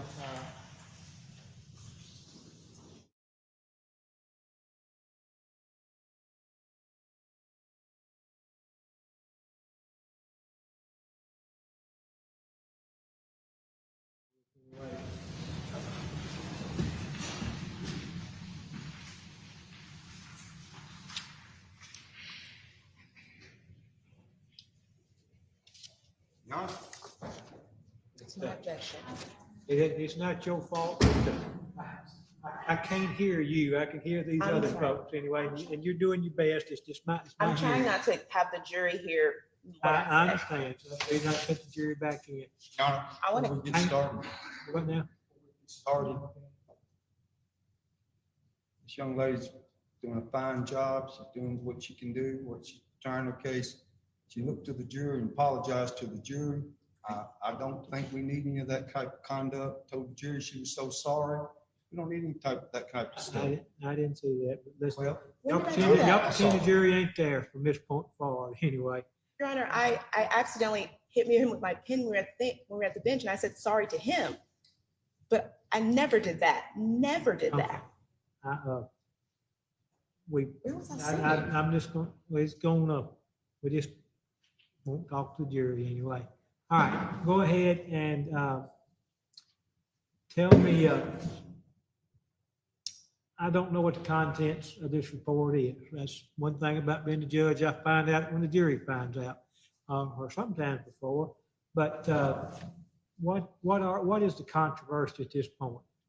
Your Honor, the controversy is my original objection, actually, when I came to the bench, was I thought they were trying to get into character of the victim. But then when he stated what he was trying to get into, it was just to establish that people at Molly Bar knew Jay Lee, which he already said that Kevin Kozar, that people were familiar with Jay Lee. That's already been testified to. Now you're trying to get into what they said. But if you actually get into what they said, Kevin Kozar and the other two people who work at the school that they interviewed there, or other one person, they said they didn't know that Jay Lee knew anybody at Molly Bar. And they also said that they only knew Jay in a professional capacity. So they don't actually say that. So now my objection has changed into that he is trying to mislead the jury, to imply, because he said he was up there, to make it seem like, oh, Jay had no reason to be there. Let me hear the source of any information that, I'm really, I assume that, I understand from the defense, they're trying to elicit information, to present information to the jury that it would not be unusual for Jay Lee's car or Jay Lee to be at Molly Bar apartment. Would that be correct? Yes, but I'm not saying it'd be unusual or not unusual. We're saying that during the course of their investigation, this officer, she was answering the question. I didn't elicit it from her, that she came across Kevin Kozar. She knew Kevin Kozar. He lived out there. Kevin Kozar knew Jay Lee. They were in a group together called Code Pink that I hadn't gotten to yet. And that's how they knew each other. Kozar knew Jay Lee. Jay Lee knew Kozar. And they were in a group together called Code Pink. And they had a relationship. He knew him and knew him well. Establish whether or not Kevin Kozar says he never came to the apartment or not, that's beside the point. Let me, I don't know what the relevance, unless Kozar is going to say that it's not unusual for Jay Lee to be at these apartments, or Jay Lee to car to be at this apartment complex. I don't know the relevance of who he might have known at those apartments.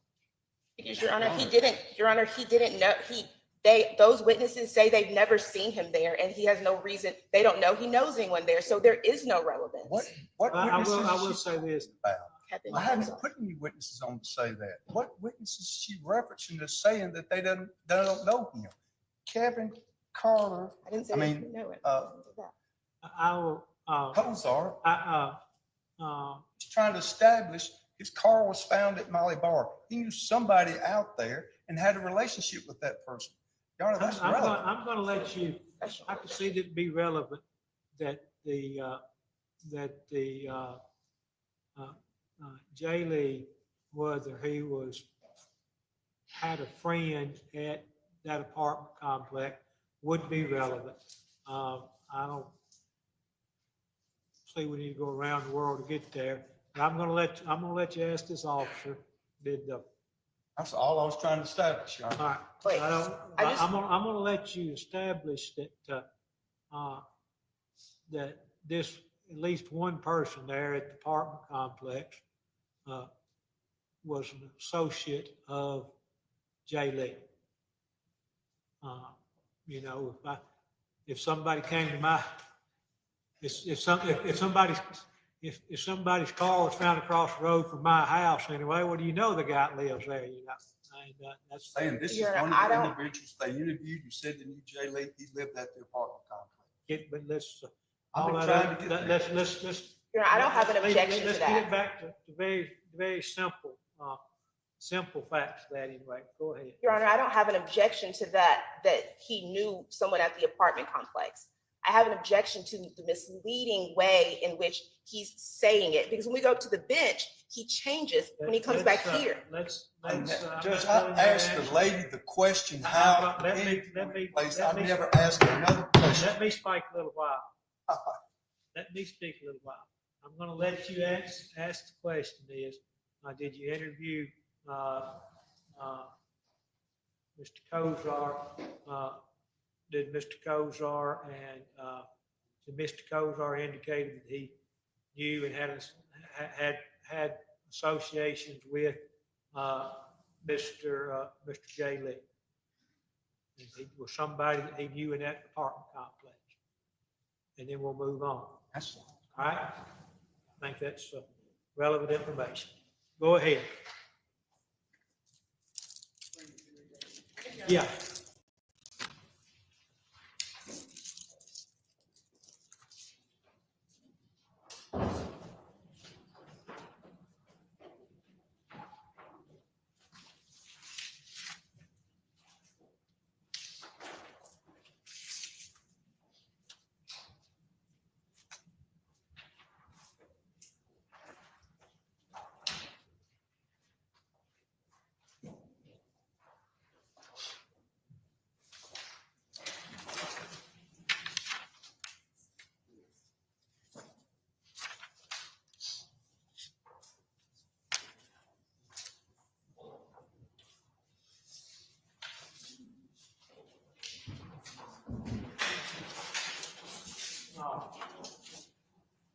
Bear with us. Those are the be some delay, blame them on me. Contrary to what most people think, most everything you've heard here for the last 2 days, I'm hearing it at the same time you are for the first time.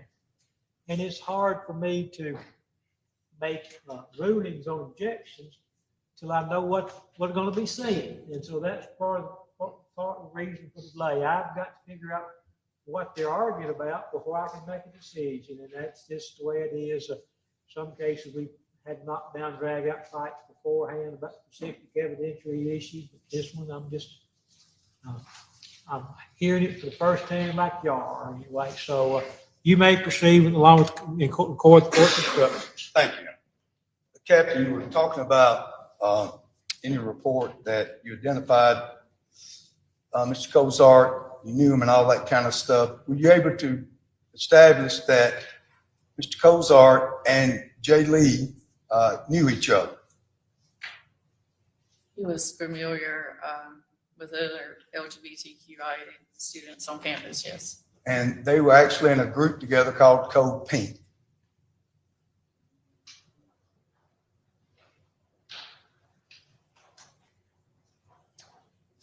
I'm not sure about being in a group together called Code Pink. He did say, he gave us the name of some other individuals.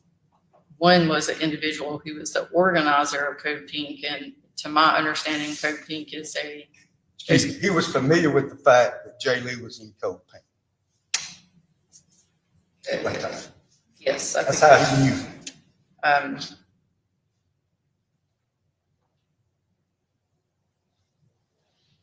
He Yes, lived in apartment because- 23 at Molly Bar, correct? This is apartment 22. 22. Yes.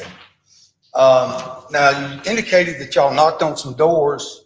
Do you remember how many, were there apartments there that y'all knocked on that you didn't get a response to on the first time that you went? The first time, I think that may be in one of Lieutenant Carradine Jones or McGuire's reports.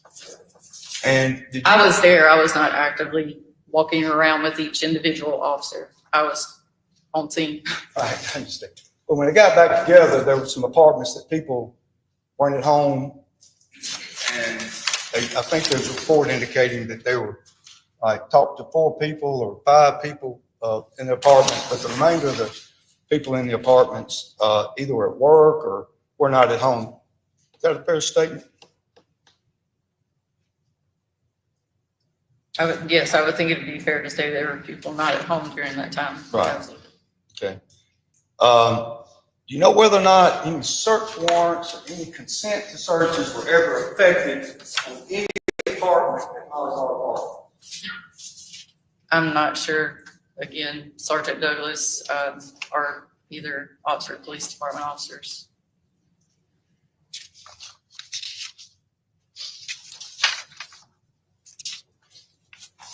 Go ahead, Doug.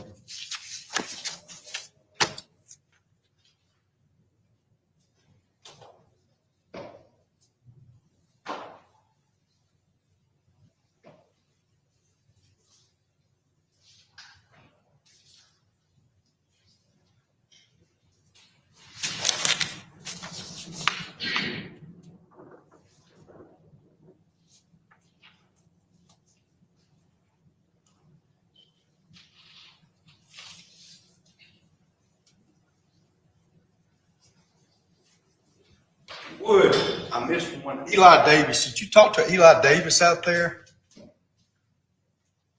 I did. You did? Look at page 39 in the report, please. Correct me if I'm wrong. This is my report on July 11th. We stopped and spoke with I'm just trying to establish again. Eli and Isabel. Excuse me? We stopped and spoke with Eli and Isabel. Her Okay. partner. And Isabel Teller, right? Yes, At Molly Bar Trails. yes. Were you able to establish whether or not Eli and Isabel Teller had a relationship or knew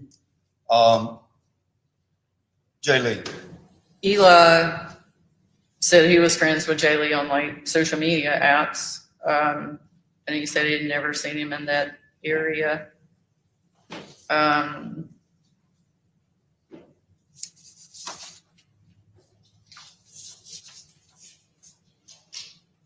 spoke, okay. But you were able to determine that basically that he knew enough about him, he had a report due that week or something like that. They were at least friends on Facebook, correct? Yeah, they were friends on social media, and he believed Dr. Buford. Yes, he had a project due. So it was not based on your investigation, based on what you, after your interviews with certain people involving Jay Lee's habits, his conduct, things of that nature. It was not unusual for Jay Lee to have hookups with strangers. Fair enough?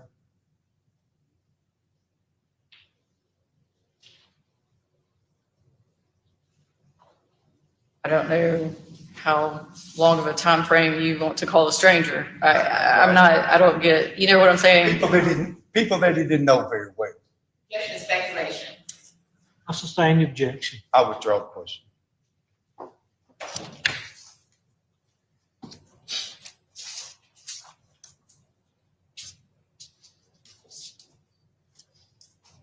That's all I have. All right. I'm giving you lots of little bitty breaks. Y'all want another break? All right, I saw somebody head shaking nose. I'm taking your word for it anyway. I appreciate that. Hey, can we take a break? Y'all run the bathroom.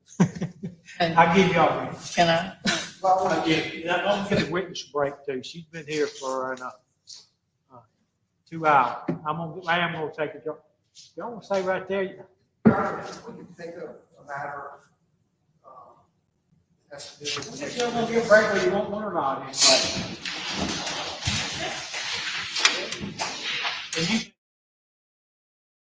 Break, okay? No reason for this witness to be here during this.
All right, Just like that. Judge, we're gonna replace the Mark, marked DA okay. on one of them. I'm gonna do the rest of them later. okay. But if they're Friday only, I don't care if you replace them or not anyway. Well, You may try. I may introduce some of them, depending on what happens. Go ahead. You got something? Pre-mark exhibits, is that okay with you? Go ahead and pre-mark them then anyway. Your Honor, I got, before they start, I had one more question that I meant to ask the witness about. One Okay. quick question. On redirect, on cross, Yeah, just one I'll question. give you an opportunity when they get started anyway.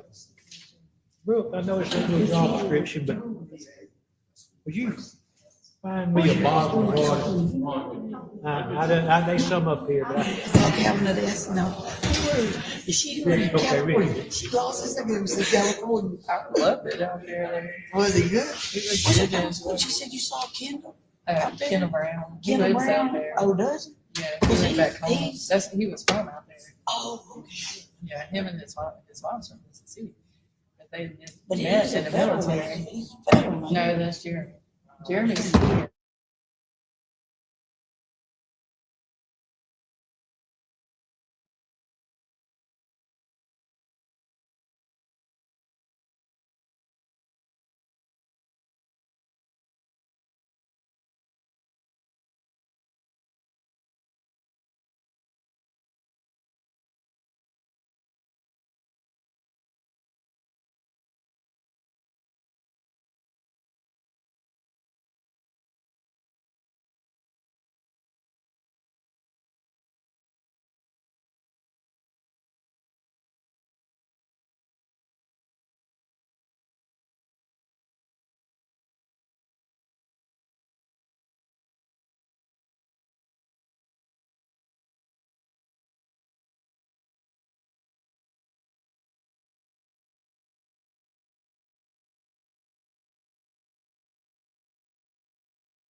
Jerry's been waiting long enough back there. All right, I'm gonna let you have one more question and. All right, go ahead and bring Jerry in.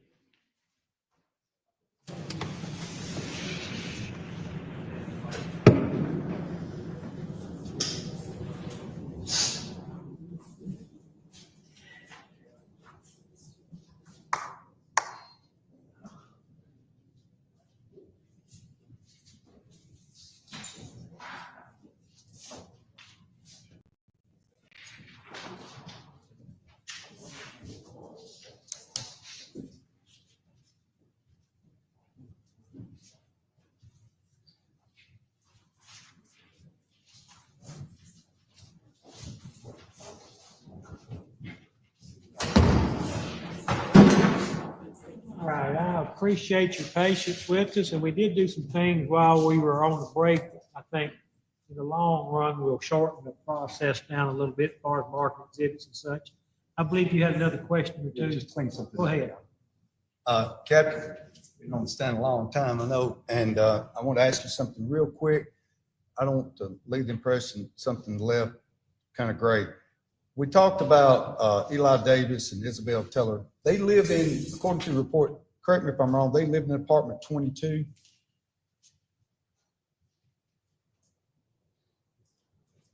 Isabel and Eli, yes, both live in apartment 22. Yeah, That's what I and have. Cosart, did he live with them? They lived in 23. Wait, this is a different building. Well, So can I just read just quickly? My Yeah. understanding is that Isabel and Eli were engaged and they lived in apartment 22. That's what they represented. Fair enough? yes, And I thought that you testified that Kevin Cosart lived in 22. Did he live in 22 or 23? we went to another area to speak to him. Okay. I can't Different apart. honestly. Yes, Yeah. 'Cause we I knocked thought on you his door. testified he lived in I 22. apologize. They lived in 22, but they lived in separate apartments. Fair to say? Separate, and maybe even separate buildings. I just know where I was at. I went to a different location. And also Eli told you that Jennifer Buford was the professor that was overseeing the projects about the homework for Jay Lee that he referenced, right? Yes, sir. Okay, that's what Eli told you, right? Eli told me. Thank you, that's all I have. And one more thing, they knew each other, they were associated through the LGBTQIA plus community. That's how they knew each other.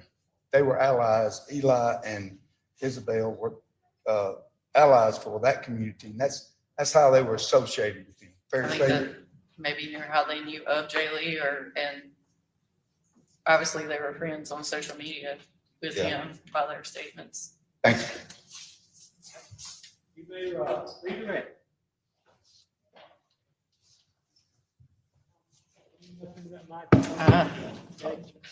And we'll actually just start with Eli Davis, or Eli and Isabel Teller.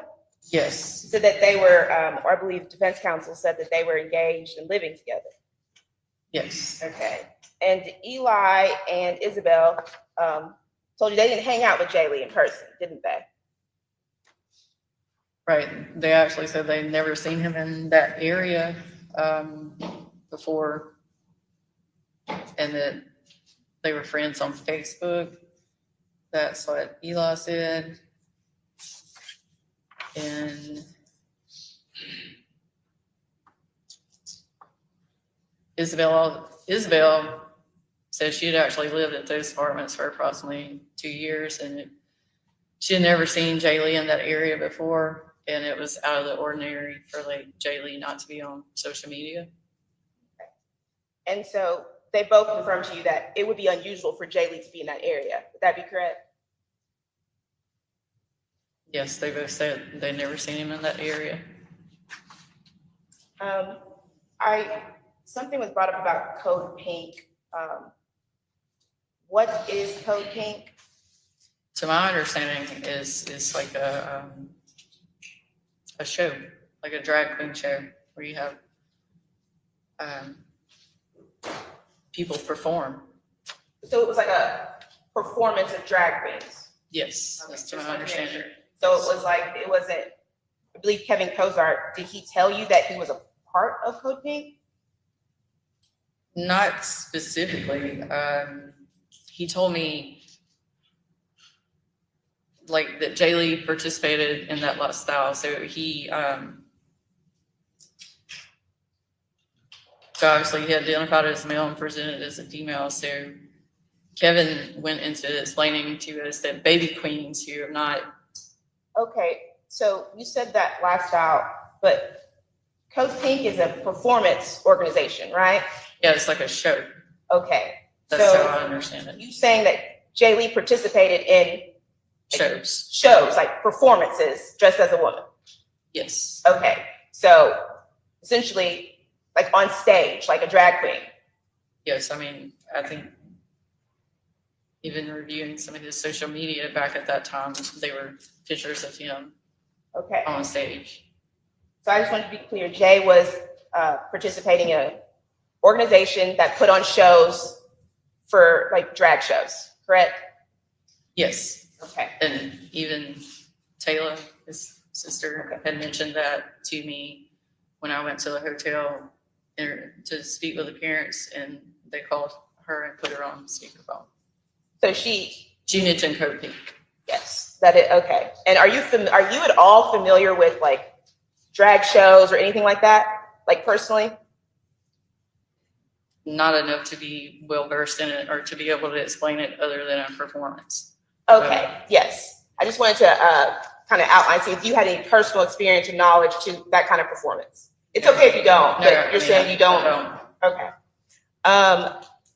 It was testified that some testimony was given about Jose. I'm going to show you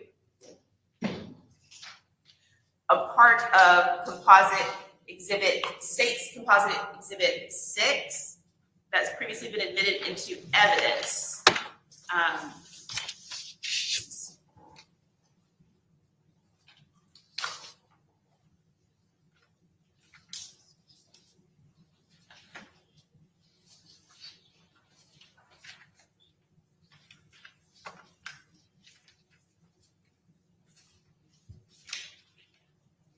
And while I'm looking for that, do you remember what date that y'all searched Jay Lee's apartment? I want to say it was the 10th. Let me see.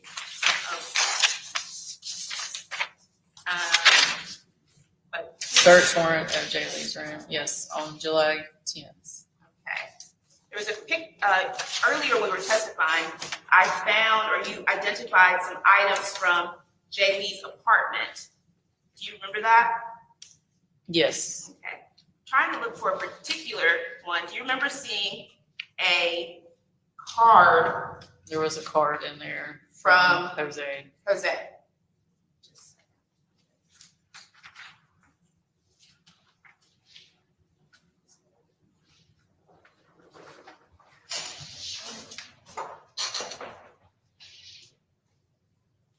May I approach the witness?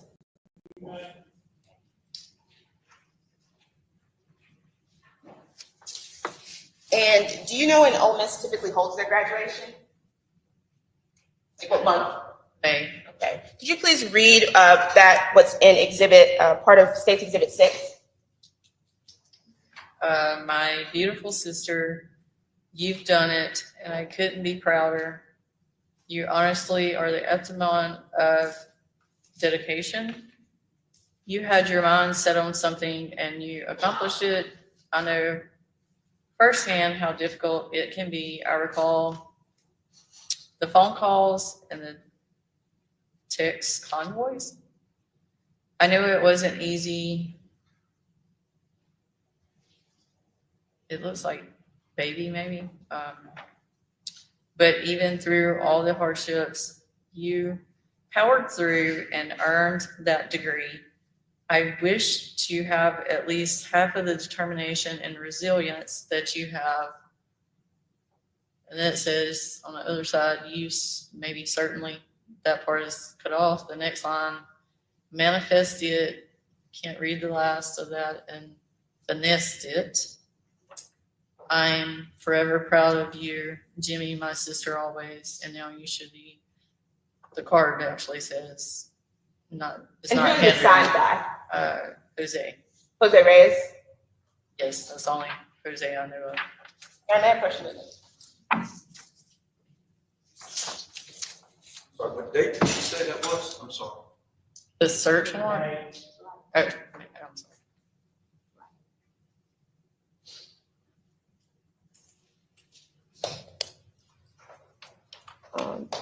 Brief indulgence. I told you the witness, Your Honor. It's good to be finally excused. Yes, Your Honor, by state. Thank you. You're free to go. Welcome to St. Louis. Whichever one you like. I know what I was. They better not give me that option. All right, who would say, everybody get on here? Who would say calls us next week? Mark Hodges. Mark who? Hodges. Mark Hodges. Somebody who's Mr. Hodges. And Your Honor, I wanted to take up a matter. What now? I wanted to take up a matter that may speed the process up outside the presence of the jury. It's based on the certificates, Based on what? self-authenticating certificates. I'm gonna buy y'all some tennis shoes and some roller skates or something. We may buy, our juror on crutches, we may just get here some earbuds instead, so he can't hear nothing, anyway, it'd be easier on him.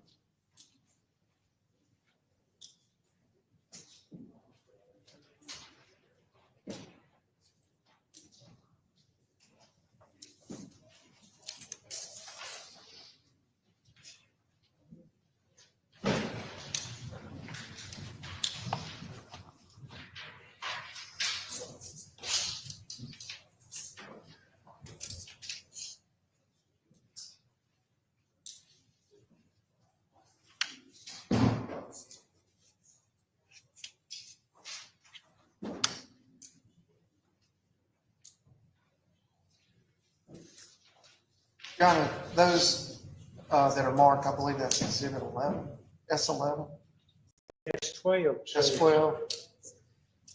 The one on the very top, Is that, let me ask you this, is that composite? Okay, yeah, go ahead. positive exhibit, so they need to stay in order. The very first one goes with contents of Exhibit 13. That's going to be a receipt, photographs from bandit towing. We've had testimony that the car was towed, from the UPD officer provided testimony that the car was towed by bandit towing, approximately 1:50 in the afternoon on July the 8th. And those are the business records of what they do. And there's a accompanying certificate on the very top of Exhibit 12. Exhibit what? 12. I got one here from Bandit Towing, signed by Michael E. Kent Jr. Then the second page of Exhibit 12 is going to be in reference to the video from Rainbow Cleaners that's S14 drive.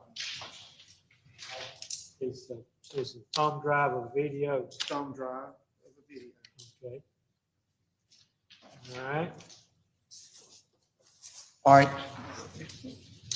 We propose also the very next one. Is this one that there was some dispute about when the y'all filed an objection to the self-authentication, is that correct?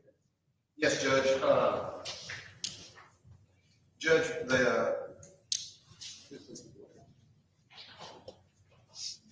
I'll let you finish up here, but I just need to get in my head what we're arguing about anyway. Go ahead, go ahead and make him let him make his the other exhibit so I can do them all at the same time, but I want y'all to be getting y'all ducks in a row while he was talking anyway. Got 5 certificates. I'm up to Molly Express anyway. Third certificate is in regard to S16 for identification, which is a video from, it's called Mali Express. It's what we've been referring to as rockets. Okay. Which one is that one? The Rockets?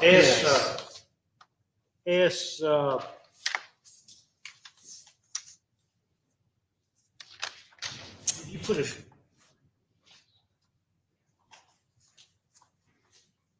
Hang on one second here. You got a sticker on 13. Did you pre-mark 14 and 15? I left it out. That's going to be, Neither, the stickers may be on the Right. drives themselves, not the envelope. Okay, all right. I'm good. 15 is a still shot from a UPD surveillance camera at Rebel and Jackson. I don't have a certificate on it. It is a university camera. And Ben Douglas is going to testify after Mark Hodges. He can authenticate it if Mark can't authenticate it. Okay. But it does not have a certificate from UPD since it was So going what to. we've got right now is this information from Bandit Towing, Rebel Rainbow Cleaners, Mali Express, AKA Rocket. What else you got? CB Webb is going to be still shot from a video surveillance camera from it's a apartment complex on the other side of Rockets gas station. It's government owned, and it has the timestamp that you can compare to the Rockets video, the timing of it when it was taken. And I believe that should be all of You've it. got CB Webb, you've got a Bluff West Marley Bar Trail certificate here. All right. That's going to be the video from Molly Bar Trails from where you see the J. Lee car enter Molly Bar Trail parking lot. You see an individual that can identify. Somebody leaving there anyway. Right. All So right. that matches up with the timing of the video already in evidence. Because I heard picking Tim Herrington up. All right, let me, I'm gonna, if you want me to put all this together here anyway. All right. I'm gonna just give it all back to you anyway. Okay. All right. Now, there's, Tell me what's been done as far as,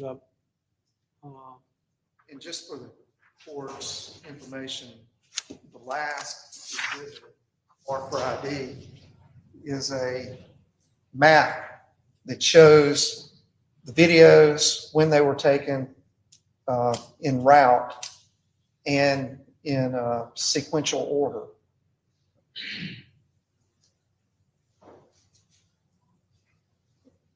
all right? That's S19. And I would point out that Keziah Carter has already provided testimony that after he picked Tim Herrington up at Rockets gas station, that he took him to Lafette Place. You tell me what previously the state has filed as far as notice or motion for self-authentication. We did file that notice. This case was sealed by the court. We did not receive notification that there was any objection to anything by the defense to our notices until we showed up for hearing in Basically, a County. week ago, Monday was a week ago. And so even though there was a certificate of service on the back of that, the objections, we were not aware of that. Had we been aware of it, that had been filed on the date it was filed, we could have been put on notice to have all these people here locally to come in and testify about the surveillance videos. Rather than do that, to streamline the process, that's why we wanted to provide this notice to them and have that heard prior to being here in trial, and do it in a more. Now, let me ask you this. This state's exhibit 19, there's time reflected on there, starting with 7:18, 7:21, 7:23, 7:23, and 7:34, 7:25, and 7:34. Are those time stamps on the videos that you're providing? With the exception of the Molly Bar Trails video. That video, Mark Hodges can explain how he came up with the time. The time difference was wrong. I want to make sure that's clear. Mark Hodges actually went to Molly Bar Trails apartments and downloaded that video himself and from the system and corrected the time the way law enforcement officers do. So that's why the timestamp on the Molly Bar Trails video will be different, but it's because Mark, he actually can authenticate that himself. The times. We may deal with that one separately, but. Understood. All right, anything else the state wishes to talk about on the authentications of these? I believe all of them are, the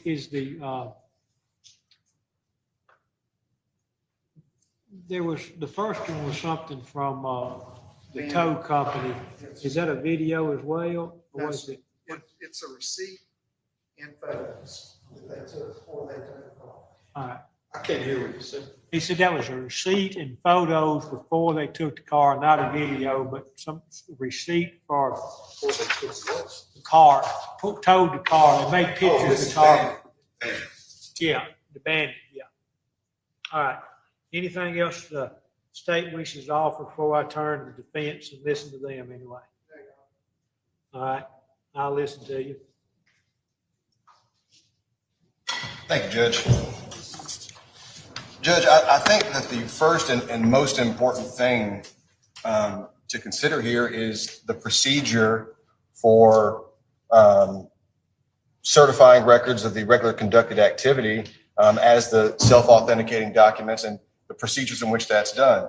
Once the state files their notice of their intent, which they did on November 5th, they filed their notice of intent to have these specific list of documents be admitted as authenticated through that particular notice. Defense then, and Judge, for the record, that was filed under seal. I've got a copy with the filed stamp without an MEC heading. That was filed under seal, like the majority of the documents in this case filed by the state. We have not received copies of the majority of the subpoenas, other items. We've had to go and get those copies from ourselves from the clerk's office once we notice a gap in MEC filings that, hey, I see a document 70 and a document 80, where are the 10 in between? We've had to go and get those.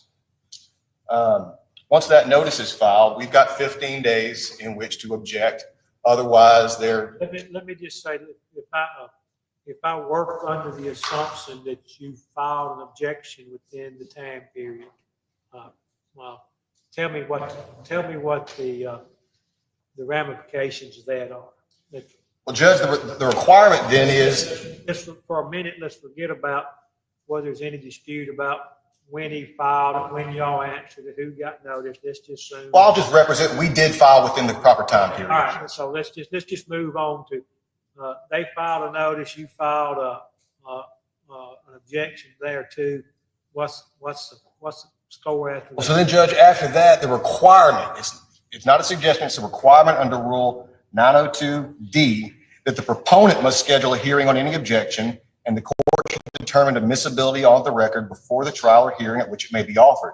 If the court cannot do so, the record is not self-authenticating under this paragraph 11. Judge, we could have had this hearing and addressed this issue up until the start of this trial, But because that did not happen, clear language of that rule is that these documents cannot be admitted as self-authenticating. We talked about this issue sometime prior. I don't know if the court made a ruling at that time or what we did, but I know we have addressed this issue before.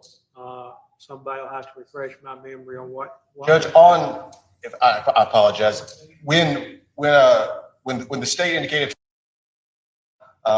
gotten notice of it on the 25th, we immediately provided them a physical copy at that time.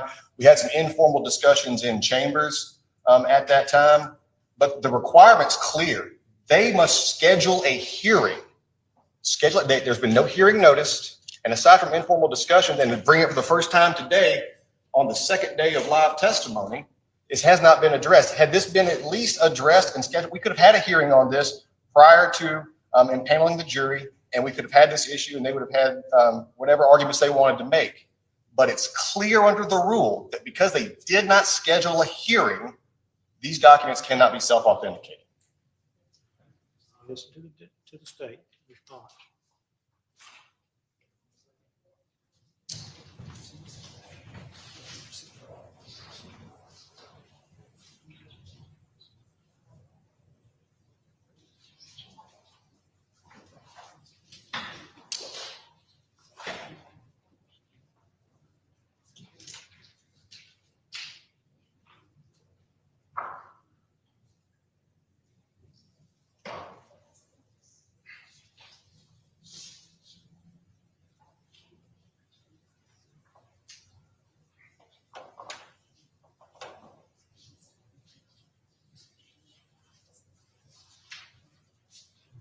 Your Honor, I wasn't at that prior hearing, so We're not. I thought it was on the 26th. Somebody told me the wrong day. If you weren't there, I'm gonna have Mr. Creekmore to address this issue anyway. We did switch the, if you remember, we had that hearing set on Tuesday, when she was scheduled to be there. And we moved it to Monday based on the agreed order on the issue that we had on the expert witness on the dockets. There was a question about the admissibility of the search dog set for Monday of last week, and the issue of search warrant suppressions were set for Tuesday of last week. The Monday, the search dog issue was resolved, and we brought motions before the court on Monday of last week. For the benefit of Judge Hazen. I don't know if the motion for, I don't know if there was a notice of hearing on the issue of, on these exhibits, the self-authentications or not. I'll let somebody address that in a second. I don't know if it was noticed for hearing at that time, but I know it was discussed at that time. I don't remember if it was on the record or off the record. We discussed the issue of the self-authentication documents. Would have been Monday of last week. I don't get me lying whether it's on the record or in chambers. We did discuss those issues Monday of last week. Now, if the court would permit, Gwen has a procedural argument. Okay, procedural, I'll let her talk. I'll let you talk about procedure. I'm gonna let these folks from there talk about the facts anyway. I'm not going to talk about the facts. It's just my understanding of what Mr. Daniel said. But I think I have, my memory's pretty good on the timeline of what happened anyway, okay? Your Honor, my understanding from reading Rule 902.11 is not that it says that the records shall per se be excluded. My understanding from reading it says that you have to file the notice, state specifically in writing, if you have an objection, serve it within 15 days or later time if the parties agree.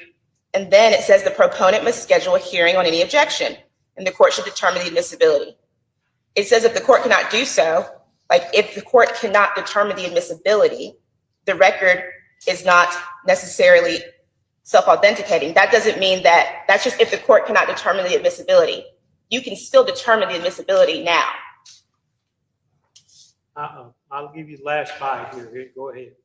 Judge, I think perhaps the argument was misunderstood. I'm not saying that the items cannot be admitted. I'm saying they cannot be admitted as self-authenticating. The rule clearly says, and I'd like to read a little bit of the footnote from section 11. Subparagraph D provides that if objections are not decided before the trial, the proponent must plan to call the witness. It's not an issue about admissibility. What was the objection? The objection was to the custodial, the person they were saying was going to be the custodian of these records for the purpose of their admissibility. The objection was not based on admissibility. It was based on the custodial nature of it. In particular, when you filed your objection, what did your objection say? Judge, it was a lengthy list of objections, and I believe she's getting you a copy. But it still boils down to the fact that that when self-authenticating records are offered against the defendant in criminal cases, the rights of the defendant under the confrontation clauses of both federal and state constitutions must be considered. And the rule's clear, Judge. I'm not saying that they can't have these records be admitted. I'm saying they must call the proper witness to do so. I understand that. And Judge, the only discussion that we had in chambers, which I'm going to represent to you, was off the record, was about potential records that may not need, the custody may not be an issue. We only discussed those as it related to Ryan Baker and Mike Burks. But regardless, by virtue of the filings in the procedure and the lack of a scheduled hearing, they must now call these witnesses. I'm not,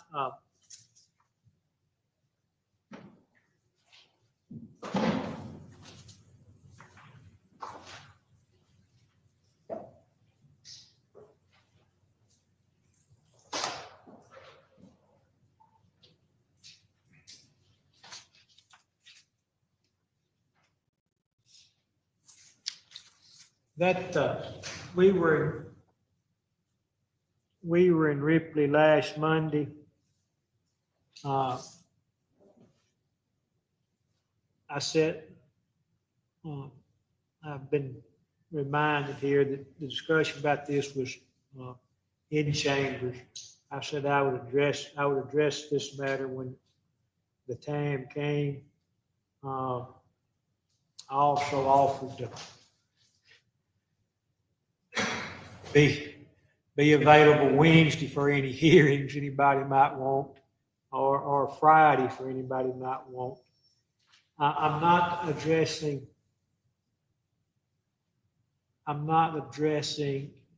all of the items that are asked to be self-authenticated.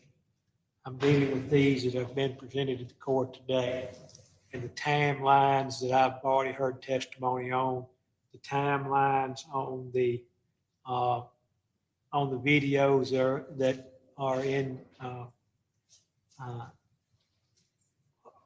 the subject of those videos. The court's going to find that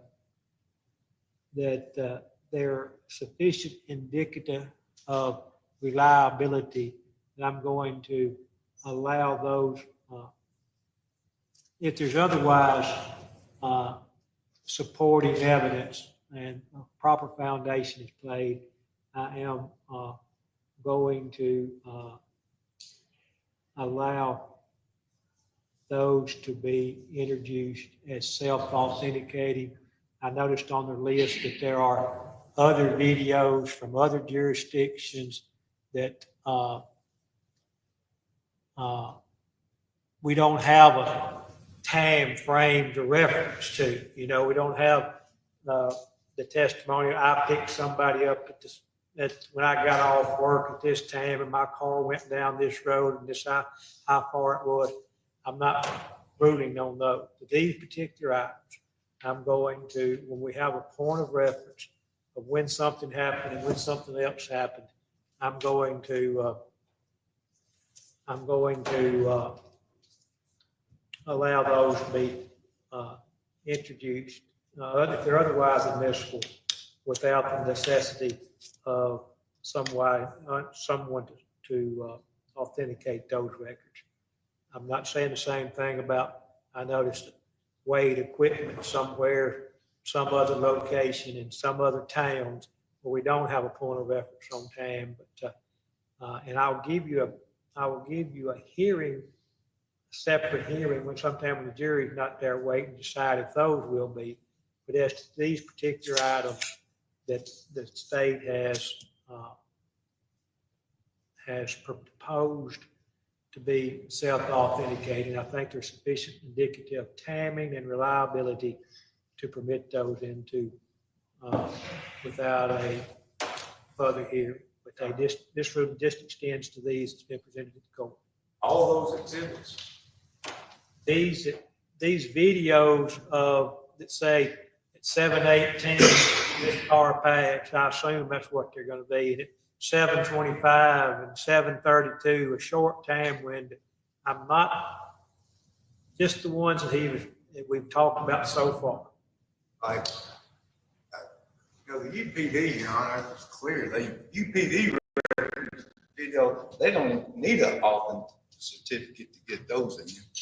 But when we've had. As far as the rainbow cleaners, we've had no testimony about that.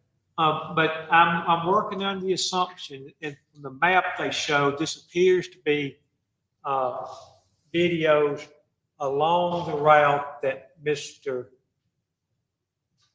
Fears, I believe, got the guy that picked up the card. These appear to be a tracking of that vehicle. Wrong. Okay, if that's not the case, It's the tracking of Jay Lee's vehicle. the J Lee's vehicle. The judge, of the issue is we haven't had testimony to establish that they've even gotten to Mr. Herrington's apartment yet, because I believe, although I haven't seen that map, it'll be the alleged vehicle leaving Timmy Herrington's apartment to Molly Bar Trails. We haven't gotten that far in this trial, Your Honor, and that's the point. What it does is they do it backwards. We've got testimony in, Your Honor, of bandit towing at Molly Bar Trails. That's where they begin. And Mark Hodges goes out and he can authenticate that video that he collects and authenticate the timing of it. And then he begins to backtrack it, that vehicle, to the Rockets Express gas station, probably within 10 minutes of the Keziah Carter video. That's if you can authenticate the first one, the video of it there at the apartment, come back, and these times seem to be matching up. I'm going to give you an opportunity to put on that proof first, and if the proof is satisfactory about where the starting point is, I'll let you have that short range. If there's a testimony of a vehicle 3 hours later in Grenada, Mississippi, I'm not stretching that far anyway. I want to be clear for the record that we're done. I'm gonna hear what this witness has to say, but if the witness can give us a good starting point, then I'll go from there. If the witness can't give us a good starting point, then we won't anyway. Okay. If the witness can give us a good starting point, this whole time frame is just a few minutes in length there anyway. If we can get a good starting point, and those are consistent time frames, I'll let them. All right, go ahead. All right, we're gonna have a little break here anyway. Dana needs snacks, and probably wouldn't hurt for us all to get one.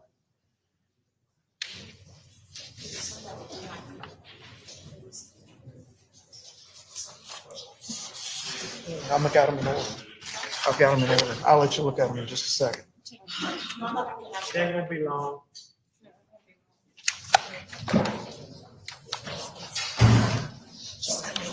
Don't touch them. Oh, I'm not gonna touch it.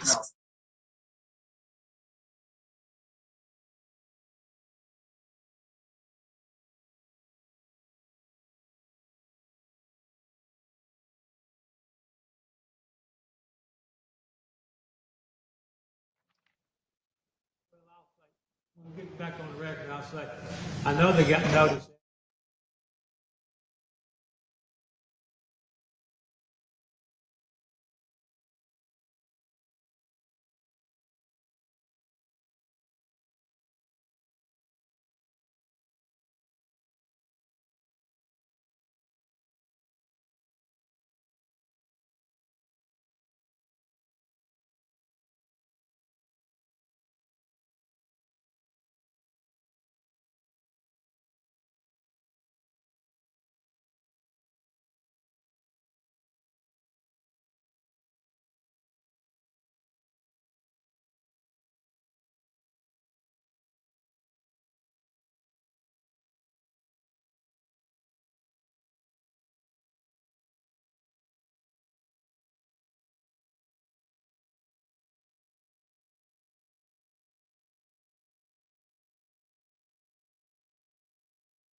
Court, let parties understand the court ruling, or where we start. All right, come here in.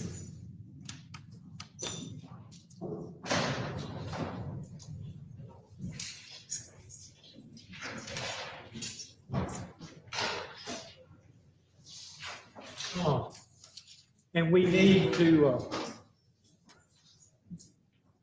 to quit at 5 today. We got something we got to take care of with the jury, so we need to quit at 5 today. Is that right, Ricky? Yes. We quit. So even if you're in mid-sentence, we're still gonna quit at 5, okay?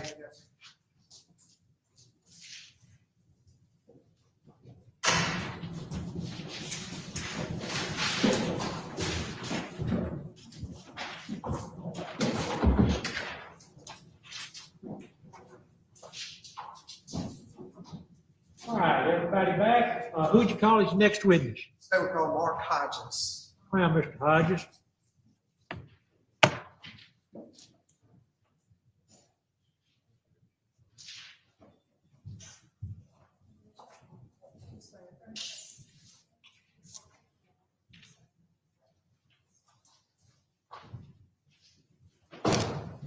Seat there.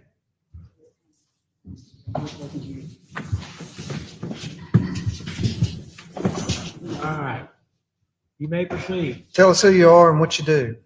Mark Hodges, I'm the Lieutenant of Investigations for the Oxford Police Department Criminal Investigations Division. Okay. And how long have you been an investigator with OPD?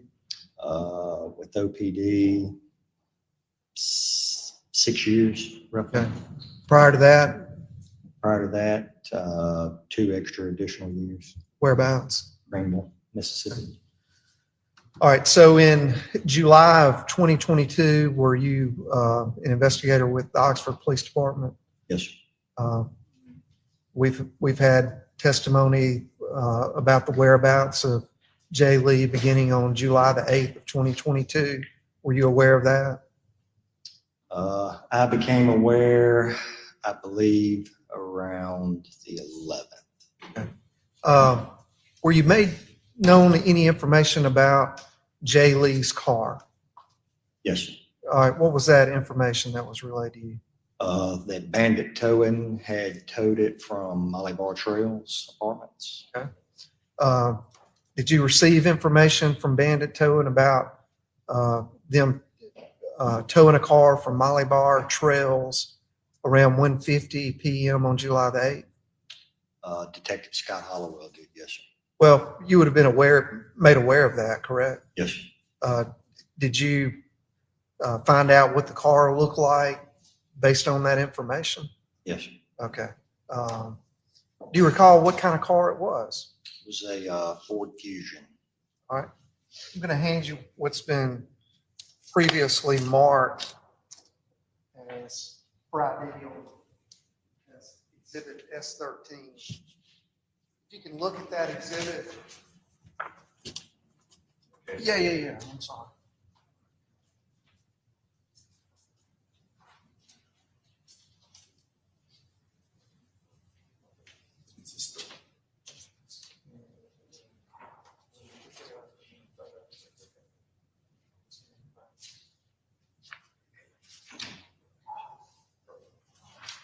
It's okay. All right.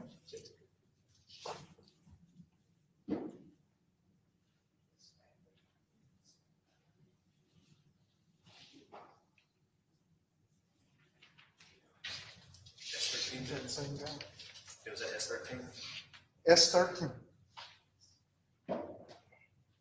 We'll just review that exhibit, look at all the photos, see if you recognize it.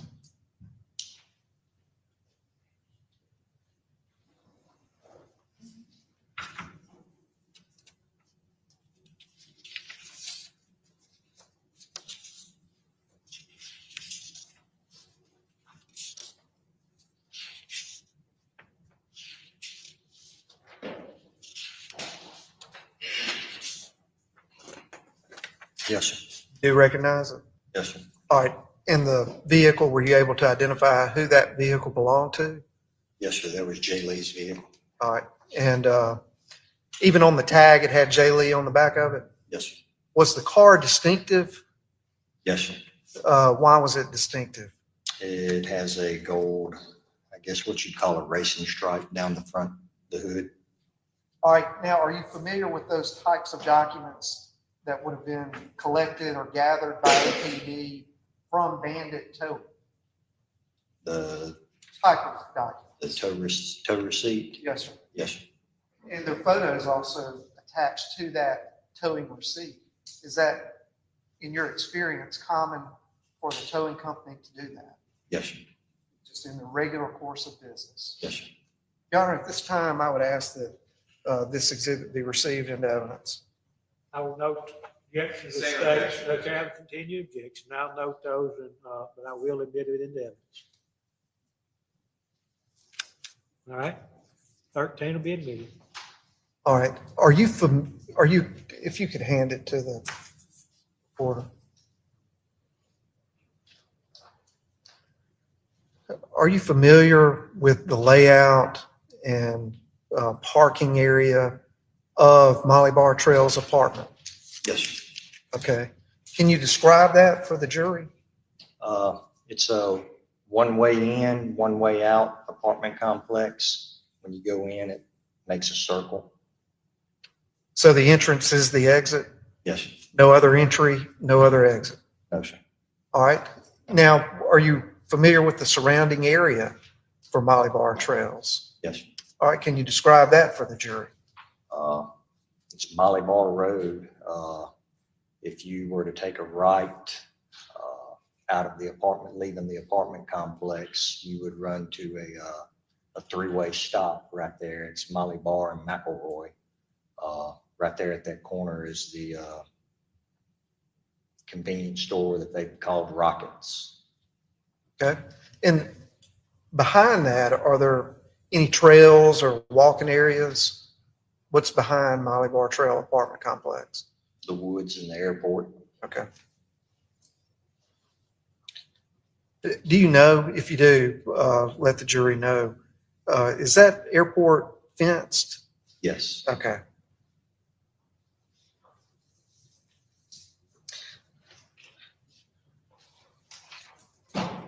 Now,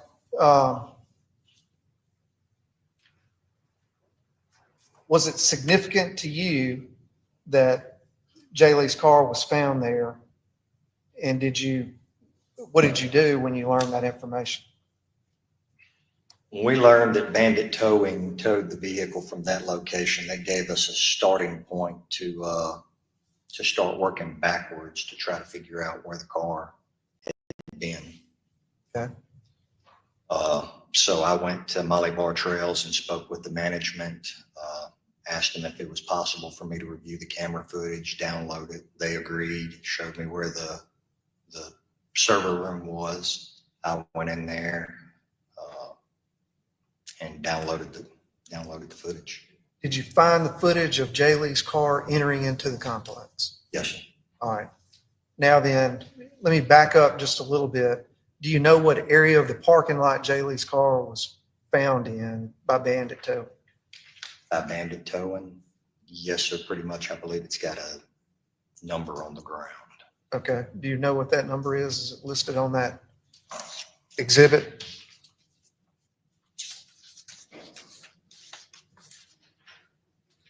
It's 43.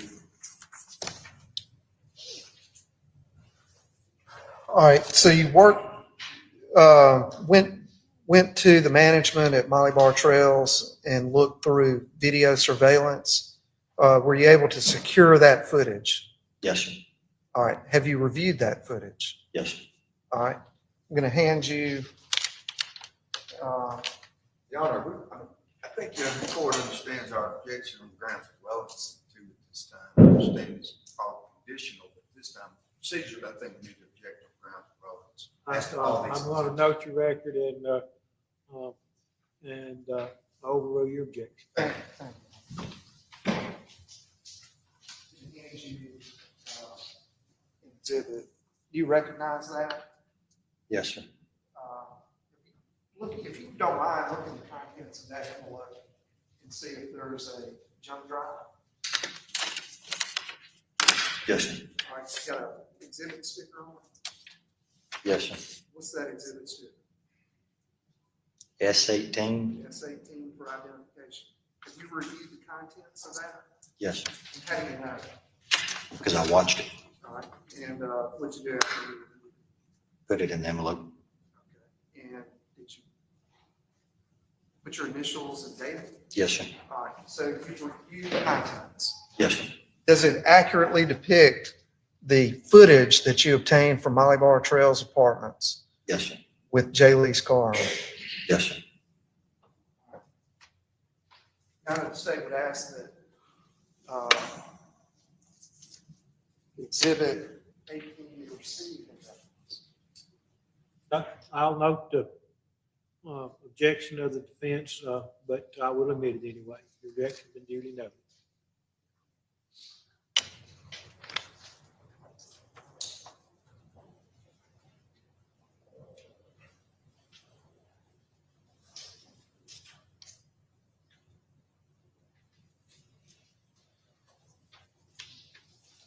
All right, and then from the time that you identified Jay Lee's car on that video, what did you do next as far as trying to find any other footage of that movements of that vehicle? We started working backwards, securing video. Okay. Did you find any other videos? Yes, sir. We found videos and photos. All right. What was the next video closest to Molly Bar Trails that you found? It's okay for me to check my notes. Sure. Is that okay, Your Honor? All right. Next thing would be a photo from CB Webb. Okay. What is CB Webb? It's a housing complex. It is right across from Rockets. All right. Is that on Molly Bar Road? Yes, sir. Okay. Did you find anything from CB Webb surveillance camera? Yes, sir. We were able to obtain a photo of Jay Lee's car coming by. Angie, what's been marked as exhibit 17? Yes, sir. Do you recognize the image depicted in that photo? Yes, sir. What is that? That is a photo of Jay Lee's car. All right. If you don't mind, set that exhibit aside for right now. That image is depicted in that image is also Rocket's business. Yes, sir. Convenience store, gas station, correct? Correct. All right. Were you able to get or secure footage of Jay Lee's car from Rockets as Yes, well? sir.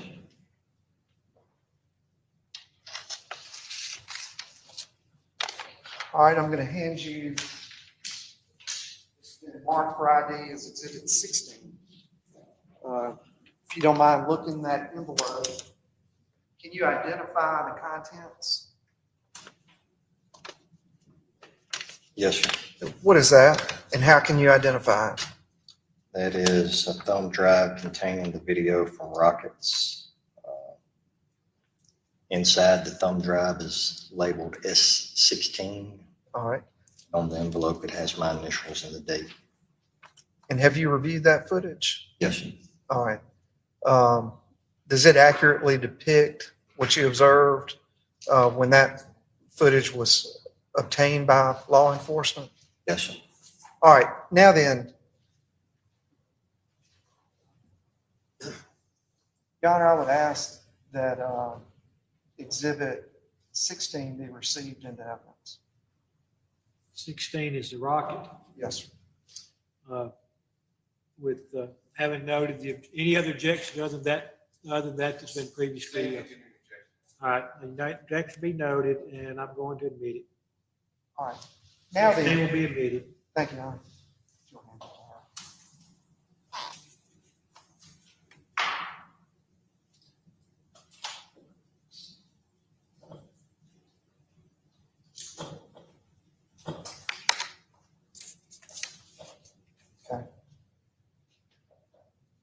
Did you compare the timestamp on Exhibit 16 to the timestamp on what's been marked for ID in Exhibit 17, the CD web?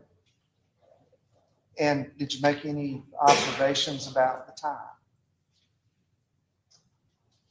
Pretty much correct. What do you mean by that? How were you able to determine that they were correct? They're time stamped. So the timestamp in Exhibit 16 and 17, what did that tell you? Not understanding. Permission to publish Exhibit 16. You may do so.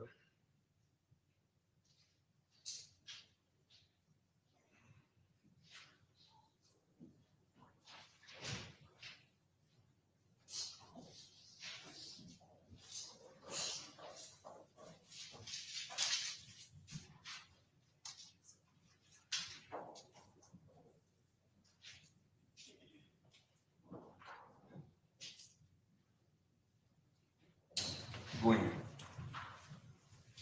Can we talk to the judge while they're doing that real quick? Can I talk?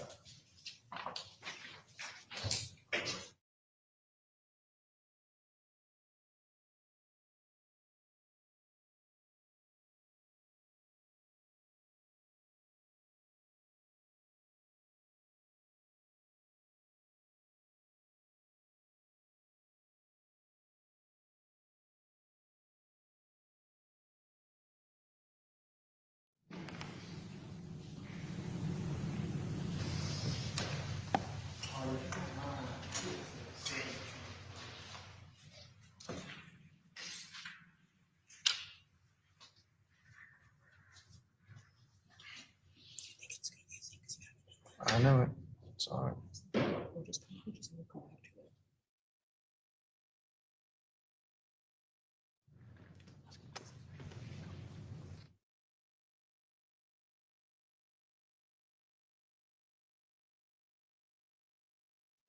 723, Yes, sir. July 8th, 2022, 723 a.m. Yes, sir. Was that timestamp consistent or similar to the timestamp from the CD web in Exhibit 17? Yes, sir. All right.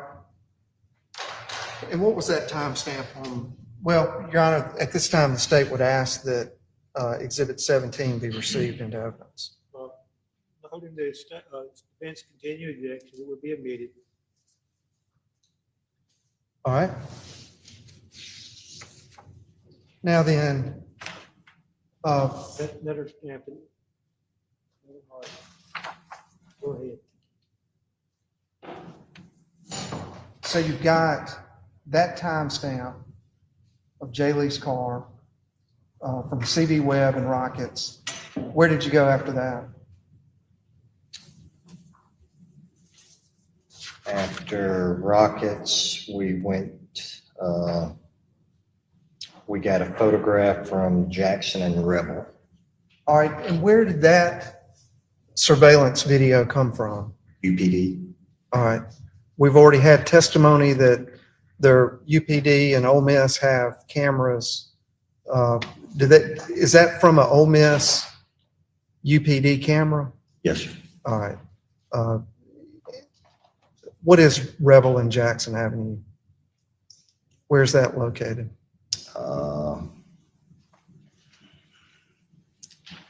It's in the city of Oxford. All right. Where's Jackson Avenue from where we are in the courthouse? Jackson Avenue. Let me see. We got myself turned around up in here. That's North Lamar and that's South Lamar. Where's Jackson Avenue? Jackson Avenue is the road going this way. Going that way? And if you were going to go on Jackson Avenue to Rebel Drive, where would you go? Go that way. And if you were to turn left on Rebel Drive, would you be on campus? Be on the University of Mississippi campus. All right. Your Honor, at this time, the state would, well, let me approach. Hand you Exhibit 15. You recognize that exhibit? Yes, sir. 2 pages? Sir? 2 pages? Yes. Does that accurately depict images taken from that surveillance camera at Rebel and Jackson Avenue? Yes. All right. Your Honor, at this time, the state would ask that this be received as the 18, 15. 15. 15. Jackson previously made by the defense, we know it would be admitted into evidence. All right. Now, from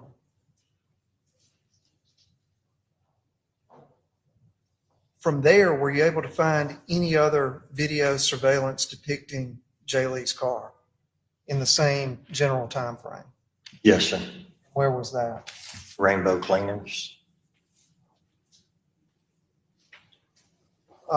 What is Rainbow Cleaners and where is it?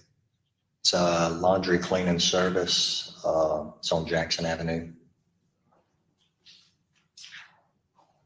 I'm going to hand you what's been previously marked as Exhibit 12. Do you recognize that? If so, how? Yes, sir. I recognize it because it's got my initials and the date on it. All right. Have you reviewed the contents contained on that jump drive? Yes, sir. And what does that depict? What is it? What? Depict? It's the Rainbow Cleaners video. All right. Does it accurately depict Jay Lee's car Yes, driving? Okay. Does it also have the timestamp consistent or similar to these other videos? Yes, sir. All right. Your Honor, at this time, the state would ask that this be received as the state's next exhibit. Marked, hang on a second. Is it marked yet? Yes, sir. What number is marked at? 14. 14. All right. Come on, wait.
With additional objection noted, I'm going to admit S14, the Rainbow Cleaner video into evidence.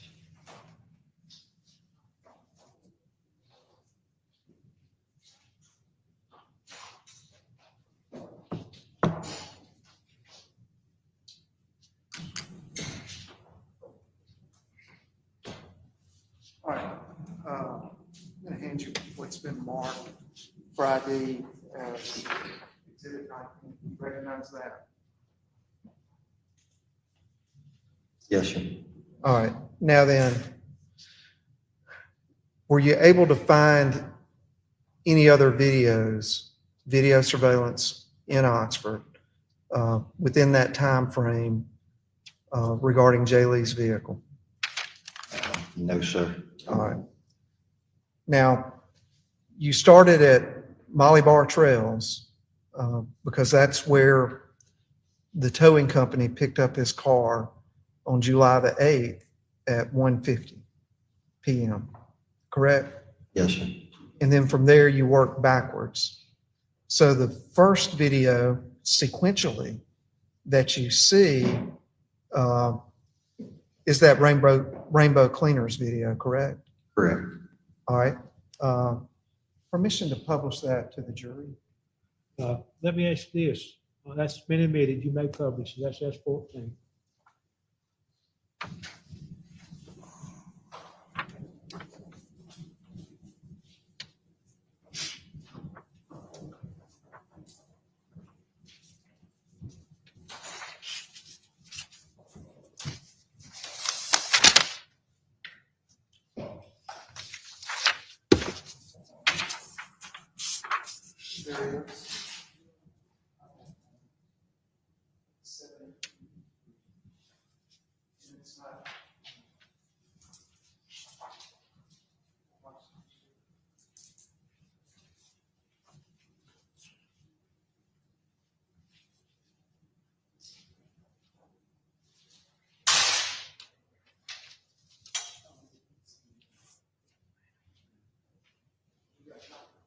So,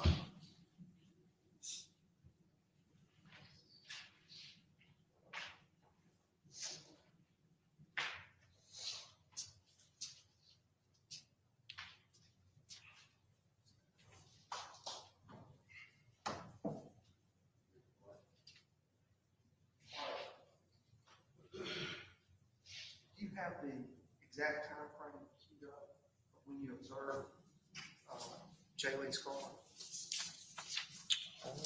It should be 7/18/53. All right, first of all, before you play, just kind of orient the jury to what roadway this is and where that camera is placed. That is Jackson Avenue that you see right there, the roadway. The area with the lines that you see, the arrows, that is actually Rainbow Cleaners, the drive-through. Now, can you tell the jury where that car, when you're going to see that car from this point in the video? You will see it first from the right side of the screen. All right, traveling toward the courthouse Yes, sir. on Jackson Avenue. Yes, sir.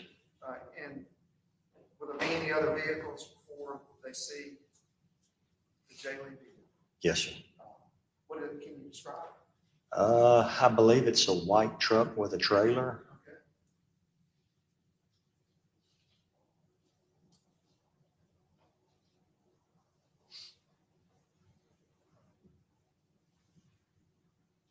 Right there. And that's Jay Lee's car.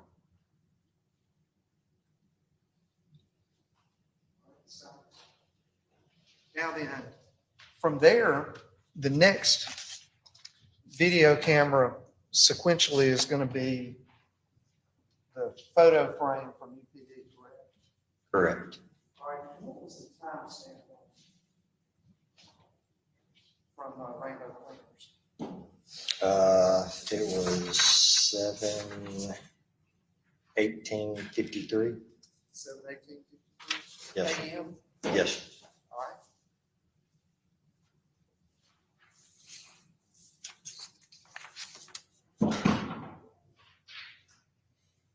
Leave that on that freeze frame.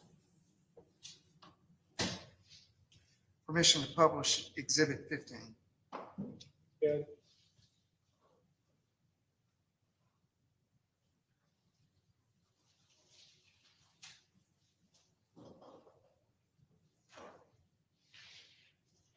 All right. Looking at Exhibit 15,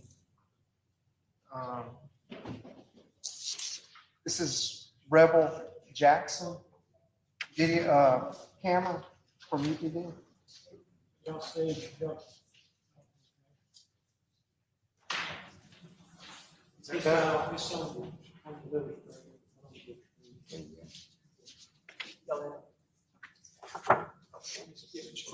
I'm sorry, Judge. I'm sorry, Judge. You're welcome to stand there with us if you like.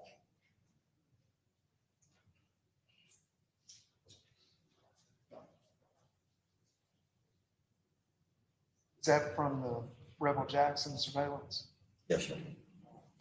Now, was there a timestamp on that? Yes, sir. you don't mind, I'm gonna hand it to you. You got your glasses with you? Yes, sir. All right, where's that timestamp located? The top left corner, And what does it say? that is going to be 7/21, I believe, 56. Okay. So later in time from the rainbow cleaners? Yes, sir.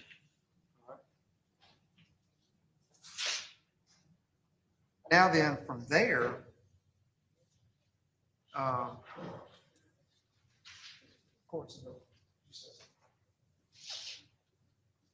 where, that's on Rebel Jackson.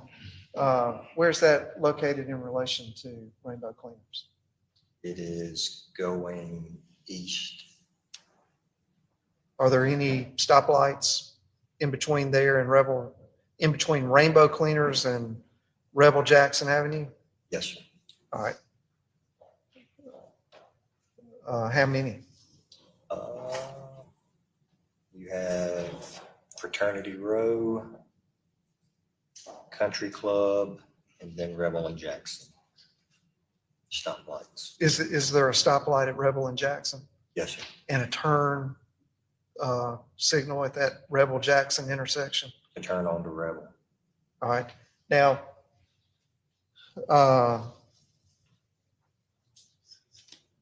the next video sequentially is going to be the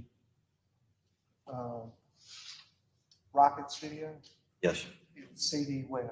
CD web. CD web photo, yes, sir.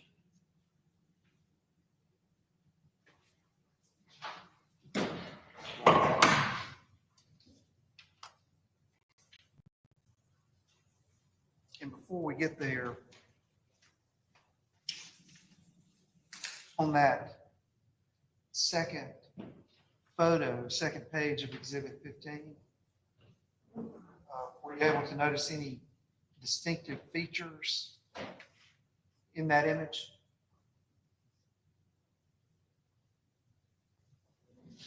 Yes, sir. What was that? The racing stripe on the hood. What about the rims, The car rim- rims? The rims on the car as well.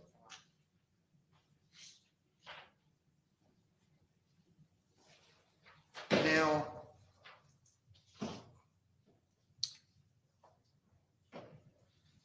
Exhibit 17 is going to be from the CB web.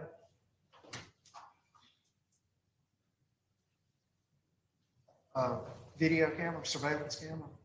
Did it have a timestamp on it? Yes, sir. All right, what was that timestamp? 7/23/50. All right. And again, were you able to see that that was the same car that was on the Rebel Jackson as well as the Rainbow Cleaners video? Yes, sir. Now then, across the street, you have Rockets or they call it Molly Express. I think so. I still call it Rockets. Everybody still refers to it as Rockets, correct? All right, and Jeremy, that's going to be 7/23/21.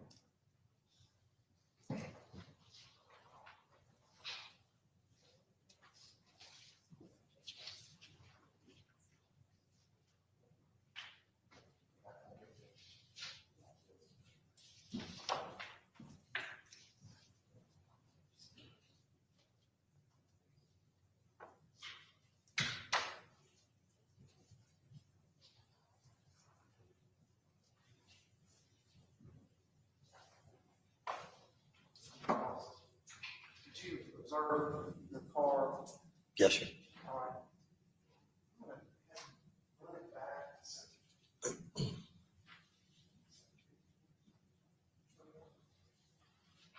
And when you see that car that was in the other videos, Rainbow Express Cleaners, to Rebel Jackson, CB Webb, just tell the jury when you see it. We'll stop.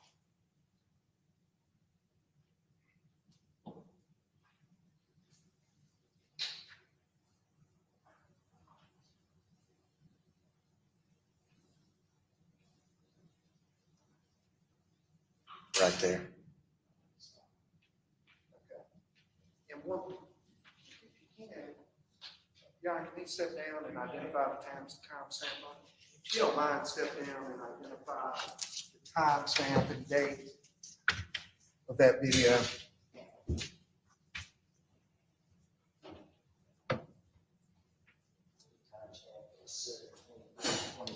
Can she hear you? July 8th, 2022. All right.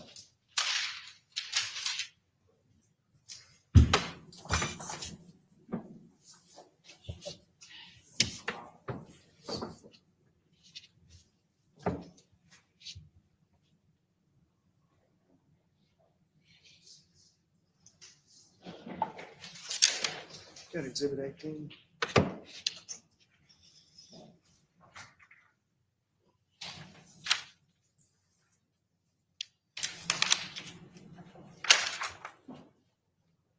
All right, now the video from Molly Bar Trails. You went down, you talked to the management there and got access to the video surveillance, correct? Correct. All right.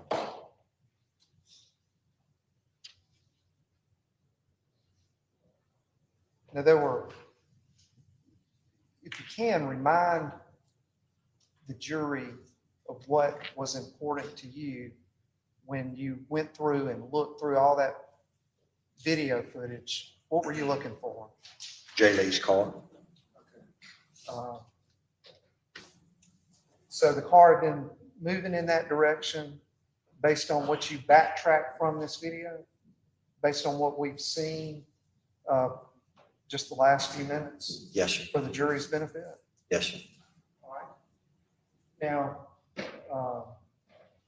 were you able to establish that the time was consistent with the videos from Rainbow Cleaner, Rebel, Jackson, UPD camera, CB Web, Rockets video, and the Molly Bar Trails apartment complex surveillance system?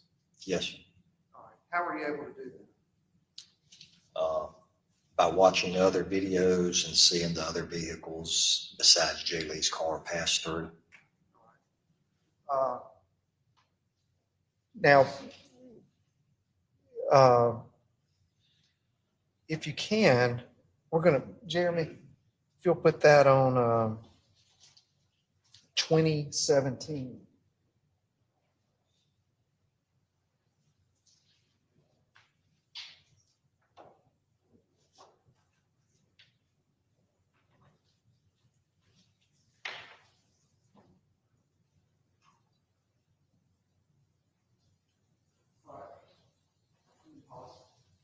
Now, if you look at the date on here, it says July 7th, 2022. It's got 2017. Yes, sir. How, do you know how many hours it was off? The video was 12 hours and 52 minutes off. How were you able to make that adjustment? Looking in the settings, the system for some reason was set to Greenwich Mean Time. Looking at that, I needed to subtract 5 hours. Then once you subtracted 5 hours and I looked at my watch versus the real time on the live video, it was. Part of it went into something that only owner of the business could do. The custodian of the records not been identified as that particular person.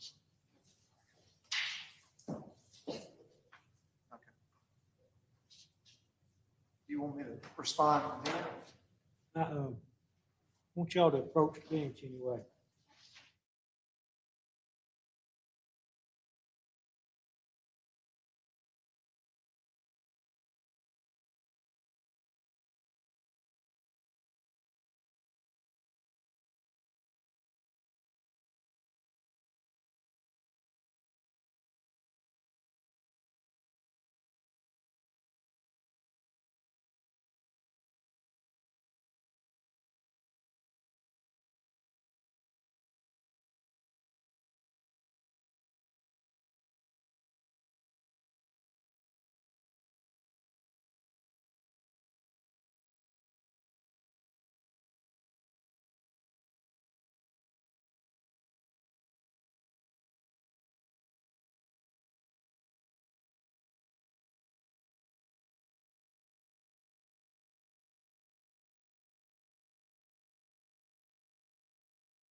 here, but I'm not gonna make y'all sit here.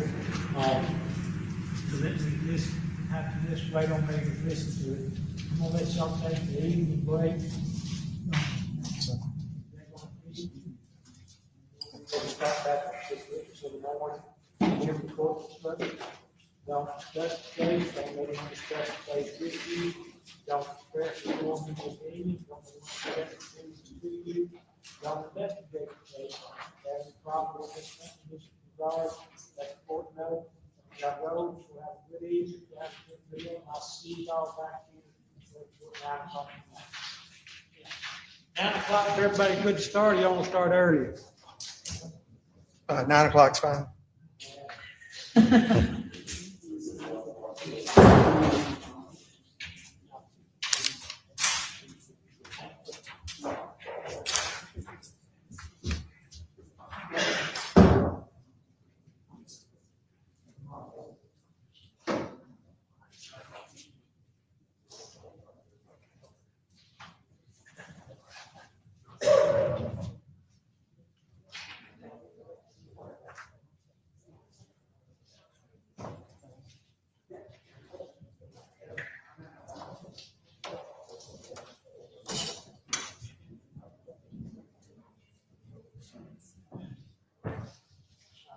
Door shut. All right, let's go back on the record. At our bench conference, I said I wanted to hear exactly what this officer did in computing time, at the Molly Bar Trails Apartment video. After I do that, I'll make some decision on the ruling, but I didn't want to do that and then try to bring the jury back in. It's just close to 5 o'clock anyway. So go ahead. I'll let you try to, in some detail, let this officer tell me what he did in trying to calculate time at Marley Bar Trail Apartments video. And you may proceed. Thank you, Your Honor. And I want to make it clear, you've already testified, you were the officer that actually went and secured this video footage, correct? Correct. So you physically went to their site and gathered the video. Correct. All right. Now then, how is it common for you as an investigator to look for surveillance evidence for whatever reason? Yes. All right.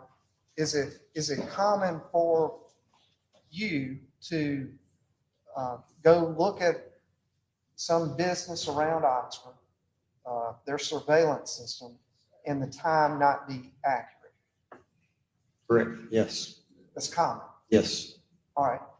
So do you have a standard practice for what you do in order to, hey, this camera system's time is not accurate? Yes. And what is that? We look at our watch, and then you look at the actual live view of the camera system, and you compare the time. If the time is wrong, you compare it to whatever. If the time on the system is wrong, you compare it to whatever the time is on your watch. And if you have to make an adjustment, add, subtract to get the correct time. All right. Did you do that in this case? Yes. All right. And you have a pretty big discrepancy because here it's July the 7th. Yes. And you're trying to track down July the 8th. Did you observe their system with your own eyes? Yes, sir. And what did you find? That the system was set to Greenwich Mean Time, and then it was also off an additional 7 hours and 52 minutes. For a total of how many hours and minutes? 12 hours and 52 minutes. Did you make that adjustment? Yes. And with that adjustment, did you go back to Molly Bar Trail's apartment and secure more footage? Yes, sir. Consistent with the calculations that you made? Yes, sir. And when you made that adjustment and secured that footage, what did you find?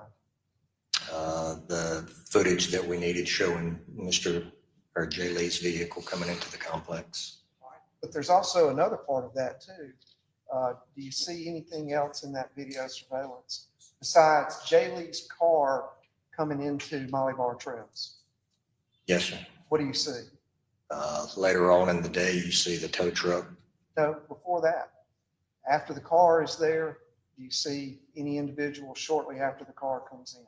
Yes, sir. What do you see? You see Mr. Herrington jogging out of the apartment complex. All right, and I represent to you that minutes later, we've already had evidence come in from Rocket's surveillance system that shows Tim Herrington getting into a vehicle with Keziah Carter. Judge, I don't mean to interrupt, but I think that as the point that he's cleared up the methodology in which he used to calculate that time, I followed and understood it. I do think it's a proper mathematical. We would withdraw our objection as to that.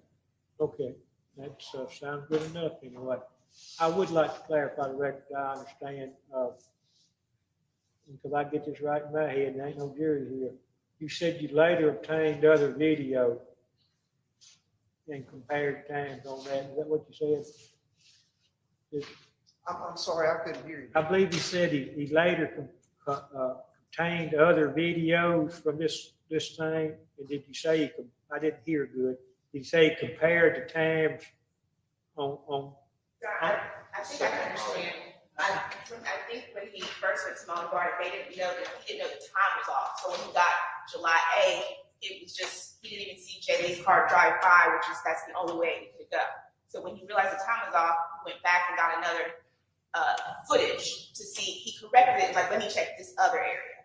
That's what he was trying to say. Is that correct? Yes, yes. The first bit of footage that we got was incorrect because the time frame was off. But once I made the adjustments, I was able to get the right footage that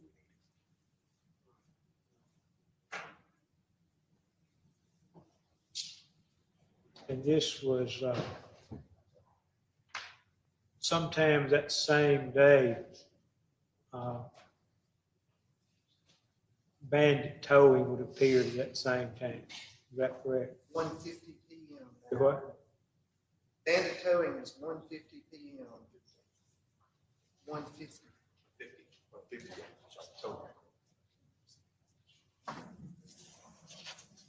So that bandit towing comes and gets the car at 1:50 p.m. on July 8th. Is that what you're asking? Well, I was wondering was there a video on that, and was it 12 hours and 52 minutes off as well? Is what I thought he was saying, but Yes, sir. I obviously didn't understand. I want to make, is that what he was saying or not anyway? Yes, Your Honor, that's what he's saying. He said, yes, when you see that, it's also 12 hours and 52 minutes off. All right. I thought that was what he's saying, but I wasn't sure if I heard right or not. That's what I took it to mean, but I wanted to make sure. All right. The objection has been withdrawn, and we'll start back up here in the morning.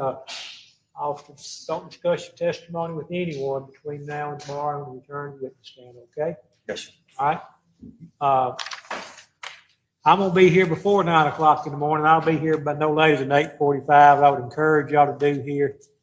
Let's not be late tomorrow. I know you won't be. You're a good boy. And I know you won't be. We're also going to voice But, all right, court be in recess until the jury will be back at 9 o'clock in the morning. We may take up some matter before then.